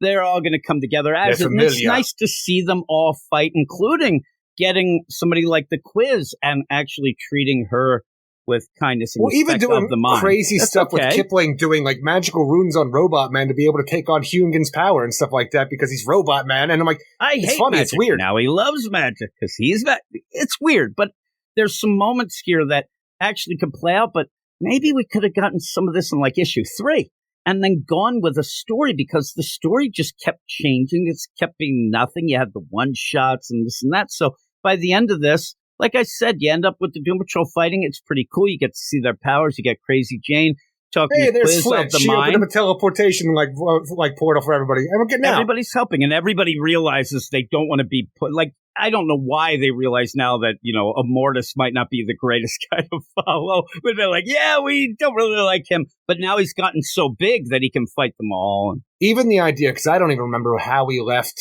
the Batwoman Who Laughs in, Infinite Justice League Incarnate. And she was like on that one planet. I know that our heroes were trying to open up a boom tube, I believe, to get away before Darkseid's crew. Well, Darkseid was dead at that point, but no, he had been brought back. Anyway, we had the Batwoman Who Laughs, and we had Darkseid's forces all converging on Harbinger, and we needed to get them away, and we freaking got them away, and we got off somewhere else.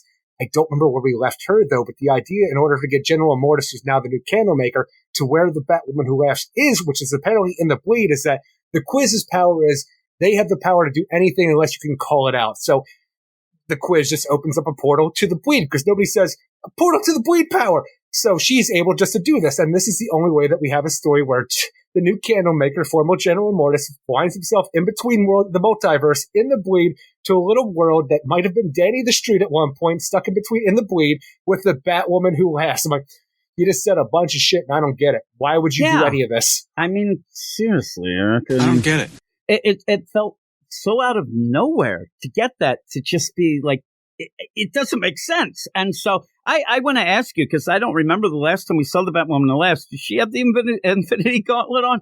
Because I don't remember her having that on. Nope, I don't remember that time. either. So she has but that. Maybe she and did. Then I'm starting to think, like, again, because it's multiverse, it's that whole play of this. The Great Darkness's forces were coming together, and somehow the Batwoman Who Laughs was a part of that.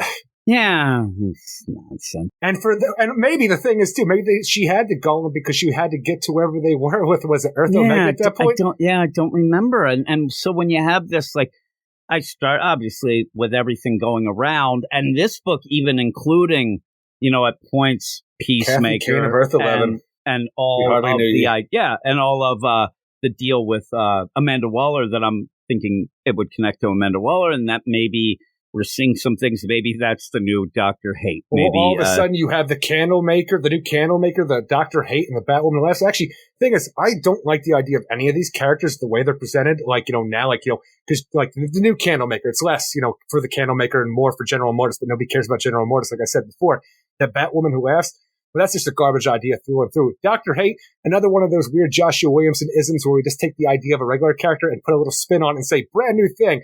But the thing is, even with me saying all this negative shit, you put these fuckers together, that's a hell of a fucking team, though. Well, here's the thing. I while you were saying, I did look up the deal. It looks like that gauntlet has been on before. So It looks like that's the deal. But with that, though, this seems, again, because these that's are a threat, you're mentioning characters. You're mentioning things that Joshua Williamson seems to be setting up, maybe even with the brand. But you're starting to give me another one of these dark armies again. This is exactly what we had before in Dark Crisis. But oh my God, what a dark team. army. Like I'm saying, are we just going to do that again? He does like to repeat and rinse and all that shit. So is that what's happening? Are we going to get Amanda Waller? It's like, well, you saw the dark army, but this is the darkest army. Oh, shit, you did it. Oh, my goodness gracious. But if you do, and you said Dr. Hate, Candlemaker, and the Batwoman Who Laughs, right? Yeah.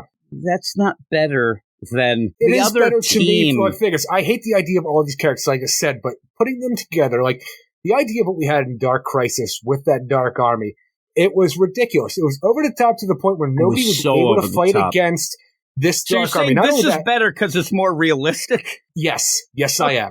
But it's still, I hope that's not what, and we have no idea, but I hope it's not that because, again, if we're heading to an event and Amanda Waller's just got her darkest army, Probably call it that. And then we're going to have, oh no, it's the darkest crisis. Bullshit. Where's Pariah? He's off there crying his ass off. Guardians of the upset. Wall. Yeah, I don't know. I hope that's not the case, but you're starting to make me worry.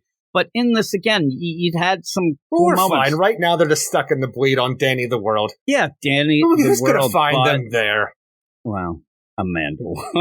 It's so weird. I don't know. I'm even looking to see if Velvet kind of slipped in and is with the old Gallowmaker now. Again, you have this and the whole play with this big battle at the end. Oh my God, Peacemaker has shown up with his Peace Hammer robots. They're going, oh, we'll take care of it. We got you, Degenerate, Beast Girl. We'll go fight him. You go off, and then they just run off. Hey, everybody, let's go. Hey, hit it, Doom Patrol. Boom, out, Doom Patrol, and then just says the Doom Patrol will return, which gets me angry a bit because you didn't tell a damn story in 7 issues here, and I don't think that many people were actually reading it. But I think that some people that were, I was confused at the beginning saying that, please introduce some of these characters and concepts.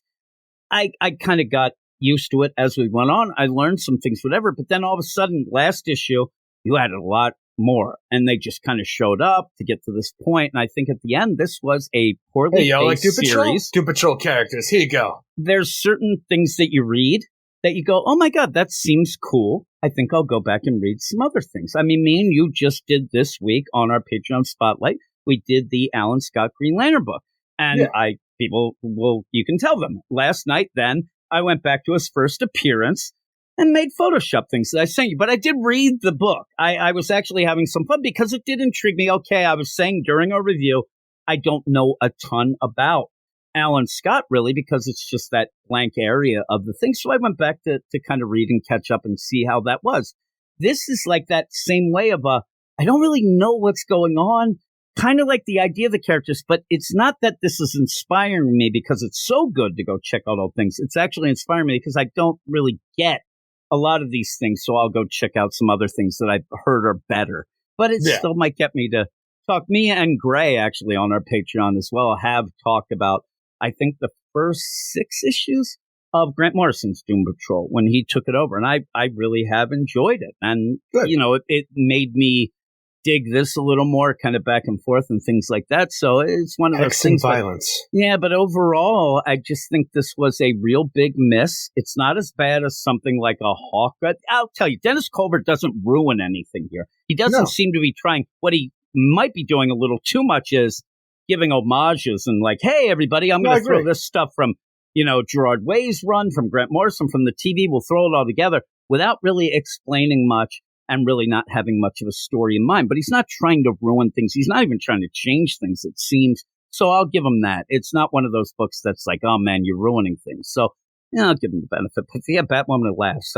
Who would have thunk that? I mean, the Vegas odds. There weren't odds because nobody would have thought that. But what would you give this? Ultimately, I think I'm going to give this. I wanted to give it a 5.8 as well, but I think I'm going to give this a 6 out of 10 because the thing is, the fight was enjoyable. It didn't culminate to the idea that this was a full story through and through. It's just setting up something hopefully bigger in the long run. And may or may not enrage people because it's so much like Dark Crisis, but who knows? You could have something cool along the way. Hopefully that's the case. The art's fine. It's not my favorite kind of thing, but it's okay to look at.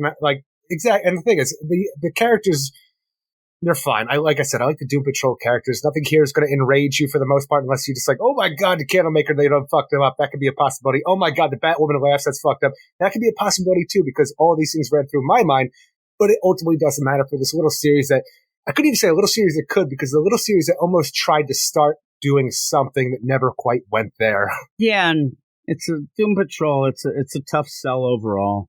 And I don't know that he put his best foot forward to tell his own story. I think he was more homaging and trying to convince people, hey, look, I know this and I know that. I really wanted more of a story. And whether or not he was saddled with the Lazarus, almost feels like you're given the assignment of, hey, boys and girls, do a Lazarus Rain tie-in.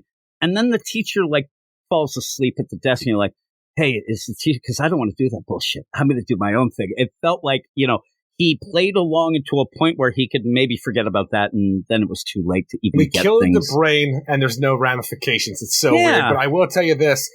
It is such a relief. That is something he did ruin, but Yeah.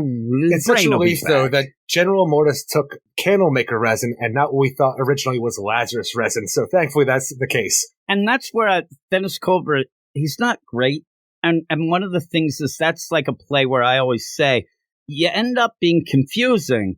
And then you have to wait a month to get the next issue to actually understand what you already read. That's not a good way to do it. You got to let people know what's happening as it's happening so they are on board. But he did show, and we saw that it was indeed. And it was weird the way they said resin, then they said the wax has to melt. So it was more confusion of which, what, whatever, but at least it was the candle wax. That's the thing. It's still like resin is kind of like wax in my mind, but who knows? It's a weird play. It was very odd, right? And Simon was the one, he ended up saying that I'm not familiar with the Candlemaker. I haven't watched the TV show and I haven't read anything so far with that character and that whole play, of how important it would have been to say Rex and what was going on with, all this. And even at the end, reburying, the deal and try that. That Dorothy, should be, Dorothy. I couldn't remember the name, but that's big. I mean, that should be very emotional and was but you kind of push that aside. There wasn't enough room for a lot of that, but poor Dorothy ends up being used again in that.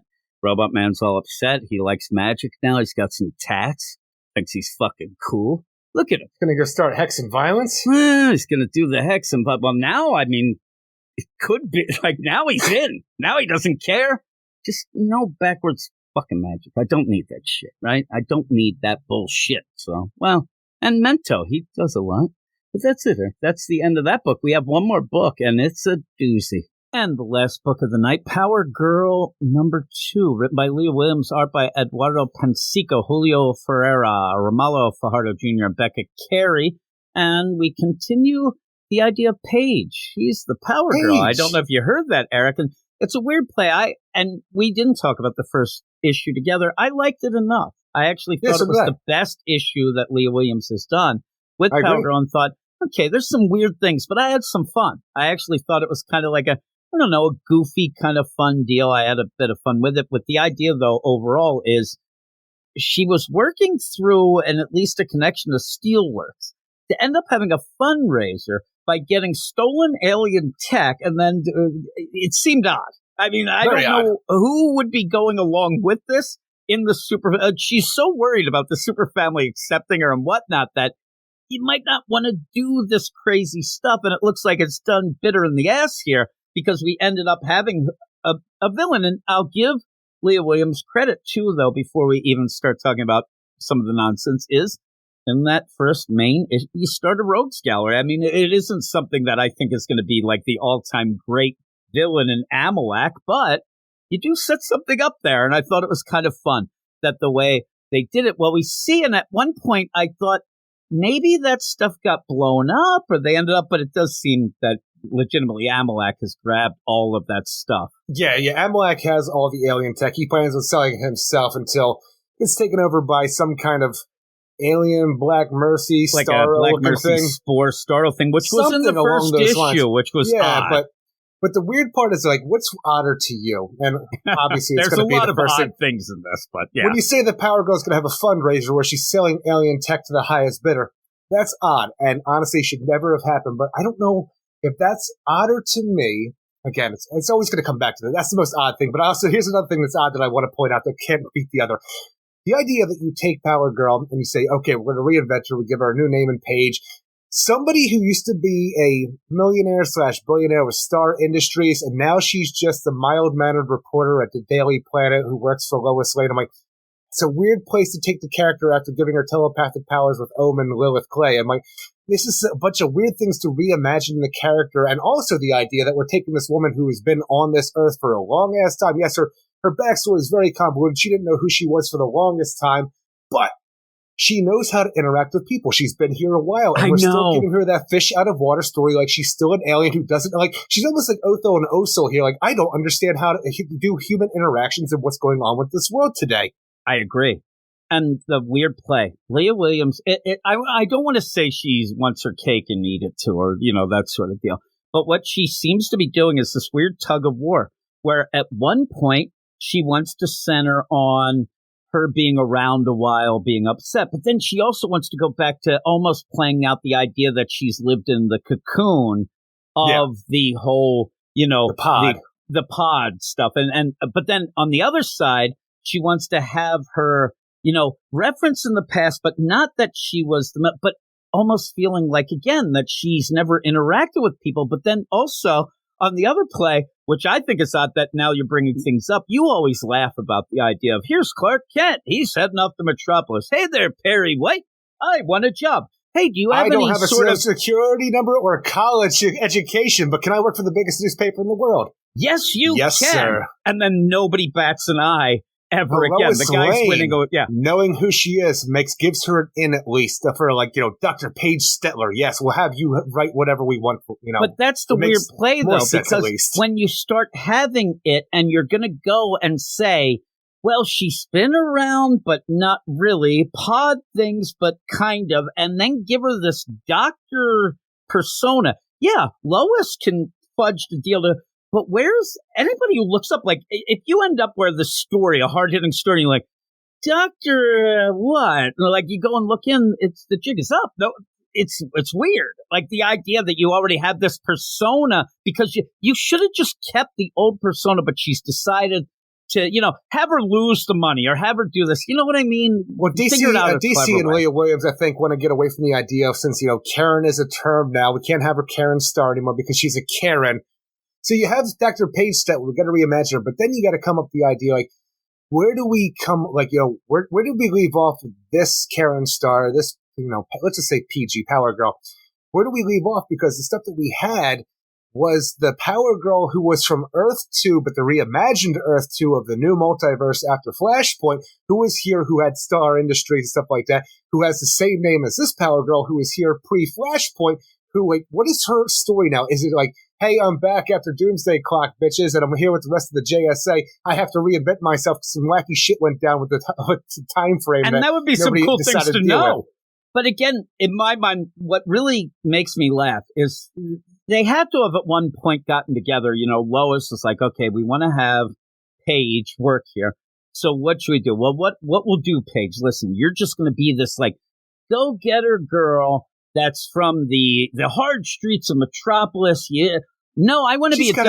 Doctorate. I want to be a doctor. Me too. Okay. The hey, idea Paige, of let's play doctor. Hey, listen. Yeah, really. Hey, listen. Seriously. Hey, Paige, we got to keep on the down low. We can't really point a lot of things towards you. I want to be a doctor. All right. I want to be a journalist for the biggest newspaper in the world and say I'm a doctor. Yeah, no one's going to look into that.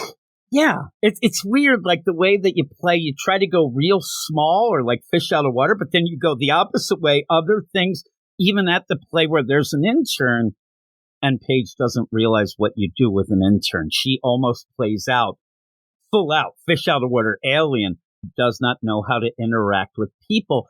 But in the issue, you have her interact.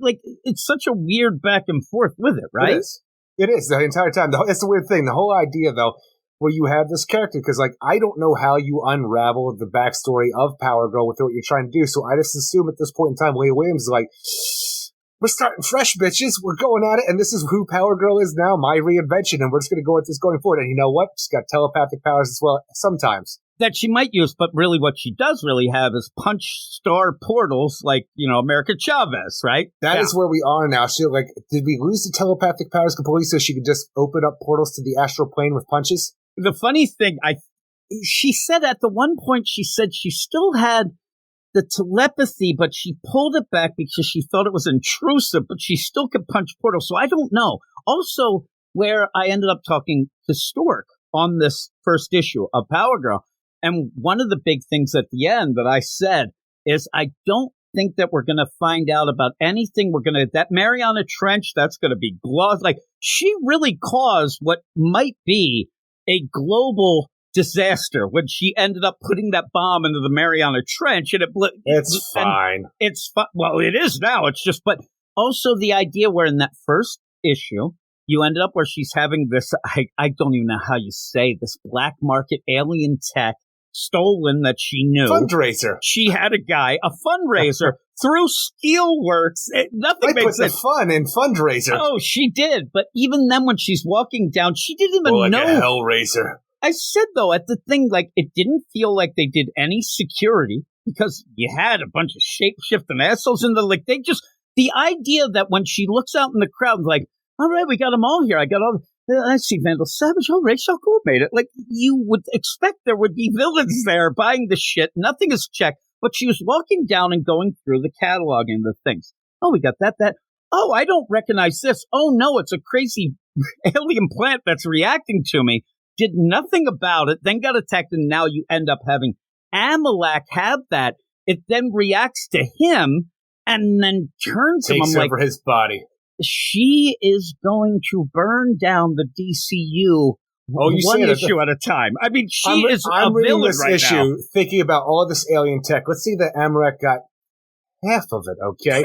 All these issues that we've been talking about tonight, and probably even last week, the idea of we have all these weird villains out of nowhere who are being powered up with new alien tech. Yes, this is the shit that they found at Karen's or Page's. It's Page. I said that. Wouldn't it have been an easier play? I know that she wants to play. It's her story. But the idea that Amalek, because remember, Amalek comes in and he's like, I'm going to get, why couldn't you just say that was his, like, these are my people's weapons and things, and I'm taking back my own tech so that it doesn't look make like Amalek a badass. But that also makes Karen Page bad. I mean, the thing that she did was, and nobody's batting an eye at the point. Weird.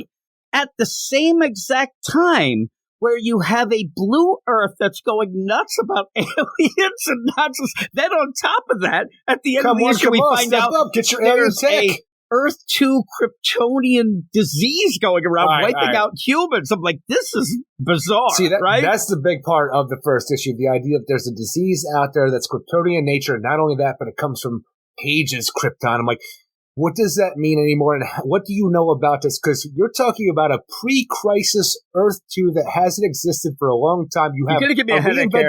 You have a reinvented multiverse with the Earth 2 that now exists, which is, based on the Golden Age of Heroes. This Power Girl doesn't come from anymore. I don't understand how anybody knows what this is, or how you could even classify this Kryptonian virus coming from a Krypton that this Page comes from. The best too, and in these two, again, I actually had some fun with the last issue. But remember when we started talking about the backups and Action Comics, even the one shot where I kept mentioning the idea that Leah Williams in a bunch of interviews said that she was looking into the past. She was going, and there was a couple places where you get in that, crossroads. Either you start playing the banjo and summon the devil, or you decide which way you're going to go, right? Yeah, that's what you do at the crossroads. You start playing, you're there with Robert Johnson, you're there doing the whole deal, right?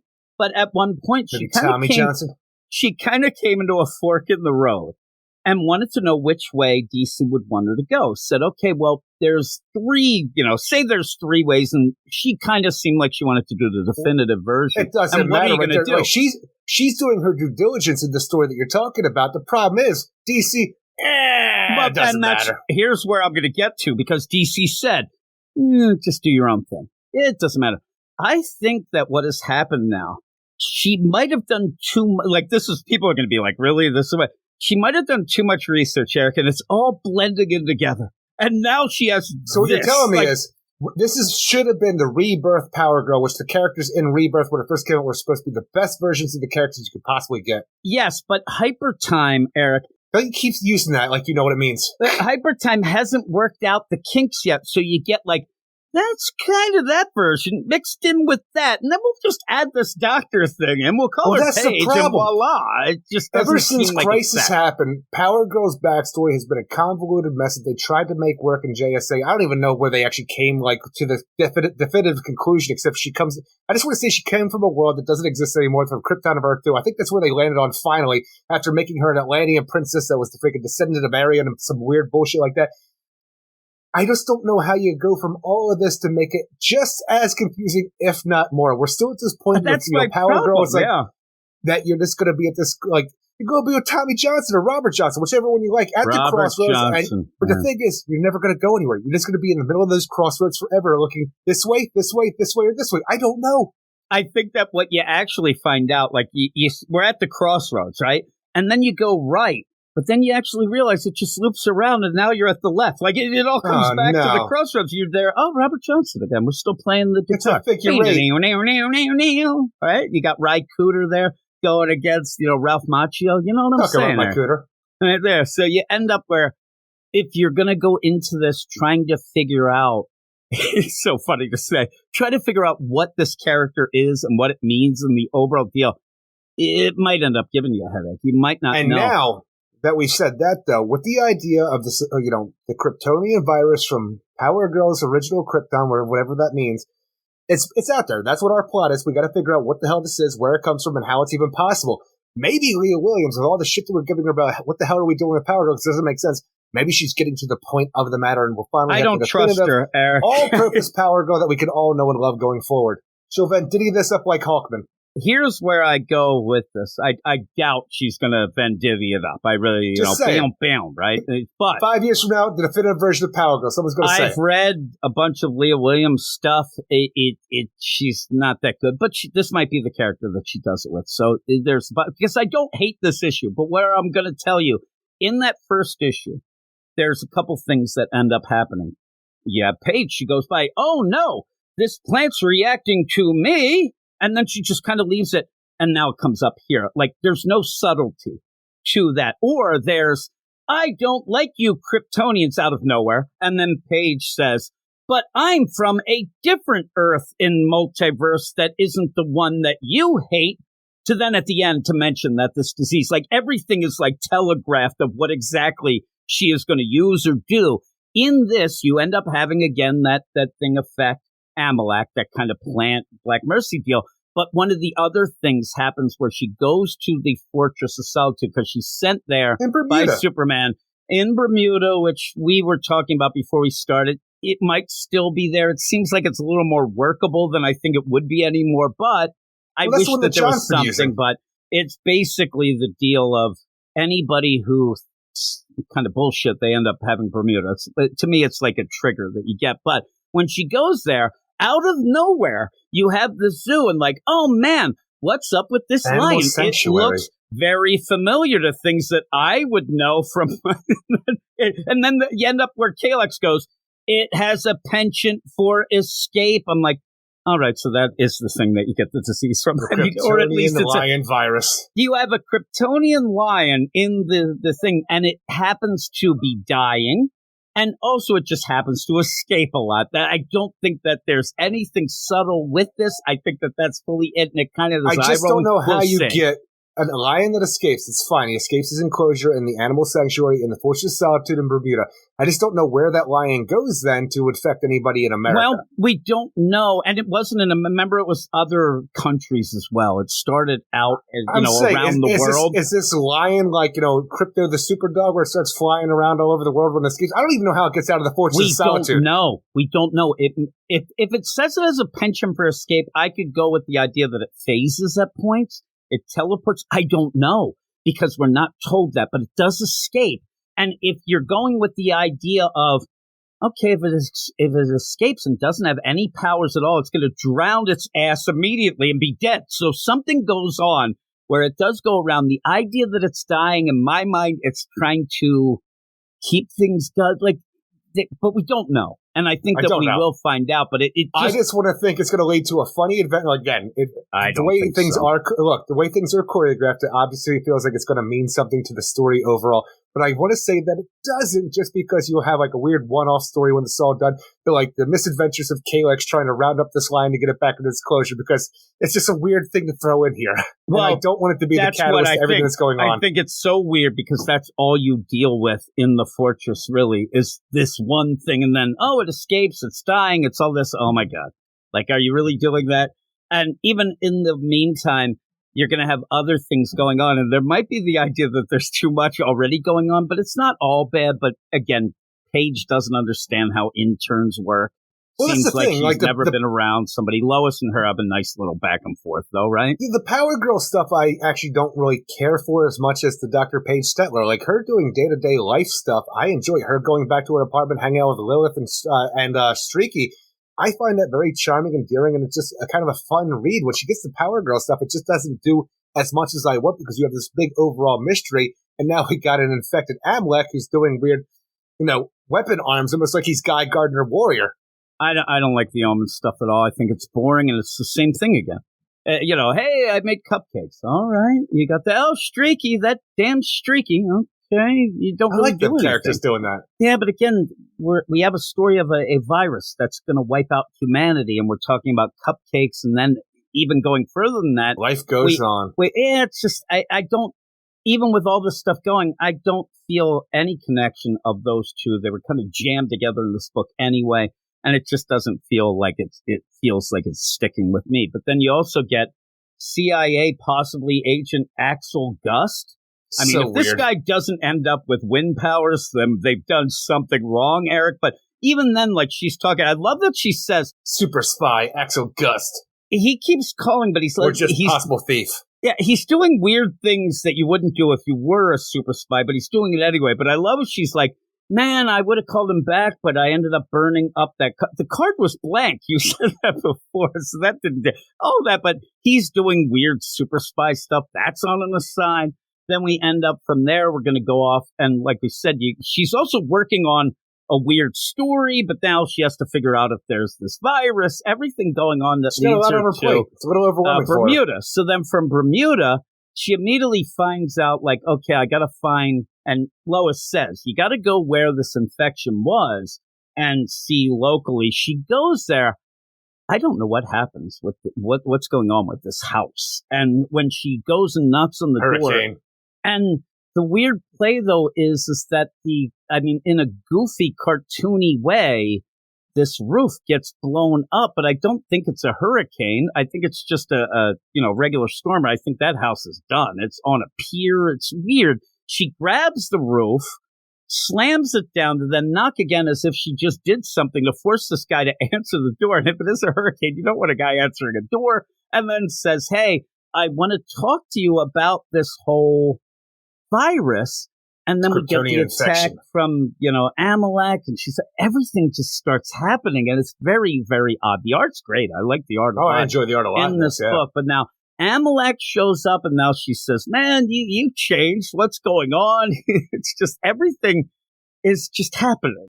And then Amalek gets a hold of himself, tells her she has to get out of here. This is after you, and rips his eyeball out. The end. And falls off a cliff into the ocean during what I want to consider a hurricane. And then says you have to get away. All odd actions. It's you he wants. And then she says who, and he rips the eye and jumps. And now they're... I have to imagine it's a bad move, though, because you have this, this parasite, this almost Starro-looking creature. Because even when Amalek rips his eyeball out and drops it into the ocean, it looks like a little Starro, right? It just looks like a little starfish.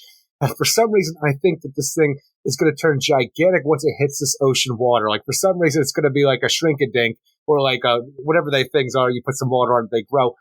And I just think this is going to be the worst possible thing that Amalek can do right now. Yes, he rips the eye out, he gets control of himself, but for where he's hanging out, I think it's going to bite everybody in the ass. What's going on? And even then we see, we see the bit where Amalek gets infected by that, spore, that deal. What if that's what's after? It could have done that. She was right next to it the same exact way, was standing there looking at it.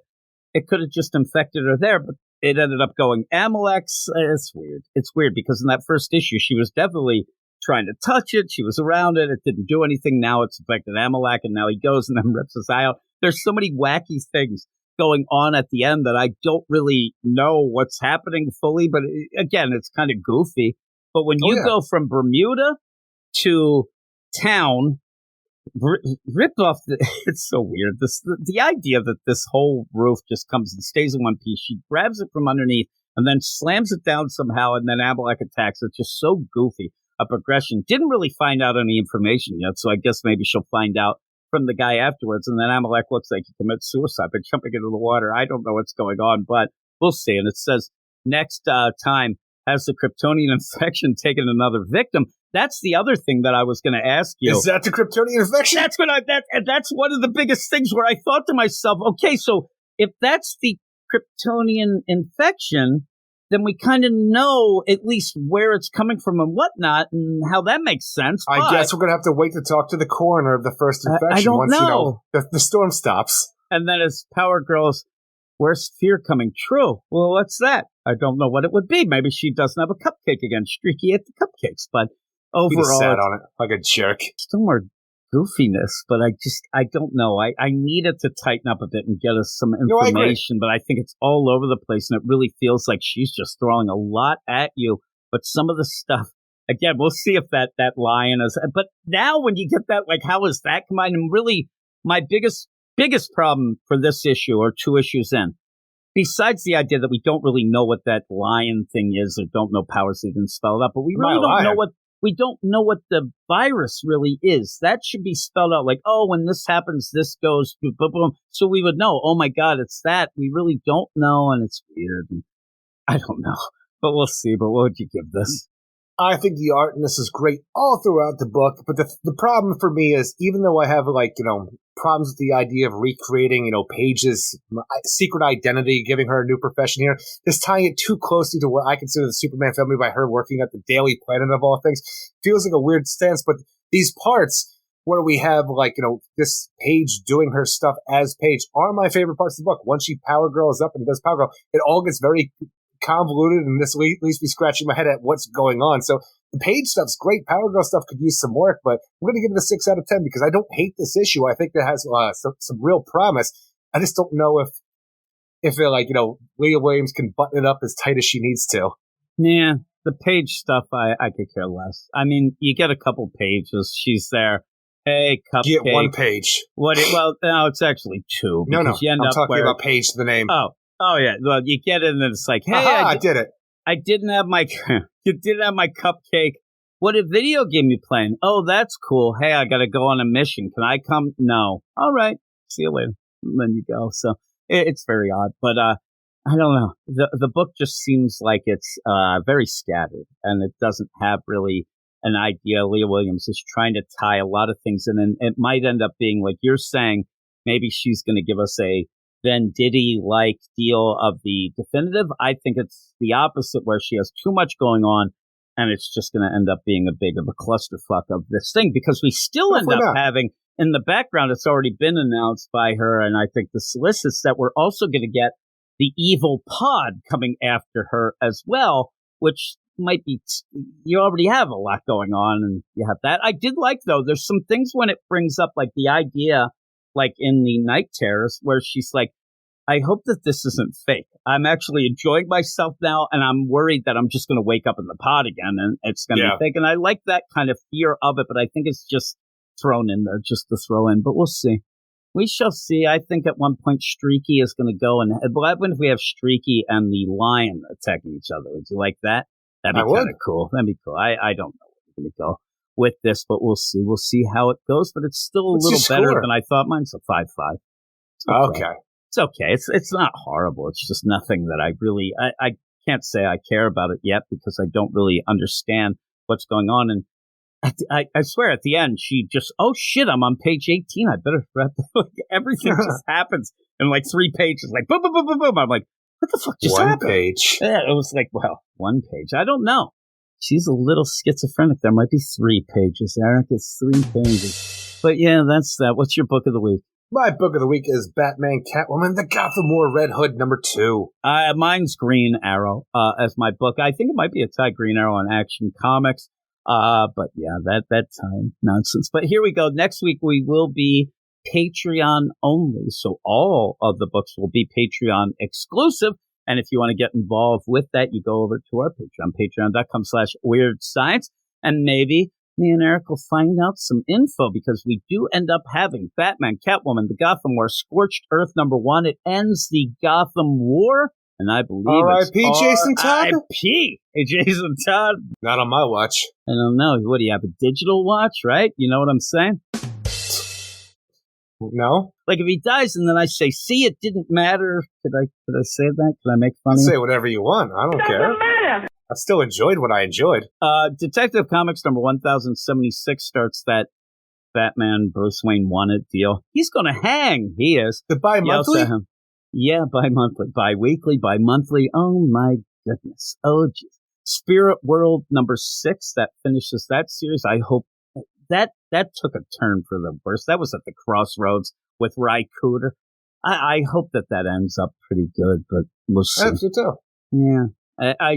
I'm at the point now where, as we're going through, I don't know if I told you, Ram V has promised people that the vigil will continue at some point or whatever. Okay. Hey, you remember when Perez was going to get more issues too? We were promised that. Again, like you even said about Jason Todd, when you end up thinking about, oh, this will continue on, or when we had this week just a bit ago, the Doom Patrol will continue. Yeah. Like, they may, but it might be in a bullshit way. I think the vigil ends up like, oh, there they are in Detective Comics for a page or something nonsense like that. But I hope that these end City Boy Spirit World. I just want these We Are Legends because we like them enough to begin with, and we still kind of like City. I want them to continue on at some point, but I don't know. Supergirl special number 1. Remember when Sideways showed up in Nightwing in the race? And we were like all excited. We're like, ooh, it does mean something. Then just disappeared. By the way, I think I told you that. But Dark Crisis? Ben Percy redid that exact story with almost the same art in his Ghost Rider. It was so much nonsense. But yeah, and Supergirl special number 1, that's Mariko Tamaki. So going with the Supergirl being super, I believe, was her one deal that a lot of people loved. That's what they're kind of going with. But I just as an aside, because we just ended up finishing the Power Girl reveal, I want to read what this special says, and it's Kara. We're going to have that. After joining the Superman family in their heroic efforts in Metropolis, Kara thought she had found her place in the world. Is this starting to sound familiar with another book that we might have already... But there's only room in town for one Supergirl, and Power Girl suddenly... You are just redoing the Power Girl idea now with Kara. It's Power Girl's sudden reappearance. Which is funny, too, because Power Girl is not really doing anything with the Superman family, really. So it says, but there's only room in town for one Supergirl, and Power Girl's sudden reappearance has made her redundant. This is what... her identity and role are both in question as she looks for answers. Will they lead her out of the city or out of this world? You're out of this world, Aaron. Find out, and so is your book of the month. Find out, I said book of the month for some reason. Find out as critically acclaimed writer Mariko Tamaki, Supergirl being super, returns to the Maid of Might with the help of Skylar Partridge. Wonder Woman, it says. It's funny, it says, with the help of Skylar Partridge, in parentheses, has to say Wonder Woman, and then come back with the exclamation point after that. It seems really odd the way they did it, but isn't that what Power Girl's whole thing was? Hey, I feel redundant because of Supergirl, I don't have a place, and now they're just going to do it with Kara? Very odd. People are allowed to have feelings. Yeah, but it's like I don't know. And we even had Kara come to Power Girl and make her feel better about herself to let her come into the family. And now, maybe it's one of those, because we've been joking about Kara and how she's always hateful about, she actually was all into it. Oh man, Power Girl, just because she thinks she's still a number 1. Like, oh, Power Girl, come here. We all love you, Paige. What is she doing? Wait a minute. Why are they talking? Oh, that bitch. Why is nobody telling me that they all love me? That's the thing. She's there and she pushes, elevates Power Girl Paige. And now you end up she's like, those assholes. Why aren't they talking to me? Nobody likes my click.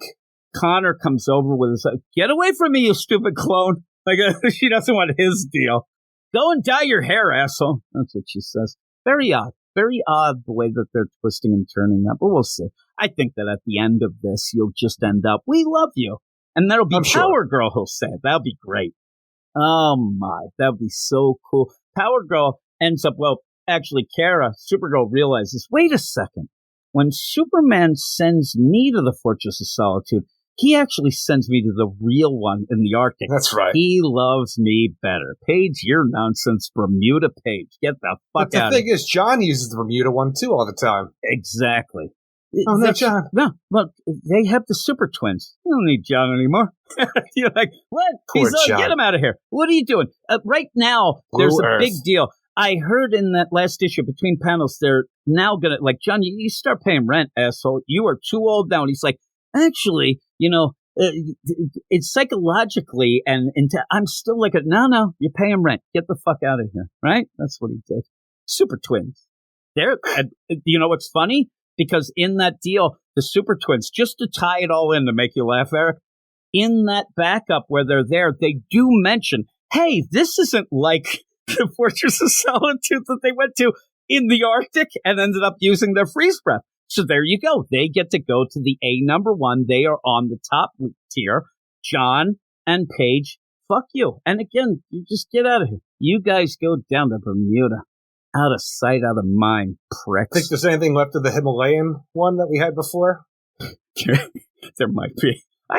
You know what the best of the Himalayan one was? That like trap door type deal. You know, the door that would open and the deal they go in. That was pretty cool. I thought the best was that it started out like a Rocky Mountains fortress that then turned to the Himalayan fortress. It did actually start in the Rocky Mountains and then it got in the Himalayas. Well, now you see, maybe what they could do, maybe what Leah Williams can end up doing too, because I still think that she just heard Bendis had it in the book.